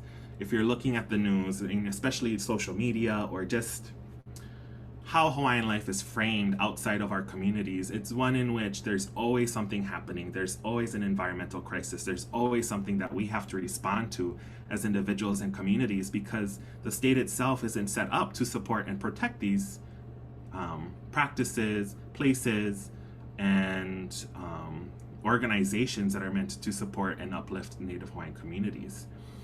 These are feelings that, when we think about the Mauna Kea crisis, when we think about Red Hill, when we think about what I just mentioned about the Keaukaha sewage treatment issues, these are things affecting Hawaiian community in really profound ways. And so when you're dealing with these various factors on top of trying to get your degree, trying to work a livable wage in Hawaii, it makes the work even more difficult. It makes so that the individual has more stress and more problems and issues that are making it more difficult to do the work that they need to do, to practice self-care, to do the work of community and family that is so important to our communities. And for the third question, when I put work in quotations, one of the things I'm trying to do is play around with the idea of redefining what work means. Oftentimes when we use the word work, we're thinking of wage labor, of the work that you do at your job. But work, if we take it down to a really basic kind of definition, it's anything you put your energy towards. The work of the family, for example, of caregiving for you, not just older folks, of your kids, that is a form of work that doesn't necessarily get paid, right? But it takes time and space for you to do it.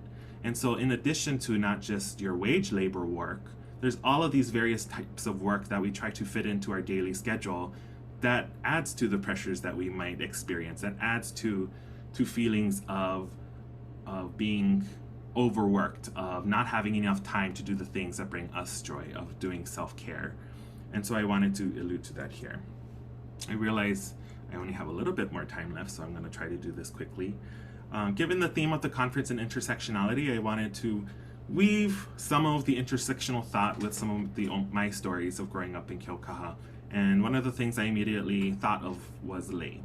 I'm working a lot with lei and lei as a methodology for my work. I love when Auntie Hannah earlier this morning talked about body surfing and the glide as her approach to the work she does.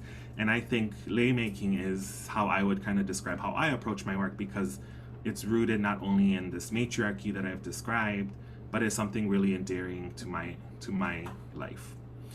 So this is a picture of my great-great-grandmother, Tutuhina. I never met her. I've only heard stories about her from my grandmother. She was a lei maker. She was a fluent speaker of Hawaiian. She could not speak English, and she would go into the forest, pick her flowers, grow her own flowers, and make lei and sell at the old Hilo airport. She was a homesteader in Keaukaha until she was relocated in the expansion of the airport to Panaewa. And when I bring up this story, I think of, well, this story in this conference, I really wanted to emphasize that intersectionality is a Black feminist methodology and framework. I wanted to emphasize that because it's important for us to recognize where these terms or these concepts come from, right? In Hawaii, in Olelo Hawaii, or in a Hawaiian context, we're very clear about where you get your information from, who is doing it, what are the sources. And I think it's really important for us to apply that same practice outside of a Hawaiian context as well, looking to the sources, recognizing them, and honoring them. And in this work, I'm thinking of how do you blend Black feminist methodologies with everyday Hawaiian life, with everyday Hawaiian theorizing, with making it make sense in Hawaii. When I think of, and here's a simple definition of intersectionality that Celia's talk really alluded to, is that it's an analytical framework for understanding how aspects of a person's social and political identities combine to create different modes of discrimination and privilege. I will be upfront, this was a definition on Wikipedia. Shock, Wikipedia, I know. But it's a great kind of one-liner to give you an indication of what intersectionality means. And you can start with identifying these various modes of discrimination and privilege, but as this talks today kind of illustrated, is that intersectionality can expand from that to then encompass these various intersections of life, community, academic work, environmental work, etc. I also am pulling a definition from Mehanavan's essay He Haku Aloha, Research as Lei Making. I recommend it for those of you who are interested in Indigenous methodologies or Indigenous approaches to research. And she writes about how she was taught how to make lei from her grandmother, and how those practices helped her to make sense of the research process within higher education. So, quote, lei are meant to be given and shared so that they may be worn. Lei add beauty and fragrance which spread from the recipient throughout the event he or she attends. Research too should not sit in a fridge journal or dissertation, but must be shared and distributed, used and shared again. Through sharing, research can make circumstances better and add to ike, that which is seen, smelled, sensed, experienced, and known, end quote. Now, some of the lessons of lei making I want to allude to, and I'll get to how this relates back to intersectionality, is that when you're making a lei, and this is what I learned growing up doing it and learning it from my grandmother and being that person like really wanting to learn things from grandma all the time, was that, you know, there's three main elements if you're going to be stringing flowers onto a lei. You have the pua, or the flowers that you use to make the lei. I made this during the conference because I'm actually preparing some for a funeral. There's the manai, which is the lei needle that you use to pierce the pua.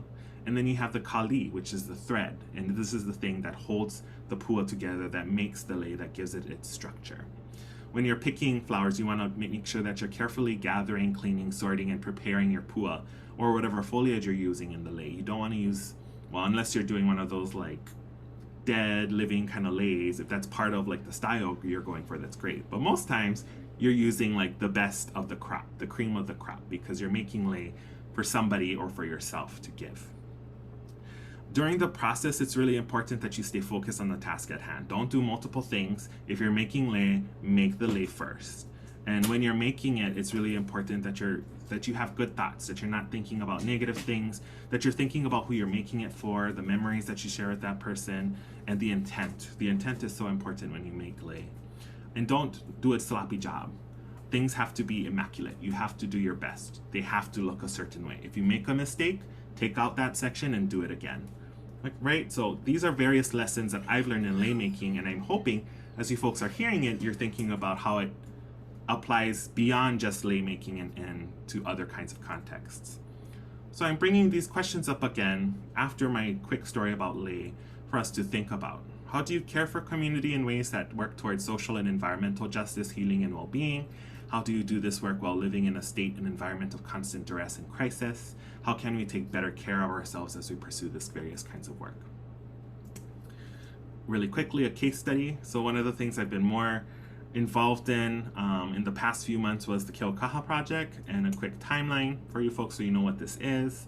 So in 2019, a property in Keaukaha in the resort zone area was purchased by the new landowner, Rose Chung. In 2020, they submitted a use permit application to the County of Hawaiʻi to develop a 31-unit eco-resort. This is a budding Hawaiian homelands, and the application was rejected by the county for various reasons and sent back. In 2021, Pacific Growth Associates, which is a Native Hawaiian-run consultation group or firm, were hired to, quote, determine community benefit and economic support community initiatives, end quote. This is their words, through consultation. And at some point, Herman Architects, a Los Angeles-based architecture firm, included a brief visual and description of the Hilo Eco Resort project that they've, quote, conducted a community engagement process which included the input of Native Hawaiian residences prior to achieving project approval from the city. I'll show more into that later. This was misinformation spread on their page that caused more misinformation to happen in the days leading up to PGA coming to our meeting, and I'll talk a little bit about that later. So PGA comes to our meeting in January. Essentially, the community is infuriated. They do not have any of the answers that the community is asking for because they were brought on simply to do the consultation work. They don't know about the project and its history. And at present, the plans for the eco resort have been chopped. I think Herman Architects were let go by the landowner, and they're seeking out a new architect firm. And the project is now the Keaukaha project. They're going to be, as they've told us, doing community engagement and conversations to see if there's something that they could build there that would benefit the community. We'll see what happens. It's still a project in progress. Sorry, that's my dog. And yeah, so quick kind of introduction as well. This is the first rendering of that eco resort. I want to note for you folks that you see in the upper left corner this kind of wall that's jutting out. This is a place that we call Chalks. It's a place that we bring our children to learn how to swim. It's one of the few places where it's warm, salty ocean water and not just cold, brackish water. And these were the 31 units that they were proposing to build on this property. This is the webpage from Herman Architects that really caused a lot of the brouhaha in the community for legitimate reasons. You know, this is misinformation in action. Nobody was consulted for this project. To say that it pays tribute to the history and culture of Keaukaha, the Keaukaha community without anybody knowing about it is just insulting. And, you know, in the process of there not being any information out there, folks are really trying to grab any piece of information that they can find online through their networks, through their contacts, some of which is accurate, some of which was not, some of which was old information that's no longer relevant. So trying to sift through these various perspectives to find the most accurate information to date has been quite a challenge, but a learning process as well, because you get to see how the community responds in various ways and how you can intervene in those spaces. So for myself, this was a first kind of take into doing organizing work in my community. I've been away for a very long time, getting the training I need to do this kind of work. And so when I think about how do I engage with community, I think about the things that I was taught growing up in Keaukaha. You make sure you know who the people in charge are or who you need to ask first before you do this kind of work. So for example, this form that I created using Google Forms, I chose Google Forms because it's something I'm familiar with. I can set it up. As you can see, I used it to provide accurate information that I was gathering from various state agencies and the connections I have. And using the skills that I learned at Hilo as a student to get historic maps, figure out how to learn more about zoning codes and whatnot, and making the form really accessible. Five bullets here: your name, do you live in Keaukaha? Sorry, there you go. Are you for or against the Hilo Eco Resort project? Making things as accessible as possible to the community so that it doesn't add to the confusion that's already present. Social media was another means that I was trying to promote information. Again, this was just something I did on my own in collaboration with those who wanted to do work. I don't like ho'okule'anaing or giving people responsibility when they're not ready for it. I like when people come to me. I want to help. How can I help you? These are the things I can do. Yes, let's you can do this, you can do this, and this, as opposed to this is the issue, who's gonna step up and do what? Because that leads to further tensions, and I don't necessarily want to cultivate that. So using social media to get the word out, really promoting folks to share the information that I was receiving, collecting testimonies in various ways, using it as an opportunity to talk about, for example, you see in the left side of this presentation, the zoning issues. I never knew, for example, that the Keaukaha community and a lot of Onekaha is zoned resort, and that was something that occurred when the zoning actually was developed back in the 60s and the 70s. So it's always been resort, but we did not know that as a community, and now we do, and now we're gonna see what we can do about it, because there's lots of things that come with resort zoning, but I won't get into it at the moment. Okay, I'm gonna wrap it up. So as part of this whole process, you know, slowly just doing the work and folks reaching out for commentary or an opinion or perspective on it. And Hawaii Public Radio has been really excellent in covering this issue. Ku'uwehi Hiraishi is a family friend. She's also a Kaiapuni Hawaiian immersion graduate, so I want to emphasize that because we're still in a day and age when people think you can't do anything with a Hawaiian Studies degree or you can't do anything sending your kids to Hawaiian immersion. Those people are wrong. Don't listen to them. Ku'uwehi is a news reporter with Hawaii Public Radio, and she does her work incredibly, both in Hawaiian and English. And so here, she's reporting on this eco-resort project. She talked to PGA and to those who could get a hold of, so she was really helping to get the most up-to-date information. And on top of that, highlighting these issues that were happening in the community, tourism, the resort zoning. Another thing that many of you know about if you're at UH Hilo now is the really crappy road going into the community that has been like that for a few years now because of it being stalled by the county and various agencies. So closing thoughts. So more lessons about laymaking, and this is where I'm getting to how, you know, the things that we grow up with, the things that we're taught by family have so much more resonance when we treat them as theory or as we treat them as ways to approach the work that we do in various settings. And I think some of the folks here have alluded to that today. But when I think of laymaking, it really taught me not just to appreciate the beauty of the natural world, you know, being very selective of what I'm picking, but looking at the puas in a way that's not just it's a flower, but, you know, looking at its textures, its colors, but also a way and provided me with a practice of critical contemplation and doing, right? When you're sitting to make the lei, you have time to think and reflect and to let your mind go to places to make it a much more tastier, delicious kind of practice to do. Lei making arguably can also be theorized and discussed as an indigenous Oceanian practice of intersectionality and relationality. Hawaii is known for lei making, but there's so many other Pacific cultures who make beautiful kinds of lei. Tongans make kakala, for example, and they have talked about these kinds of frameworks within higher education. The time, care, and work it takes to make a lei offers an analogy to think of the time, care, and work it takes to organize in community while meeting people where they're at. I can't stress this enough. Oftentimes today it feels like we're being told to, you know, stay in our own lane and just stay in that lane forever and just work with the people that we can work with. But that doesn't cultivate community. That cultivates a certain kind of community. But when we're talking about places like Keaukaha, that's not the kind of work I want to do. I want to be as inclusive as possible, and that requires a little bit of stepping back, a little bit of listening to what people are saying and developing that listening skill and trying to find the commonalities, the threads that bind, the ways that we can move forward together as a community. And that takes a lot of time and work and care.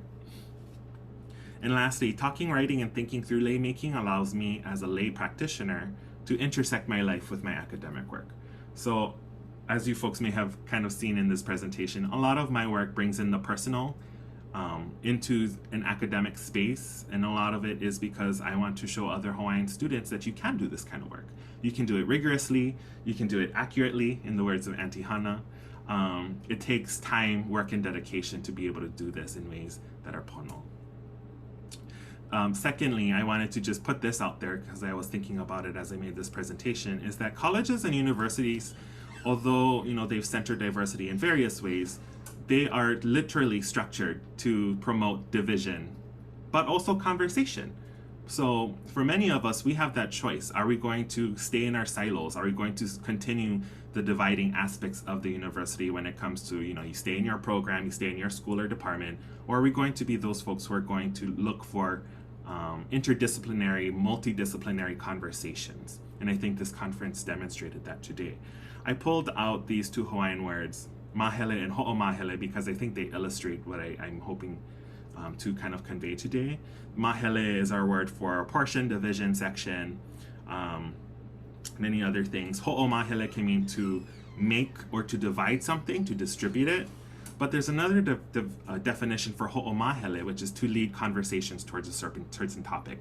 And I love this play of words within our language because it shows that, one word can not only mean to divide, it can mean to start a conversation. So we get that choice as speakers and those who engage with our language to determine how are we maheleing? Are we further causing divisions, not just within education, in our communities, in our families, but are we really trying to start conversations that will lead to the integration that we so desperately need today?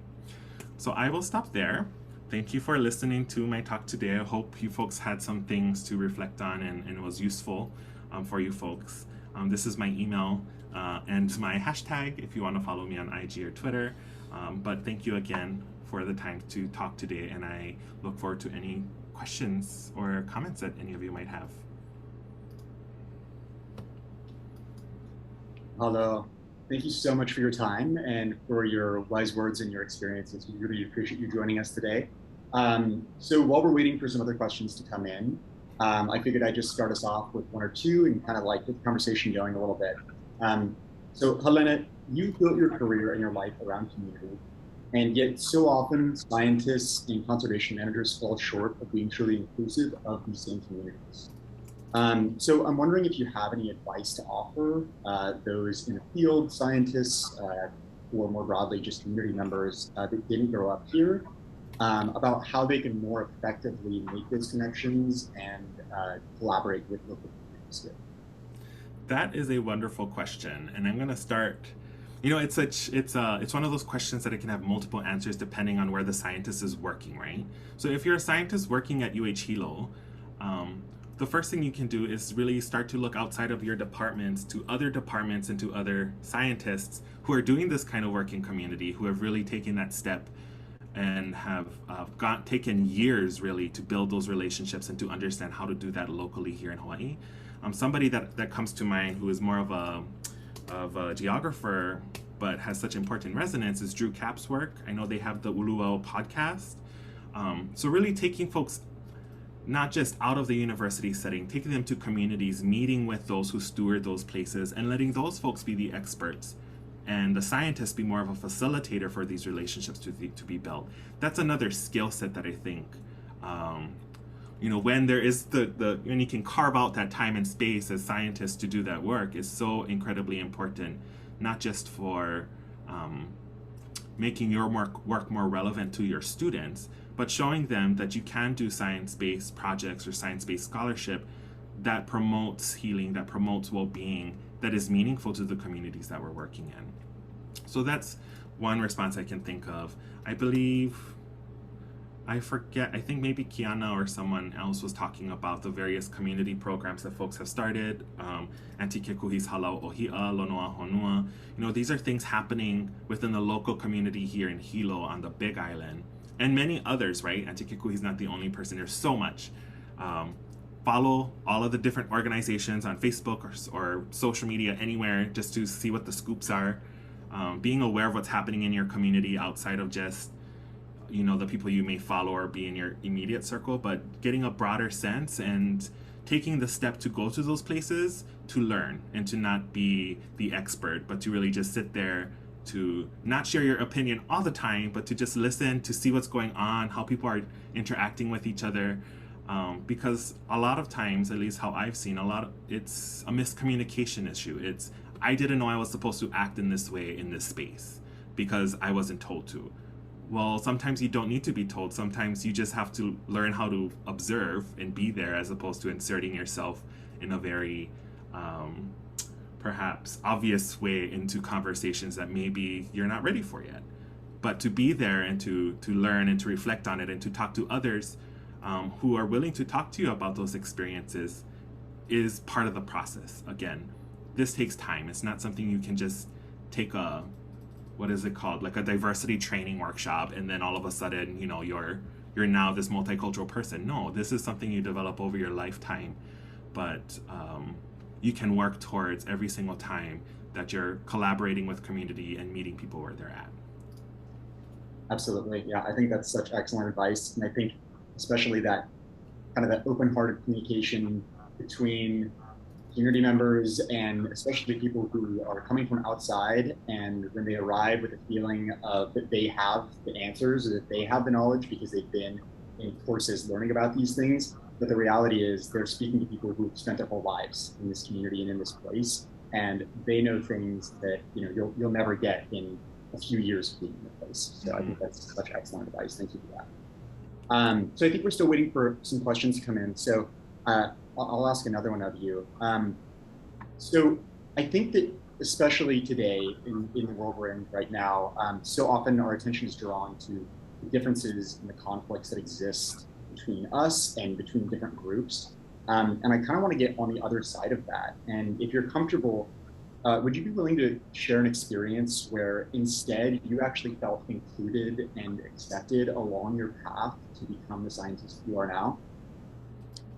That's a good question. I think for a lot of my experience in higher ed in particular, feelings of difference or just the cultivation of difference within the academy, and more broadly, if we're thinking structurally within the US, we're a really divisive nation in so many ways. And political polarization, as we've seen in the elections, is something that trickles down to various aspects of life. That didn't necessarily have the same effect as it did, say, a generation ago. So trying to be very aware of those things and trying to remember what are the most important things, at least in my life. And for me, that's family, community, and this island, Hawaii.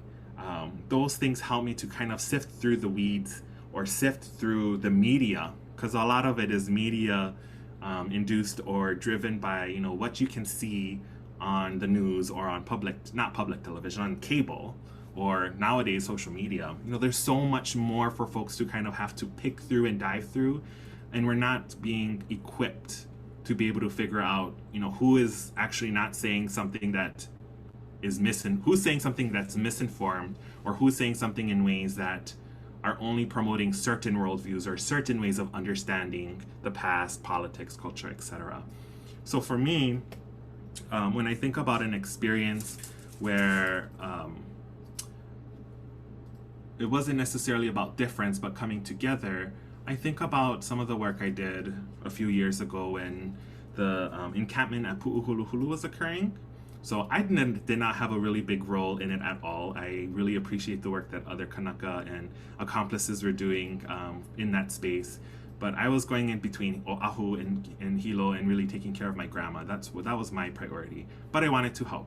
So I helped my department because there was an interest expressed within the department to bring students and faculty over to go to Pu'uhuluhulu, because there was that call, that invitation to come and learn and to experience Hawaiian struggle firsthand. And so within that space, our program is not necessarily a Hawaiian program. We have a range of students from Hawaii and outside of Hawaii. And this was and even our faculty, I had a faculty member who told me, I didn't realize Hawaiian language was a living language. I could be that person that gets really angry at them and criticizes them for it, but for me, it was an invitation. Okay, well, if you think that, I'm glad that now you don't think it, because we went on this huaka'i together to Mauna Kea. You were able to see it. And really trying to emphasize that, especially when it comes to Hawaiian issues, because oftentimes, at least what I've experienced at UH Manoa, and to some extent UH Hilo, is that it still seems separate. It still seems like there's my life in the academy and then there's Hawaiian struggle life. And yet those things intersect for a lot of people, but sometimes we have to voice it, we have to say it as such. and we have to make the effort to build those bridges. So it was a wonderful trip because it was interesting because in some ways I became like the facilitator. So the onus was on me, but I knew exactly what we needed to do. Figuring out, what folks were more comfortable with in terms of protocol. We brought everybody over. We gathered a'ali'i off Saddle Road. I taught them how to make really simple, it's great because it's a lei story, really simple a'ali'i bulb leis. And, if you make 10 of them, they're just really beautiful. And taught them an oli, a really simple oli. And then we gave those as ho'okupu at the ahu, right at the base of Pu'uhuluhulu. Not during the official kind of gifting ceremony, because I don't think our faculty member or the head of our department who was there would be comfortable trying to like speak in front of all the kupuna. But something more intimate for us that really drove home the point of this is why it's important, not just to Hawaiians, but to people who really care for this place. And afterwards we had a sharing session and we talked about everybody's experience, because again, part of the work is listening and developing strategies to listen to everybody and what they're saying and how they're experiencing the space. Because when we have those conversations, we really get to see and learn more about why people respond in the way that they do, or why they think about a particular issue in the way that they do. And oftentimes it's just ignorance. They saw some information somewhere and that's what they kind of internalize. But when you actually take people out on the ground in community settings, it's so much more different and so much more rewarding when we can, guide people in ways that aren't just cultivating difference or cultivating these kind of tensions. Yeah, that's so awesome. I love the way that you approach that experience too. I think that speaks really well about you and of kind of your approach to community building, that this experience you so easily could have, felt hurt or frustrated by, and rightfully so, and instead taking that as an opportunity to actually engage somebody who sees the world differently. So that's so excellent. So we actually do have a question here. So it says, what does a day or week in your community organizing work look like? And what about the work that you do is most inspiring for you? Oh, thank you for the question. So I'll end with this question because I see we're at time for 1:20 and I know there'll be a closing. But surprisingly, when I talk about community organizing work, the Keaukaha project was just something that just happened. Typically, I'm not necessarily somebody who you'll see like out at every single protest or something, because one, if it's not my space, I don't take a lead position. I'm really trying to, and as part of organizing work is identifying those from those places and taking their lead and not assuming a leadership position in those spaces, even though you may have expertise. But because it was Keaukaha, I stepped up to it and did what I could and continuing to do what I can, because as we've alluded to, it's hard to do this kind of work on top of just everyday life of just trying to make a livable wage. For me, trying to finish a PhD. For scientists, it might be trying to meet deadlines in various grants or those things. So when I think of the question again about community organizing work, for me, it's about the resort, it's about dealing with and addressing these issues head on, but it's also about setting aside time during the day to even just talk one-on-one with people that are in your community that are struggling maybe with understanding something, but you may be able to help them understand better. I do a lot of individual to individual conversations with my friends, for example, about issues of homophobia and transphobia in our community, because these are things that have been happening in Hawaii for so long, and we just don't have the proper mechanisms or ways to address them. If you come to my community and you talk about self-care or therapy, for example, people are going to be like, why do I need to go to this person? But also just apprehension because of the suspicion to the medical industry that so many communities of color face. So as people who go through an academic training, a lot of it is learning strategies of not coming off as like the know-it-all expert, but learning how to become a facilitator of conversation and change, learning how to plant those seeds of change within an individual so that it's getting them to think more about these things. It's getting them to recognize and to reaffirm their identities in ways that make sense. And it takes work. And when I say that, it's not just, reading what you can get at the library. It's talking to people. It's doing ethnographic work about everyday life. meeting people where they're at, understanding how practices get translated or reconfigured to fit in a particular space, the politics of all of that. That's what community organizing work looks like to me. It can be individual to individual, it can be within the family, it can be, or largely it can be within the community. What about the work you do is most inspiring for you? So I guess I'll end with a little teaser of what I'm trying to do with the dissertation, because it's a really near and dear project to my heart. As the bio, my intro alluded to, it's going to be a decolonial story of Keaukaha, and I'm intentionally calling it a decolonial story because, one, even though I know how to do Hawaiian history, I know how to get the archives that I need to write and to reconstruct histories that have for so long been forgotten. But I don't want to be I don't want people to think that I'm the official expert on Keaukaha or Hilo. Even though I might have some knowledge, there's so many other elders, there's so many other people who have grounded experiences that just add to what I know. And if I were to label it as a history, oftentimes when you read, for example, when people read books that say a history of whatever, they assume that that is the official and the correct history. And when you look at Hawaiian history, and this is a different convo, most of the historiography is inaccurate, especially when it comes to Hawaiian history, to Hawaiians. So for the book, I'm not calling it a history because of that, because I don't want the expertise. I want it to be an ongoing conversation, but also because of the way I'm talking about it. A story is one that's more inviting for folks to really think and to contemplate the past in a particular place. That's the other thing. I'm using the word past more than history, which is again really alluding to these issues of language.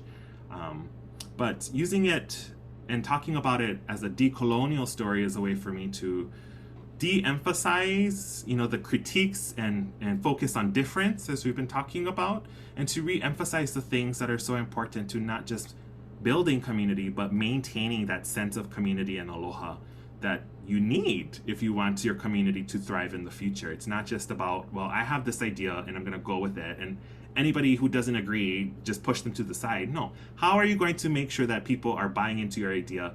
If folks are not interested in it, then maybe it's up to you to take a step back and say, okay, maybe this isn't the right time for this.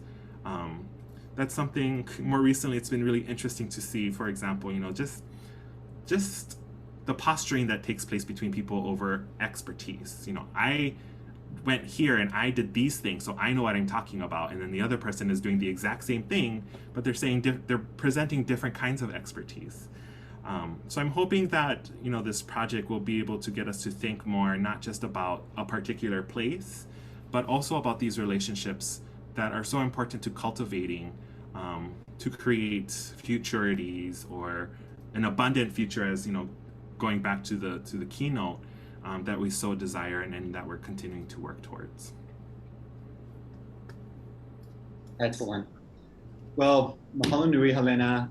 What an excellent way to bring this conference to a close. We all so deeply appreciate your time and for connecting us back to community and place here in Hawaii by sharing your insights and experiences. So I also want to give a quick acknowledgement to the other club members for all their hard work putting this conference together, and particularly to Stephanie for leading this effort. I'll hand it off to her now to close. And again, mahalo to everybody who joined us today.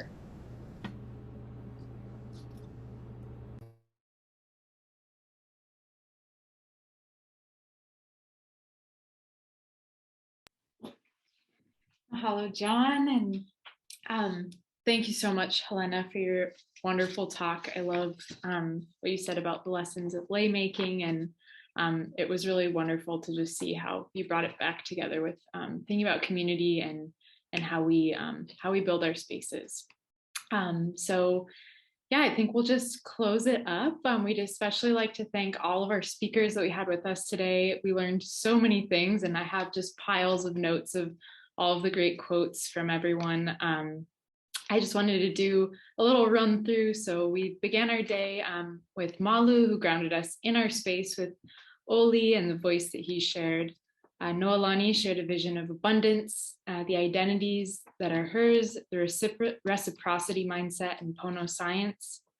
Our She Leads panelists shared so much mana'o. They made us laugh, talked about what it means to be wahine in Hawaii, and the importance of having a tender heart, good humor, and gratitude. Our Talk Story panelists talked about their passions and their paths into science, the puzzles they love to solve, how they restore themselves. And Celia shared with us about creating epistemic communities of abundance, how to understand and respond to microaggressions, and a glimpse into her backpack of tools. And Halena, you brought it right back with thinking about how we have conversations to promote healing and well-being, and all of the lessons that there are in that. So thank you all for attending. Special thanks to Becky Ostertag, Celia Bardwell-Jones, and then our department sponsors, the Philosophy Department, Anthropology, Gender and Women's Studies, and the Center for Place-Based Social Emotional Learning for helping to organize this event. In case you missed any talks or you want to hear them again, you can find the recording on the Hilo TCBES YouTube website in the upcoming days.